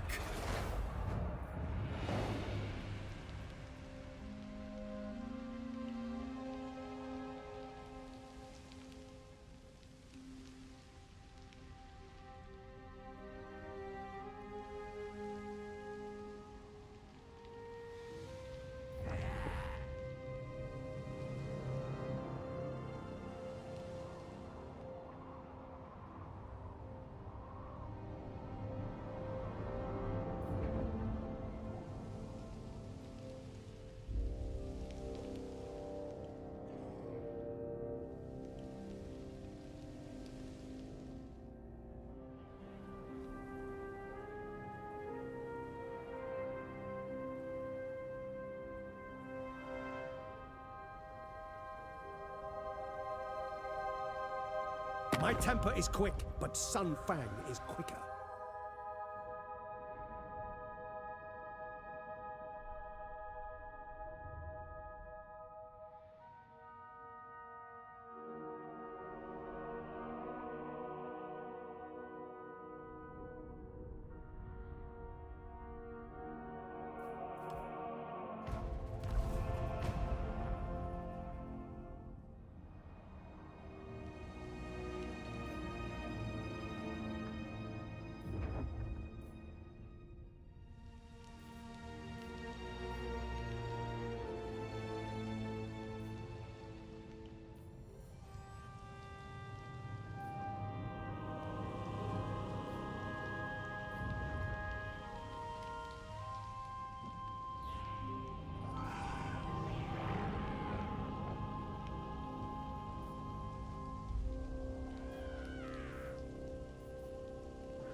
Eataine is definitely gonna be getting some attention soon. Self-Taker is already coming. He was coming earlier this campaign, but we repelled him with Eataine. Rexoatl is about to get done.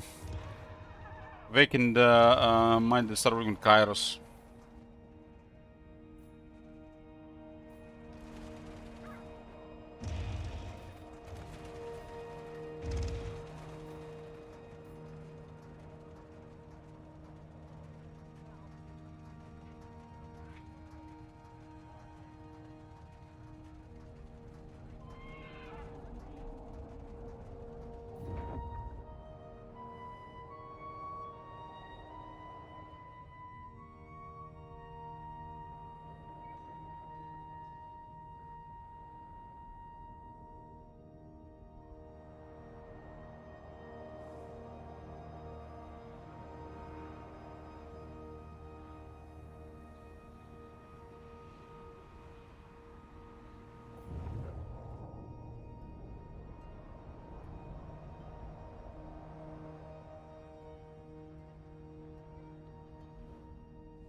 Transfer 2 minutes to realize that this Nagrond will be completely cleared. We haven't expanded a certain area in Nagrond.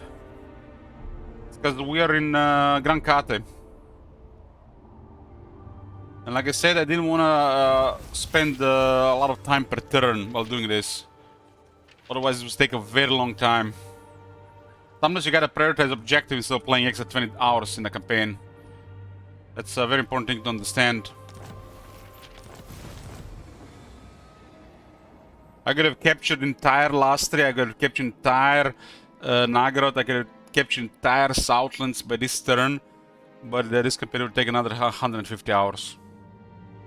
Understand what I'm saying?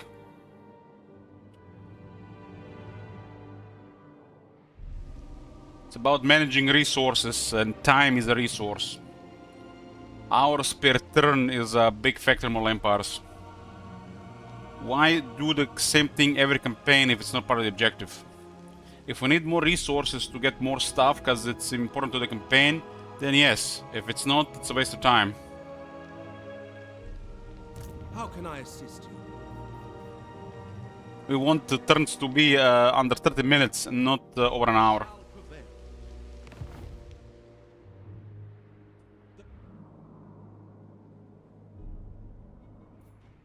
Lethal grace given form. And I've barely done anything in this area here. I just let this area be. Past this area here.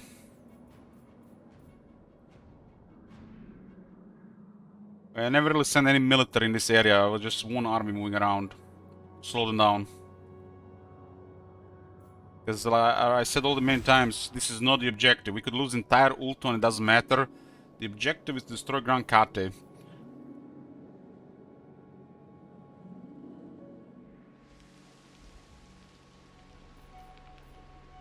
So why bother occupying, destroying all those factions at the same time we're doing something else? You understand what I'm saying? If we do everything at the same time, it's just too much time. Even if we have the resources. It's unnecessary. So we just need to be have just enough here to slow down their progression. And deter them from coming to us. While we are clearing our main objective.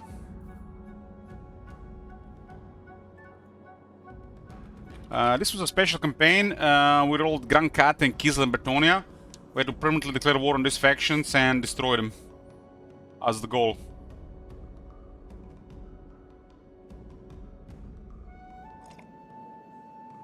So it was random. It was random. It was decided by RNG.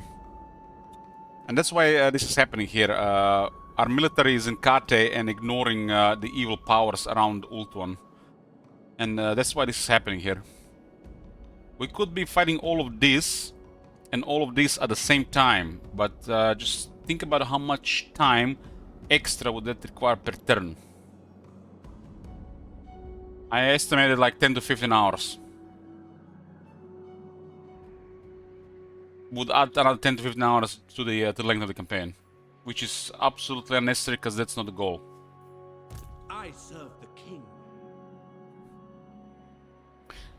So you might seen this thing as something like something bad happening, but I see saving 15 hours of my time by doing just what I need to do.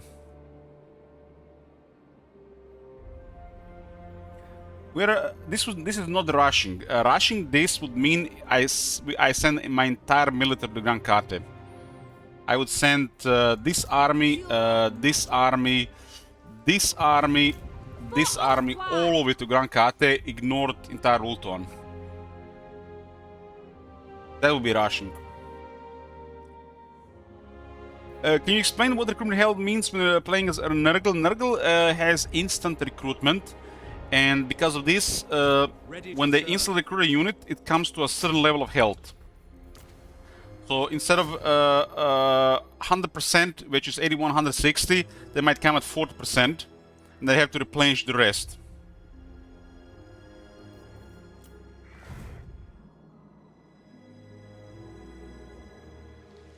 So it's a different way to recruit units. I second this. Since it's all instant.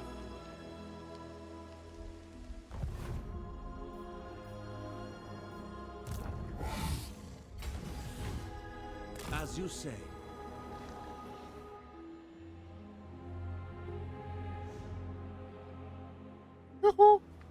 Thanks, Shamdog. Oh my god. Have you seen that shit? Friendship is more valuable Shit. than gold. What the Or silver. hell?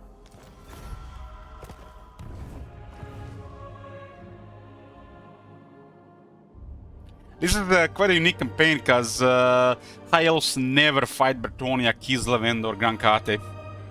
And because we had to focus on them, we had to ignore some of the other stuff. God. Have you seen that shit? Holy shit. What the hell? Lord of the Phoenix Court. Highborn.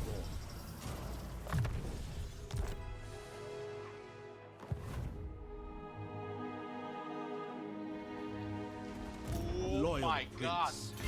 Have you seen that shit? None. Holy shit. What the hell? I will lead the Asur.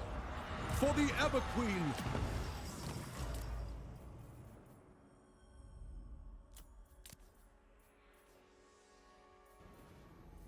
Oh my god. Have you seen that shit? Holy shit. What the hell?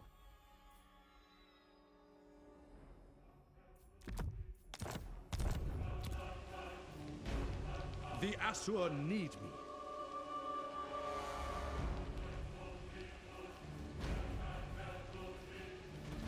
Oh my god. Have you seen that shit? Holy shit. What the hell? What the hell was that Feodrin?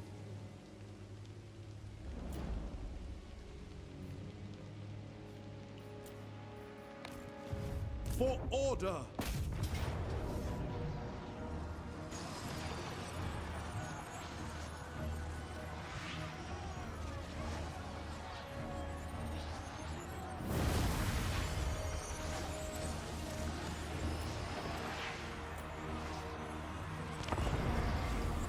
Not like we're in a hurry anyway, not like the game's gonna fix itself anytime soon. But the game is fixed in, with our setup. The stuff that could be improved is unlikely happening. They're now trying to do what we've done with the mods. It might take them several months to just get to this point. So I don't expect anything to change in the next several months.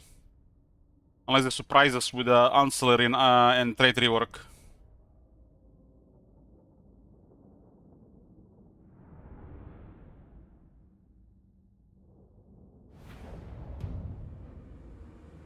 Other stuff cannot really be expected. Too much to expect from them.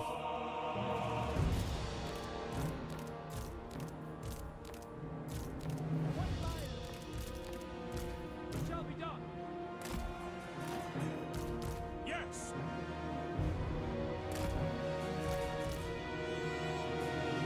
I'm pretty happy with this version of Warhammer 3.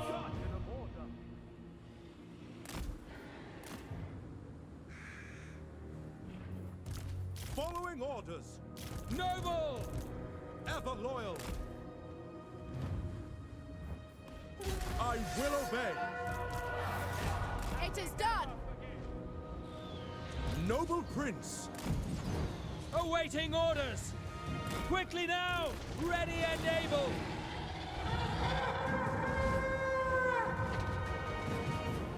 For honor!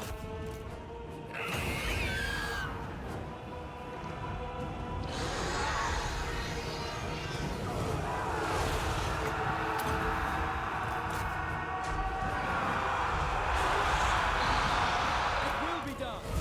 Setting forth! Swiftly. Seeking the foe. At your command.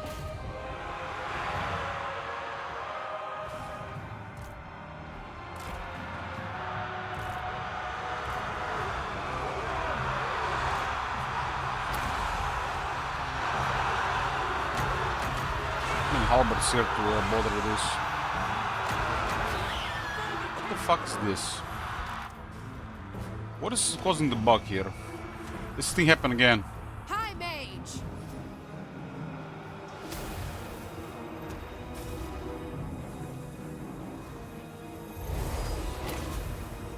Something is really fucked with this. Battle ready. Orders?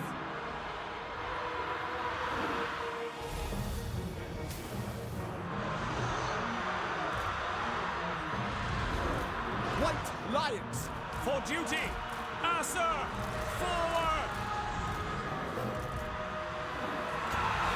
As you say. At once! Can use a mage here. Ready! Battle awaits! One is a mage. White Lions, For duty. orders received. That's a new bug. That's happened second time now in 2 days. For order!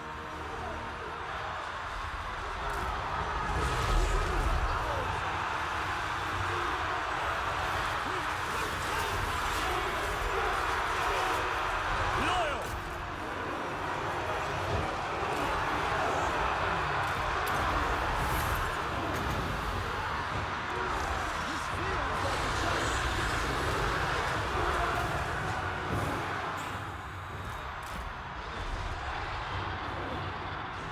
My power is yours!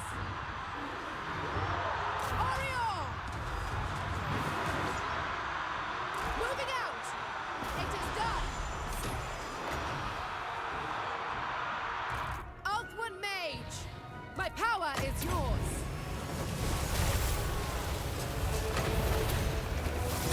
Manlui! Orion! Manlui! This is a really bad bug. Winds of Magic Ride!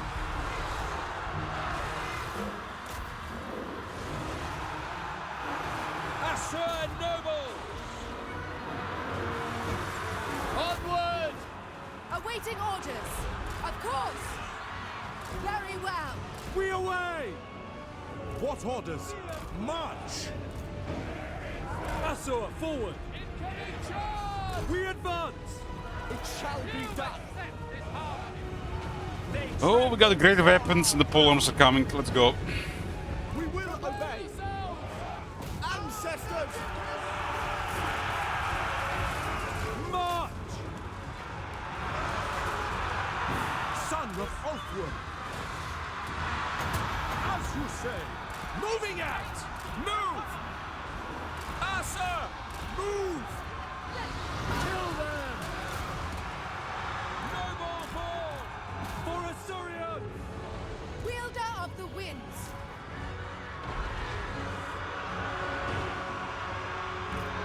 Obeying orders. To war! Orders understood! It will be done. By Alariel! Yes. For the King!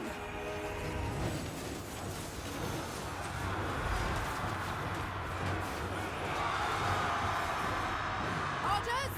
It shall be! Yes! Crush them! Steel. For order! To battle!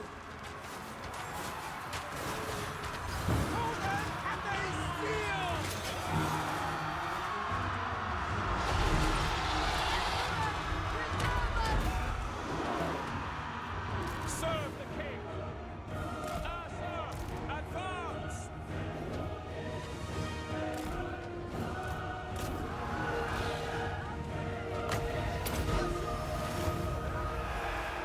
My power is yours! White Lions. Apace. Race!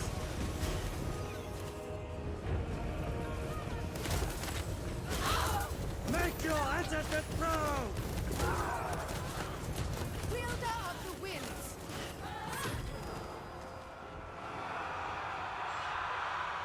White Lions. Acknowledge. Dauntless. Done. It is done. Assyrian willing.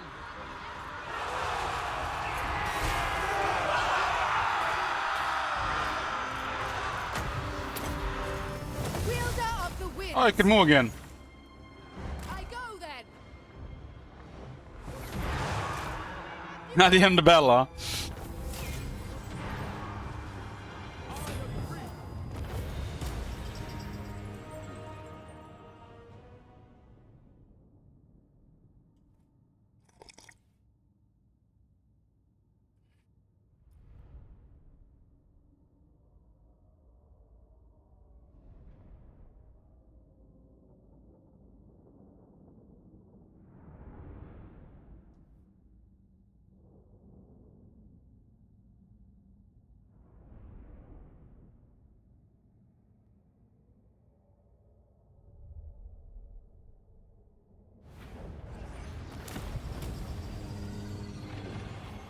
Seize it. Can I offer assistance? You need me? Pagan Throne is high else, what's not to enjoy? It's almost finished.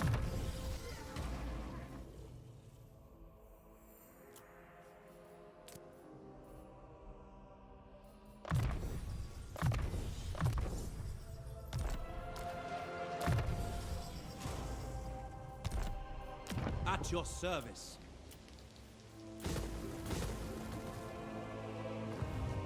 Can't transfer this, huh? Welcome to my private... There's no connection for this island.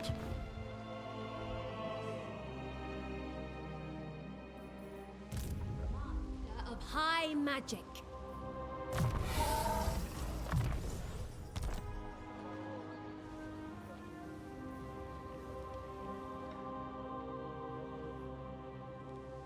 Master of high magic.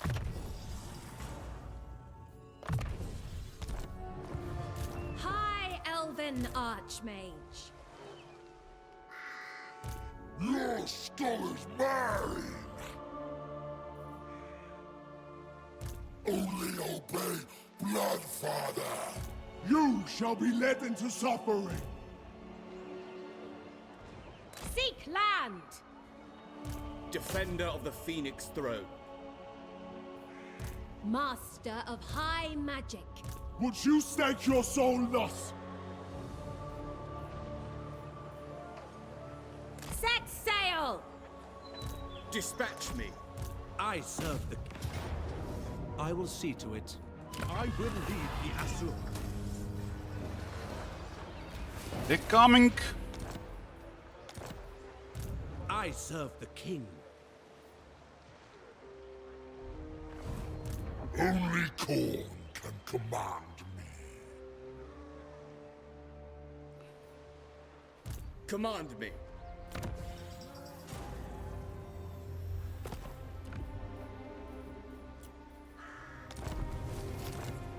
How can I assist you?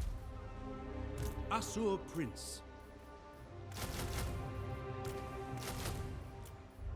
High magic.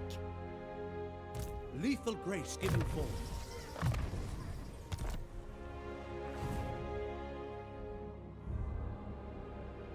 The Hex Outlet's not gonna hold for long. I only obey Bloodfather. High Elven Archmage.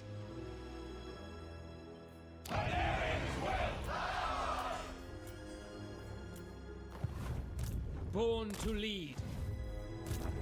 Yeah, Skulltaker seems to have switched his forces. Your orders are reasonable. The Asur Skulltaker has a nice defeat rate. We defeated him with the Tyrion. 10 fees resistant to attack for the entire army. I second this. Defender of the Phoenix Throne. My loyalty. Couple more high tier cities and that's it. They're done.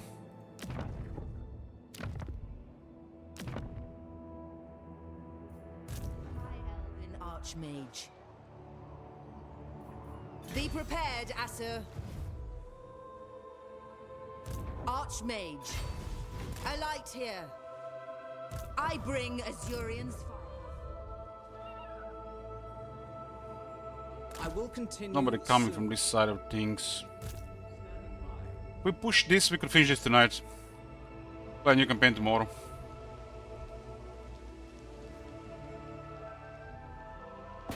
I'm excited to play new stuff. This campaign is really dragged on. Your aid. This has been such an amazing campaign though. Just started, it's been a long time since it started. Should I take stock of your worth? You have my attention. The sea calls. Well, no doubt somebody's gonna request our next campaign is gonna give everybody max potential. I can always see it. In a sellout campaign. This time in the sellout campaigns, allow anybody to assign any potential they want. This is the first time we're gonna do a select campaign with mods. I will move momentarily. Disciplining the enemy. Disciplining Valkia. Kinky. Speak quickly. Fear not. We will listen carefully.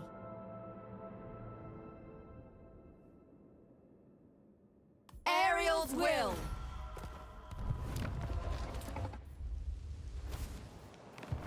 Servant of the king. Ulf-1. To... Have you seen have you seen the initial locations, Boomcools? This is the first campaign we actually experienced a lot of them, because it's mostly for the Order. And in Eataine, the capital of the High Elves, in the province, there is a city there with a Bretonnian unusual location. And if you spend some time there, you can get a Blessing of the Lady.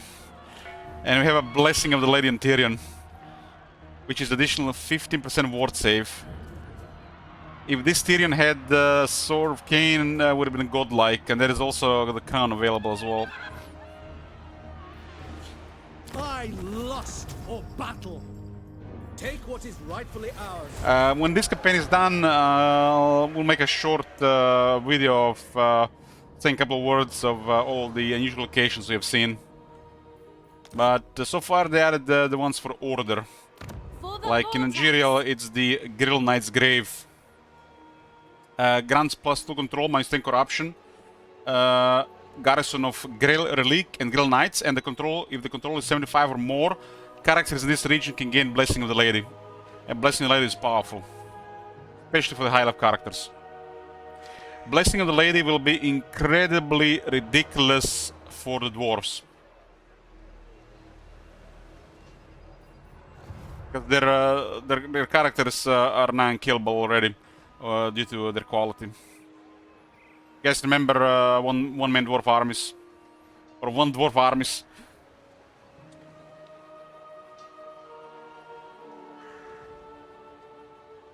Yes. After a couple of turns, you can get a Blessing of the Lady here. This is the trait. It improves relations with Bretonnia and grants you the Blessing of the Lady. And it's the Bretonnian Blessing of the Lady, like you're the Girl Knight.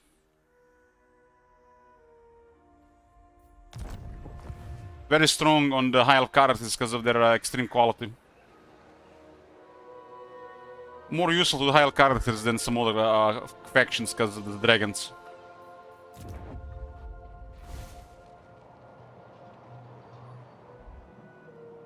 What is Chaldea has no full army? I'm not sure, but this is a very high quality army.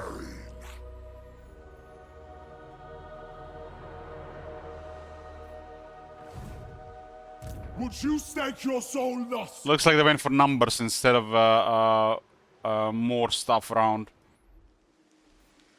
Only call, do not flee. It's not an economy issue. I might have lost some of the units. But this is extreme quality, really. It's like this is top tier stuff. You shall be led into suffering. I see the winds. Ever loyal. Greetings. You no doubt have a request. I'll hear it now.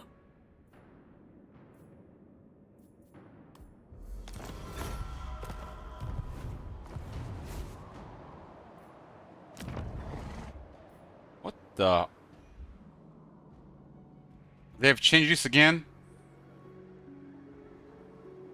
They started fixing stuff in these mountains, but they haven't completely fixed it.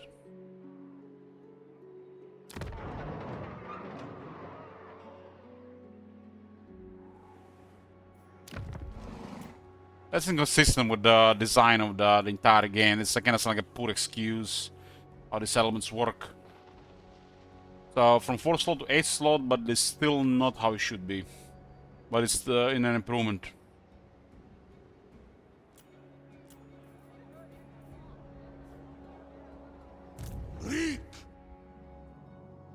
The Zuluhu was quite a menace this campaign because they worked together with Archeon, Arbal and the others.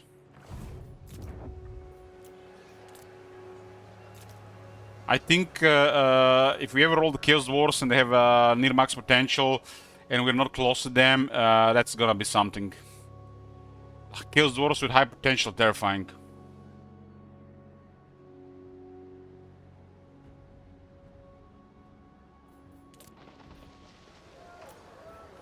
If they fix the occupation to focus towers and provincial capitals, this can be a very powerful AF action on high potential. Protector of the Everqueen.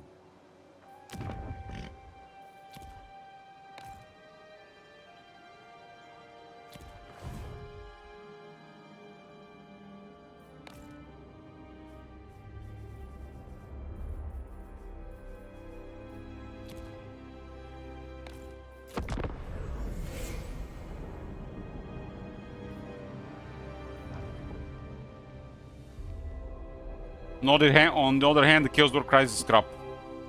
Really bad.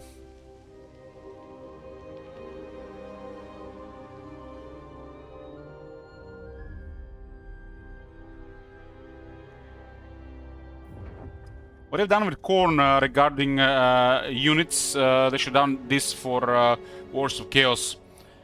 They should have given them a slightly higher quality on turn 30, slightly even higher quality on turn 60, and max tier quality on turn 90 on their Warband recruitment. Especially on highest difficulty.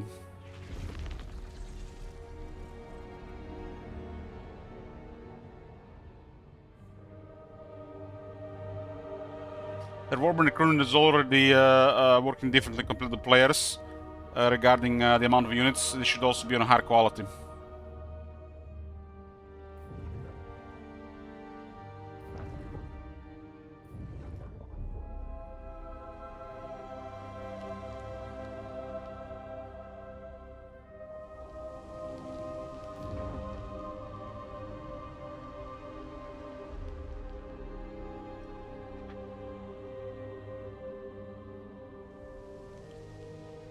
Greetings, children of the Old Ones. What do you wish to discuss?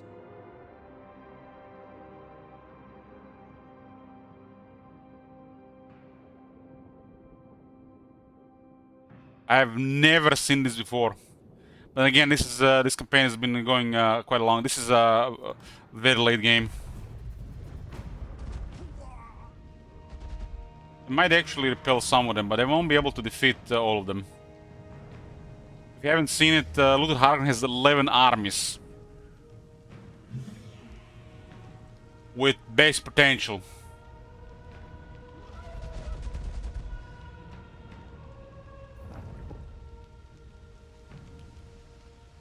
And Grand Pepe has been struggling with Skull Taker this entire campaign, even after we crippled them a bit. I wouldn't say we crippled them, we did give them, tone them down a bit.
Sim 900 turns.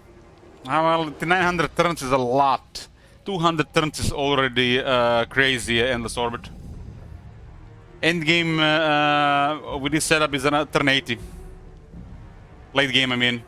We are currently in I would say, very, very late game. Because the later you get on a higher difficulty, the higher difficulty, with more of this setup, the late game comes sooner. So late game is already around turn 80.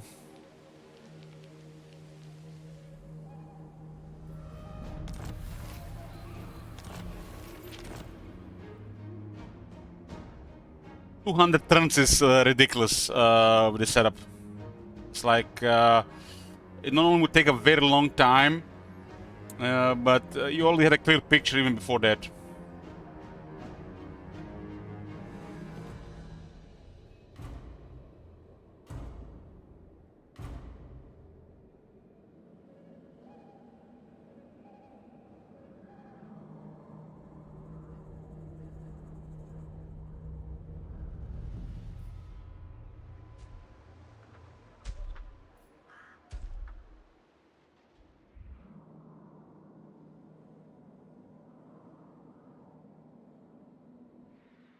None may command the Iron Dragon. We can't transfer this one on. This is a terrible position for him.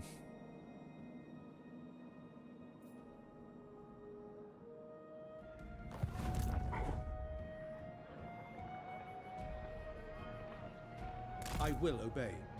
Regarding settlement management late game, you just create a system, you know, and do what you can. Shield against the darkness. I am Iron Fist. Some call me a king. You are welcome here.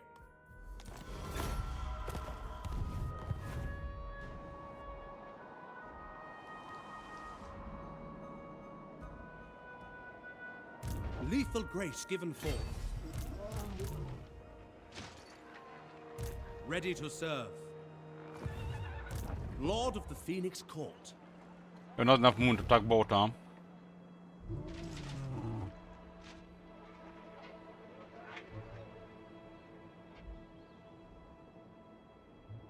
That's why they're positioned like that. What news? What do you require? Resting a spell.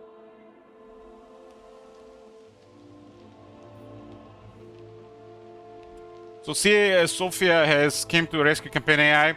Hopefully they'll just replicate what the mods did and don't waste too much time on it. Imagine they go on it for months and they still don't do any decent job. Direct me. Can I offer assistance?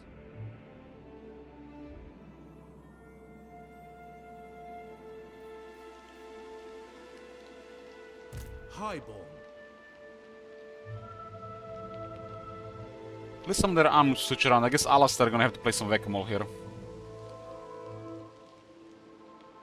Duty calls.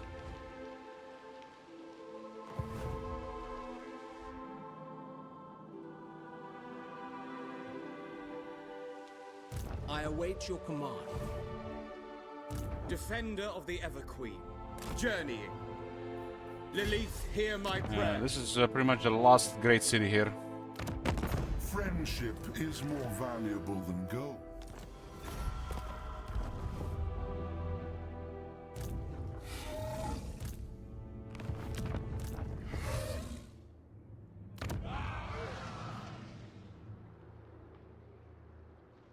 Click and click on.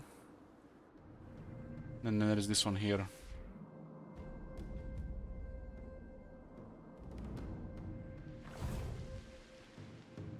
Guardian of the Phoenix Crown. Attack! You are without sense. They fled the city. I will lead the Asa. Our spirit remain unbroken. There was siege, get out. Protector of Elfwan. Prince of Elfwan. Defender of the Phoenix Throne.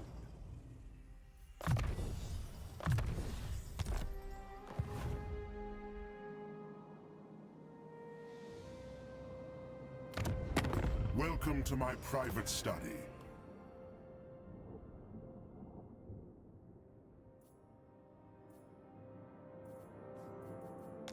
I trust our dealings will bear fruit, friend. Defensive alliance against. I think it's time. By the time that his relationship deteriorate with the rest of Gran Card is gonna be a while at this point. They still have trade. Now we can see the extra position of Gran Card armies. Some of them are still moving through Gel territories. The next city we can also make them go to war with Gel, but they're gonna attack too many of these undefended settlements, so it's not worth it. To touch a dragonborn is blasphemy. Gelt will backdoor the Arbor Alliance. Master of high magic. Should I take stock of your worth? Would you stake your soul thus? We're slowly piling up here. Breeding will out. Scholar supreme.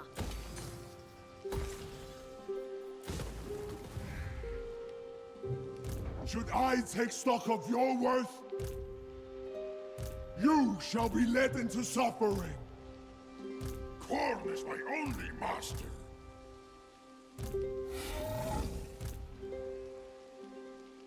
I will decapitate you! I wield the winds. Toward power! Light of the moon.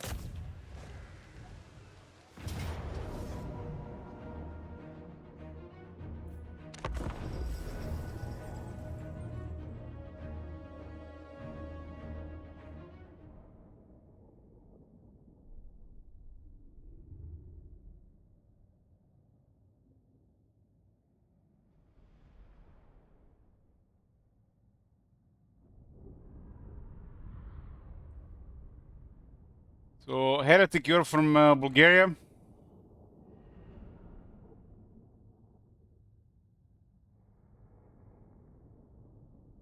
How much is an espresso in Starbucks in Sofia?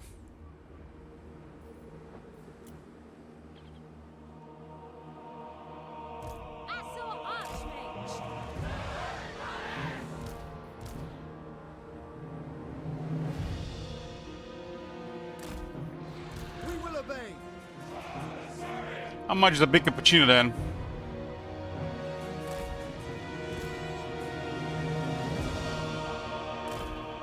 Big cappuccino, €4. What the fuck?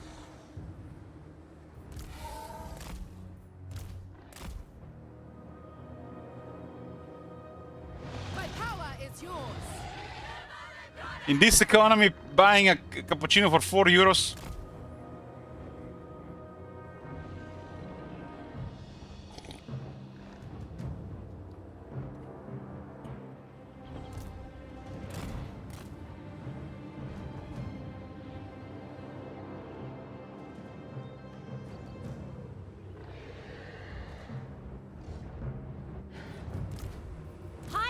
Ready! Korn is such a trivial enemy for high quality high elves.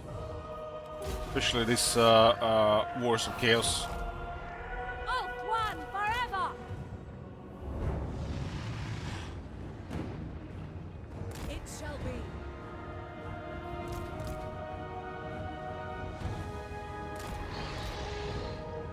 We will obey!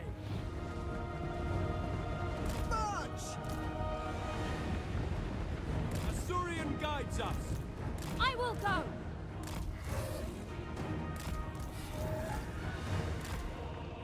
Chosen of power!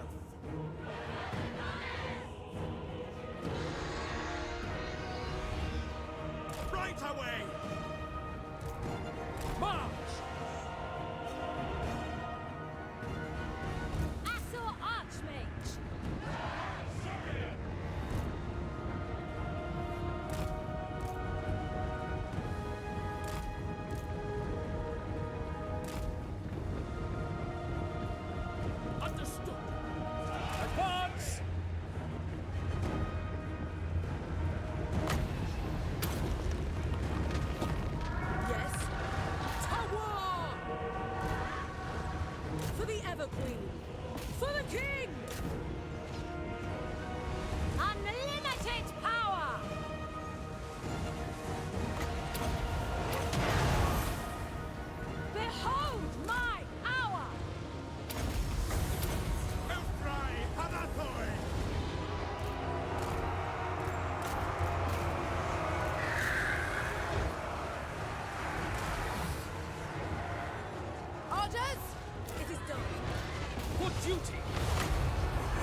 without fail. Dragon Princess! Loremaster of Power! I summon the winds! Defending order! Render!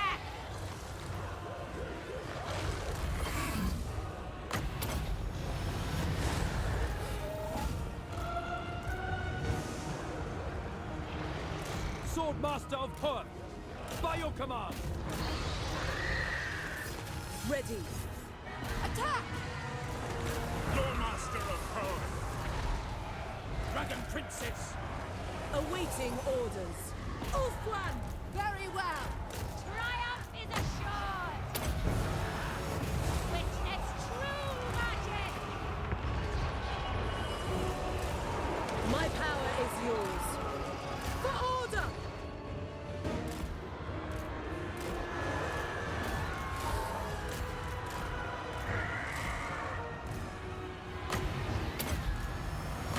Cyclone Seal Campaign!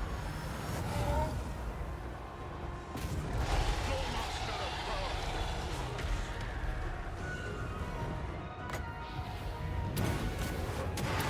Magic's unleashed! Wielder of the winds! Ready! Going abroad!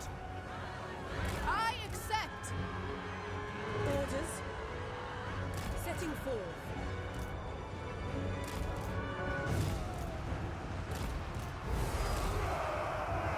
Loremaster! Weaver of the winds!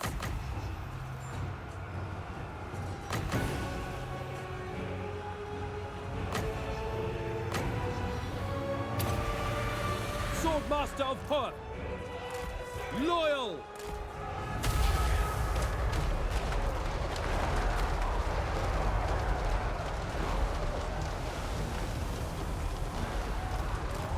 Swordmaster of Perth, Asur Archmage! ancestors.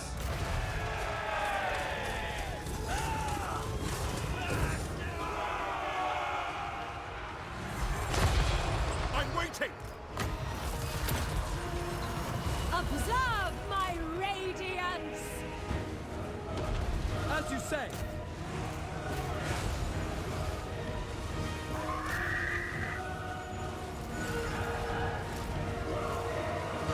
Ready.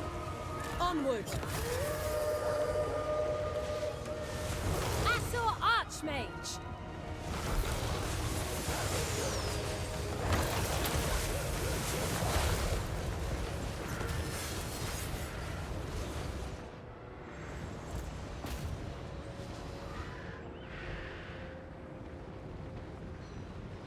Where did they get the wizard? I guess they had a Shall be done.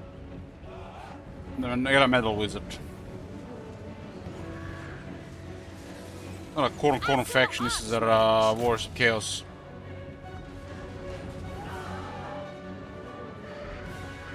Speak quickly!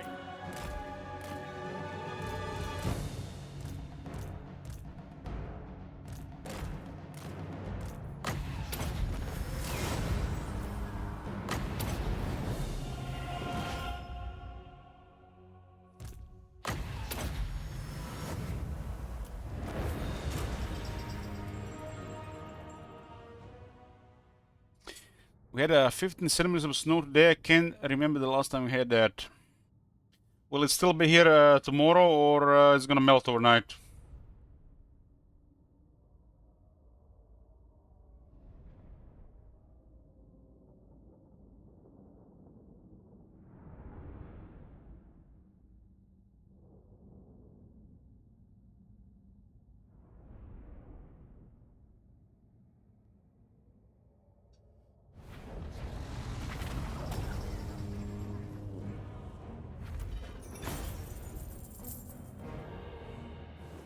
Honestly, this battle I haven't been paying attention to how the stuff is going on.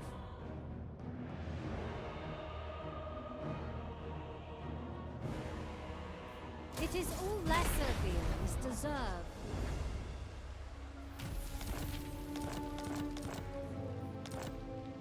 Master of high magic. Ready yourselves. Silence, worm! Wrath of the heavens!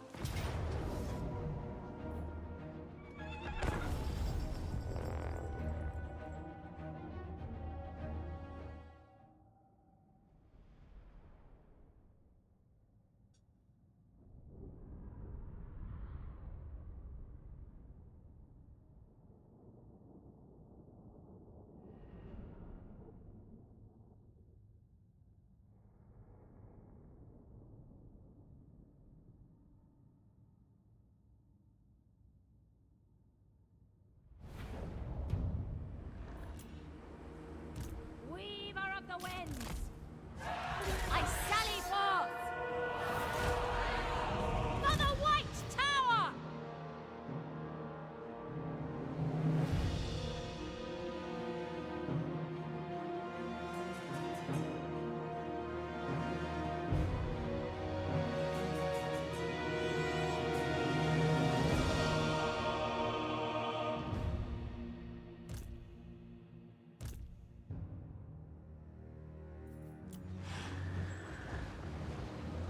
Yes? Lafane! Attack! Magic's unleashed!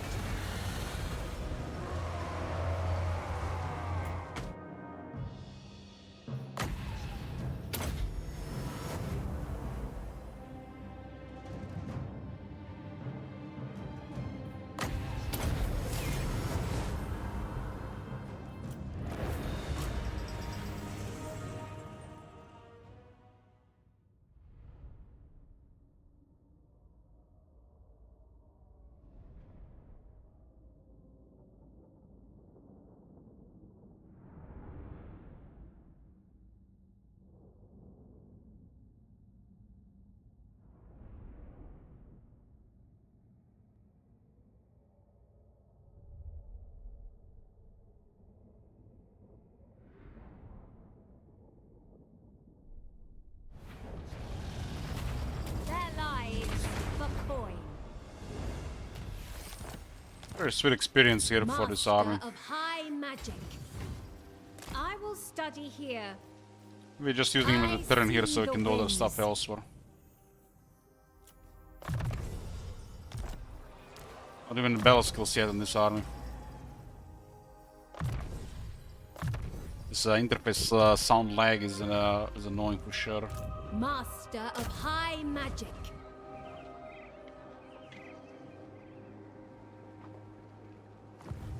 I wield the winds.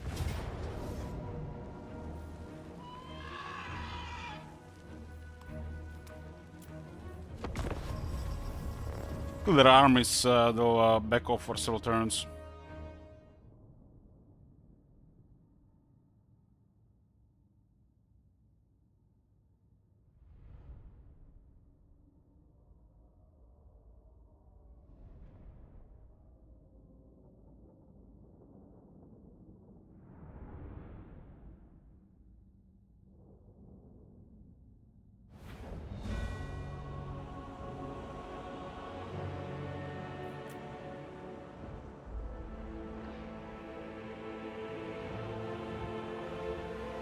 Nice battlefield. Without fail. Spearmen. Azurian guides us.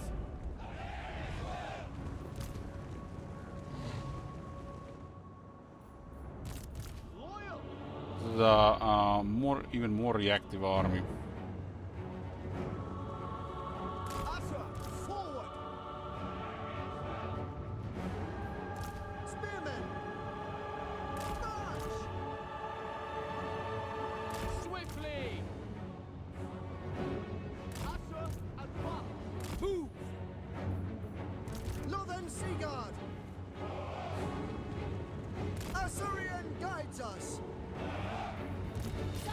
They started fixing this random 3 spots bunkles. They fixed it on most battlefields. If they leave it on some, it's I guess it's fine at that point. Yeah, admitted that was looking bad. Onward, as you say. Sister of Avalon, Alaria wills it. Sisters with me. Better late than ever.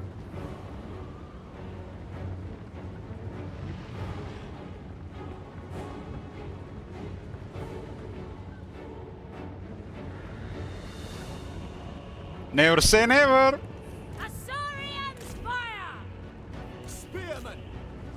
From all, we're all about quality here at Creative Assembly to never say never. We lost 100 million euros. Without fail! We're back on track. We're here to make great games. Yet again. Orders received!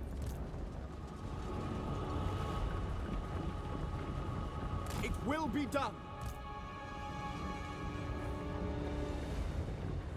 It is an honor As you say. for the Phoenix King. It shall be done! Orders understood! Move! My power is yours. Agreed. Assyrian protect! Forward, sisters! March! For duty! Swordmaster of Hoeth!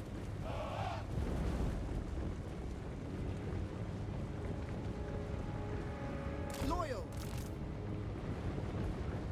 I accept. Loyal!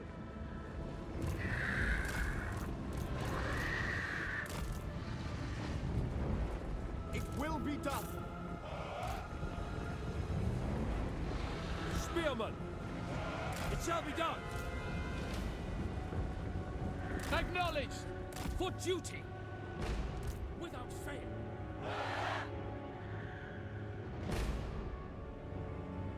As you say, the skies are defended! We will obey! As you say! March! Without fail! We will obey! It will be done! Agreed. It is done.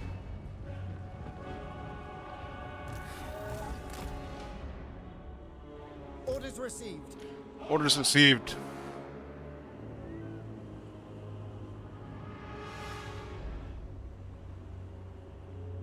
Understood! Seeking fate.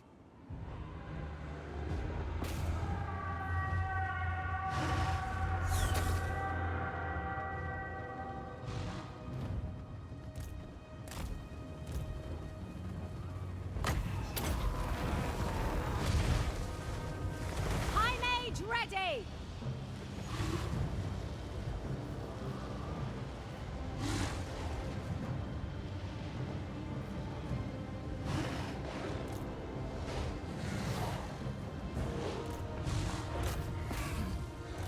You can't fight us in the air.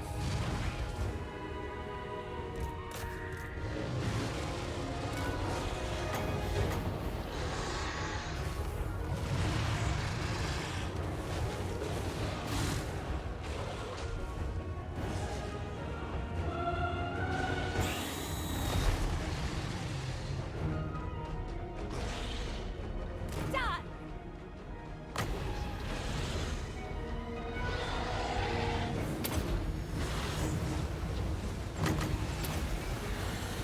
Witness true magic. Spell cast us to pray. I see my path. Handmaiden of the Everqueen. See the damage on the Silngar that was from far. Orders. It shall be. For order! Handmaiden of the Everqueen. Asa, attack. With pleasure. I sally forth. Wielder of the winds. To war!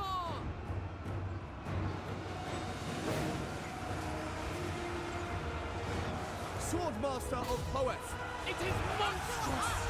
They tremble before our power! Lothern Seaguard. For Asuryan! Orders received. Lafane! Battle calls! We will obey!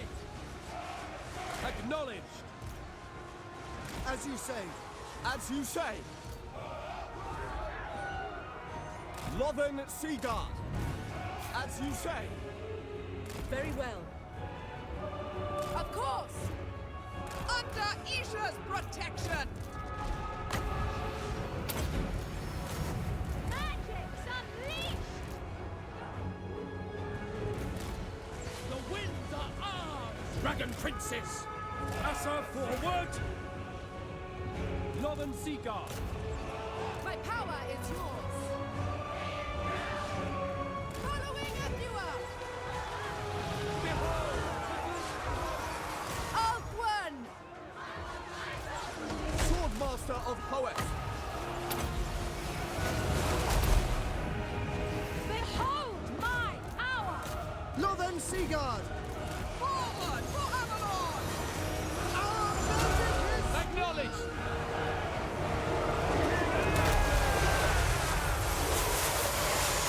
They tremble! Royal Guardian!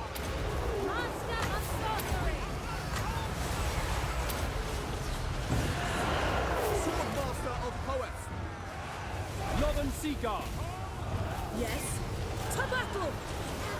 For the King! Handmaiden of the Everqueen! Avalon! Attack!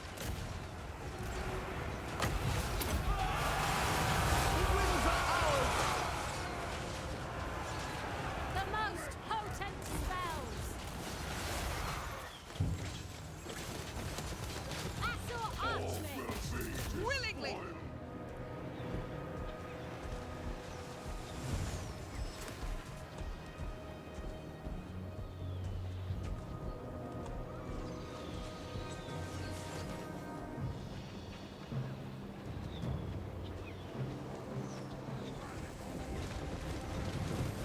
Guardian of Avalon!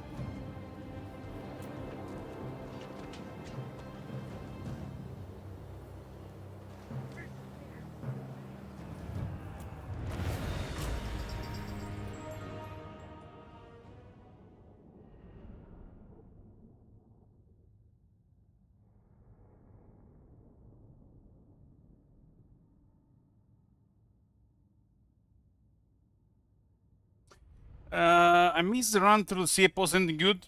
Pretty much trying to do what we done with the mods a couple months ago. Exactly the same thing, Fist. Imagine just they apply what these mods do for the game into the main game. The way I explained with natural selection, the advanced campaign customization, and make the AI just like it was with this setup. I fear they might just waste several months of stuff, and hopefully they do it right.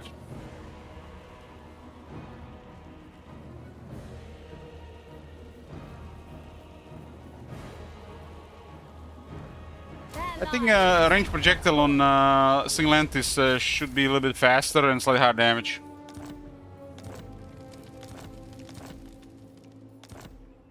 Master of high magic. There I must go. I await your command. Phoenix Court. Goddess, I beseech thee. I serve only the dragons. A strong leader is needed.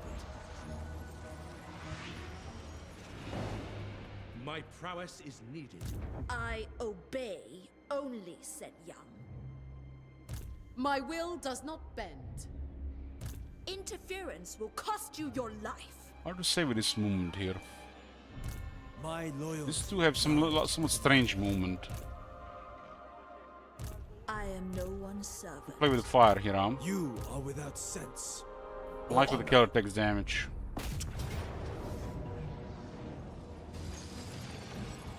I I will lead the Asura. The only way they have, can challenge us if we are diminished after out resolve. Claim what is ours. This is a shit banner. I serve the king. It's worse than a war banner.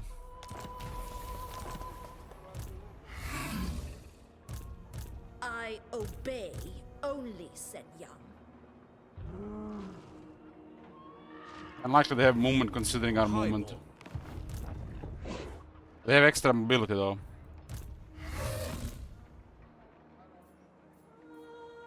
We'll see what happens. Alfuan triumphant. The military doesn't mean anything to us, the settlements are more important.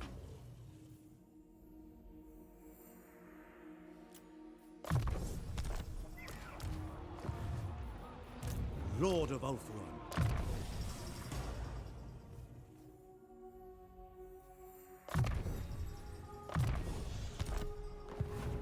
Master of high magic. Can I offer assistance? Only obey, Bloodfather. All these guys attack fart. It could get ugly. Can I offer assistance? How can I assist you? You shall be led into suffering. Unhand Corn's herald. Only Corn. They definitely have enough stuff to threaten the city. Lethal grace given form.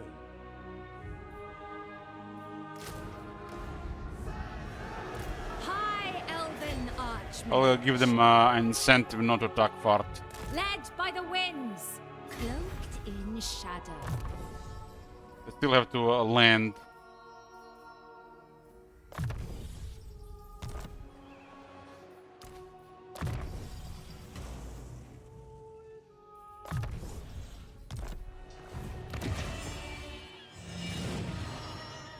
Lord of the Phoenix Court.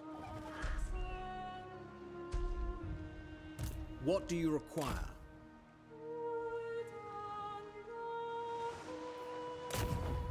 I will dispatch them.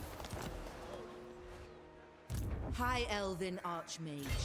I'll have a lot more military coming to Ulton, so they're all fucked, whoever arrives. Seeking a 5 trial. armies can literally kill endless Full armies sail. coming to Ulton. 3 armies can be kite around. Row at you. Born to lead.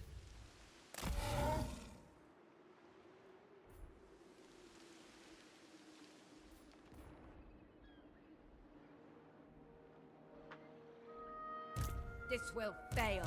Malekith, No. for the first time, is sending armies towards Ultuan. Lae'zel and Mintara were too much for him there. He'd given up on attacking that area. I will see to it.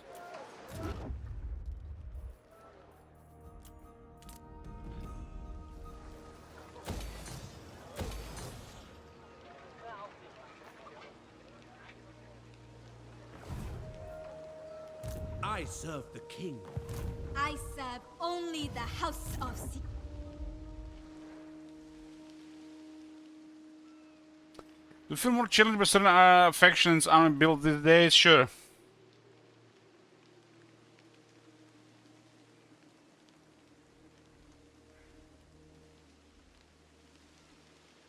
But once you reach a certain level of skill and experience and knowledge, challenge only comes in the form of, you know, when you're playing with some kind of gimp setups or you screw something up. Light my path. True son of Ulthuan.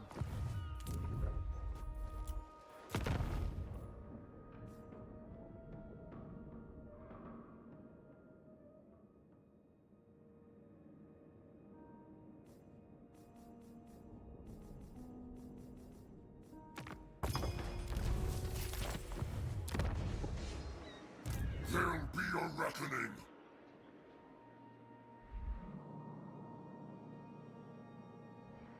Was that the exalted great unclean one causing mess? I want to check him, but I keep forgetting about him. Racklin is in deep shit here. Rank 13.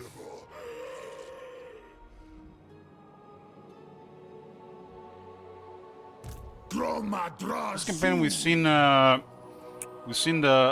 Zulhu pretty early in the Empire. Should I take stock of your worth? The Empire! The nation calls.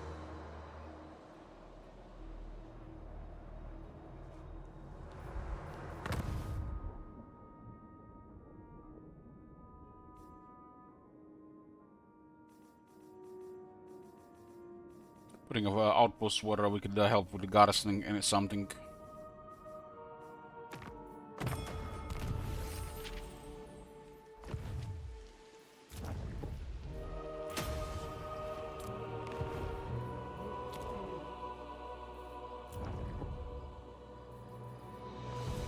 I serve the king. That is pretty much done here. Now we just transfer things. Click, click, click, click, and the center. In center we have two armies, but this island here cannot be transferred, so this one has to go last.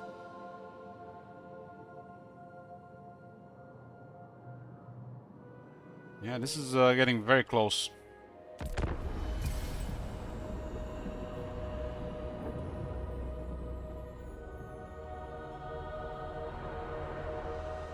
If I was scorned here, I would have attacked Fart.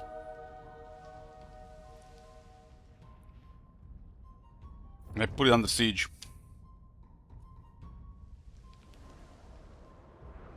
But we have an army hidden outside Angerial, so they lack critical information. They should have just attacked immediately, no, not waiting. That would have been a fight. A nasty one.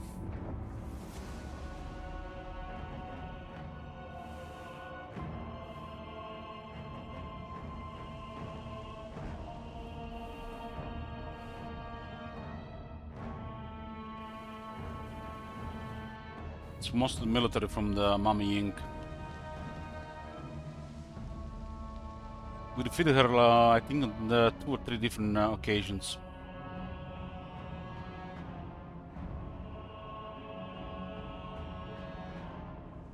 I don't know why, Ellich, but there are bots that sometimes join your server and DM me. You mean like on Discord? Well, it's the internet, there are bots everywhere.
I haven't seen Malus this sucked before.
Greetings.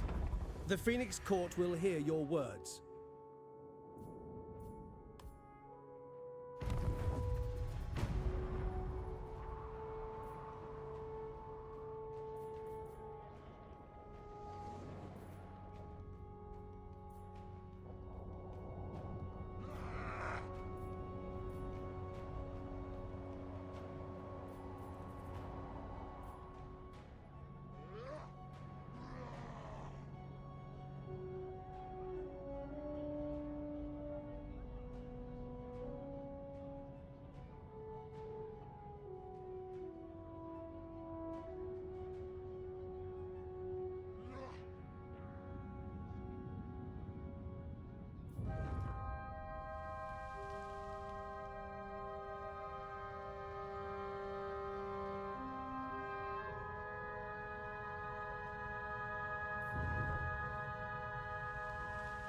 Eataine says that after having done all the dwarf campaigns back to back, Belagar was the most fun.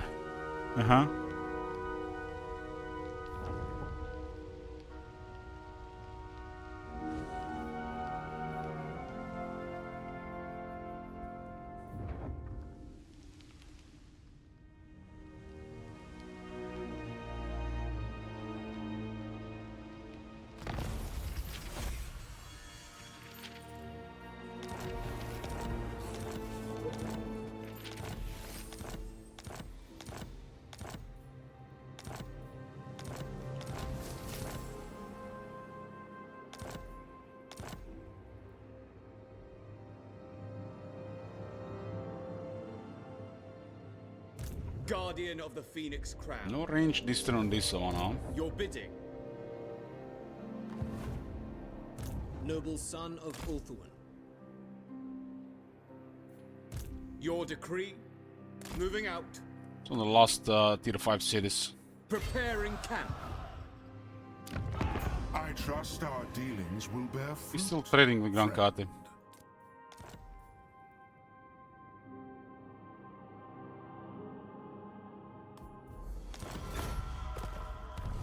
Gonna go over 50 regions. Lethal grace given form.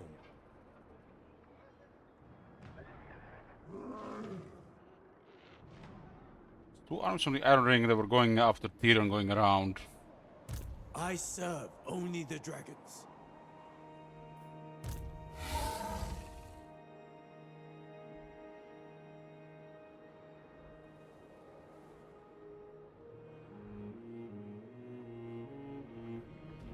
Servant of...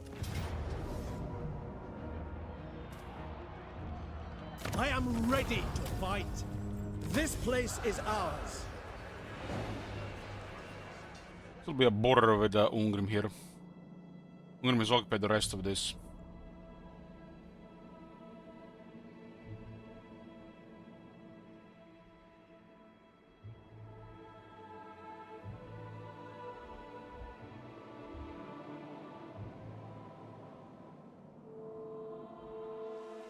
None may command the Iron Dragon.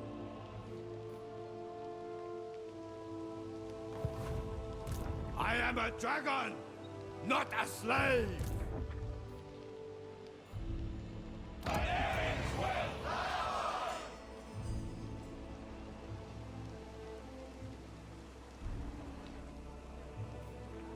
I heed only my father's decree. This area is a little bit back more because we can transfer and one army can do much here. We're just gonna be doing the circles and repetitive hitting bells. Let's just not do anything here for the moment.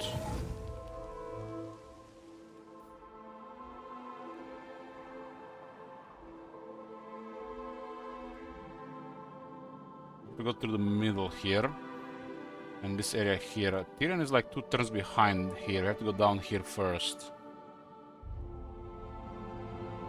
Still about 10 turns. Still about 10 turns. We'll maybe 2 more turns because I have to go around here. You called, I go. Preparing camp. Guild is the warden of the Great Bastion. Fruit, friend.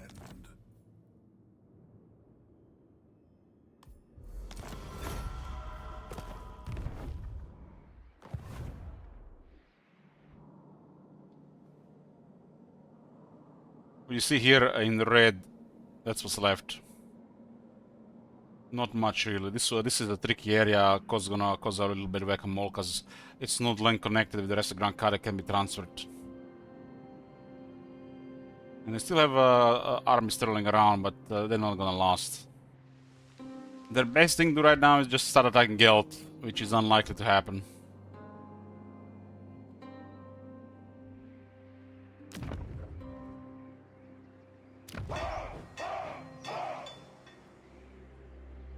The Iron Dragon is neutral with Gelt.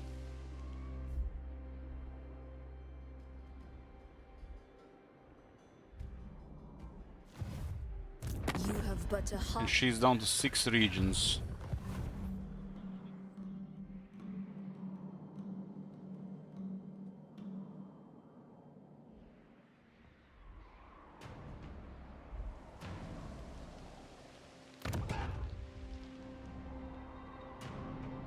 Yeah, this actually could be a little bit annoying if conflict starts like this. Should make sure they like each other to the end. We're gonna create probably a couple hours whack-a-mole otherwise. We're going to improve relations between Gelt and the dragons again.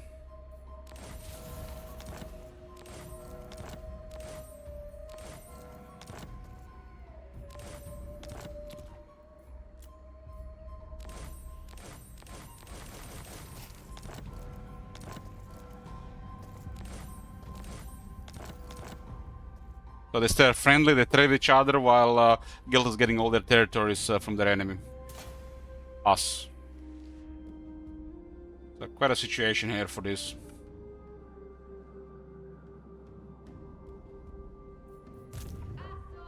Sorcerer! Ready yourselves! This is a turn, here don't matter much here because most of the army moved out of the area. We can send one of these armies away. Speed, Azor. We should just stay in the middle. Master of high magic. These guys are going around. These guys have besieged Lothern. Or Fart in this case. I'm kind of surprised they didn't attack immediately. It would actually be really bad for us.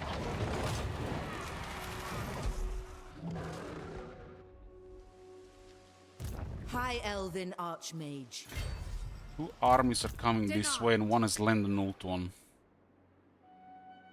My visions predict failure.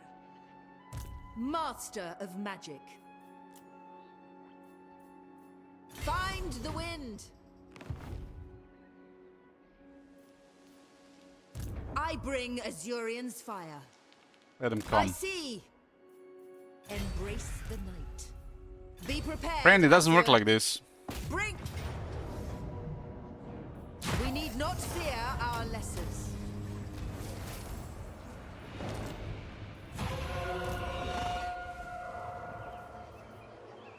He used the wrong stance to force land, so he couldn't retreat.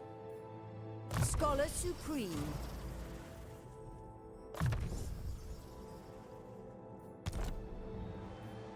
You don't need to use extra movement to force land. You can use the movement from following turns.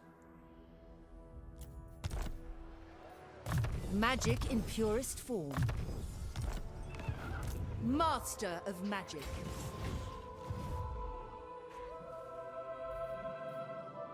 Poking Ultun again. Most of the Celtic army is gonna go down. Hexalo should hold until the rest of this campaign. The turn here is active, and I give like max 12 turns unless something random happens for this campaign to be finished. 12 turns.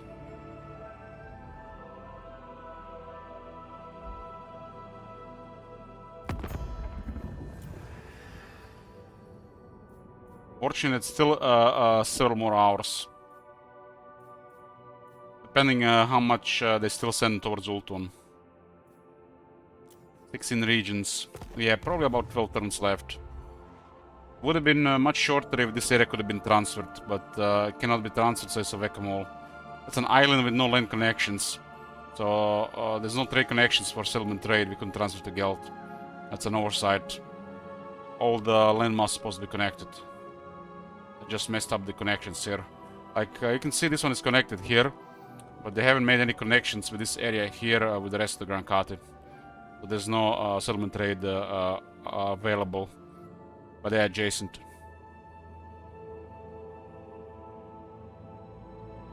Command. It's click, click, click, click. Clear all the military. It's probably like 12 armies. Tyrion needs 6 turns to here and back. Like 7 to 8 turns for the settlements, and then just whack-a-mole on the armies, because their armies, we may have to occupy this area and let the older armies come down there. 1, 2, 3, 4, 5, 6, 7, 8, 9, 10, 11, 12, 13, 14, 15. 15 armies that we can see there are still moving around. Considering how much territory loss is still quite a bit, but most of them have lost units. 15, 10, this one still has 20. 17, 18, 11. Some of them are also fresh recruiting. Since we have not been really dealing with the rest of the stuff, we just prioritize Grand Kate. Bloomcool's turns are under 1 hour unless there's multiple battles going on. Like, there's another wave of Malekith coming after we destroyed. But it's not really a big deal. The Skull Taker, we're gonna have to fight him. Infused by Hoeth's wisdom. They're gonna disperse a bit, but we have enough follow-up to destroy all of them. It's gonna be a bad retreat for them, so we're gonna separate their forces. They should have attacked too far. They had a very good chance to destroy this. Ever loyal. Grand Pepe should probably survive here. We're gonna call it here, boys. Still several hours to go here to finish. And we'll finish tomorrow. And then we'll try this beta patch and do some testing with their new campaign AI. Although we have already an excellent campaign AI and setup for campaigns here thanks to mods. The CA trying to replicate the same thing. Thanks for watching, boys. We'll see you next time. Last Tyrion stream next time, hopefully.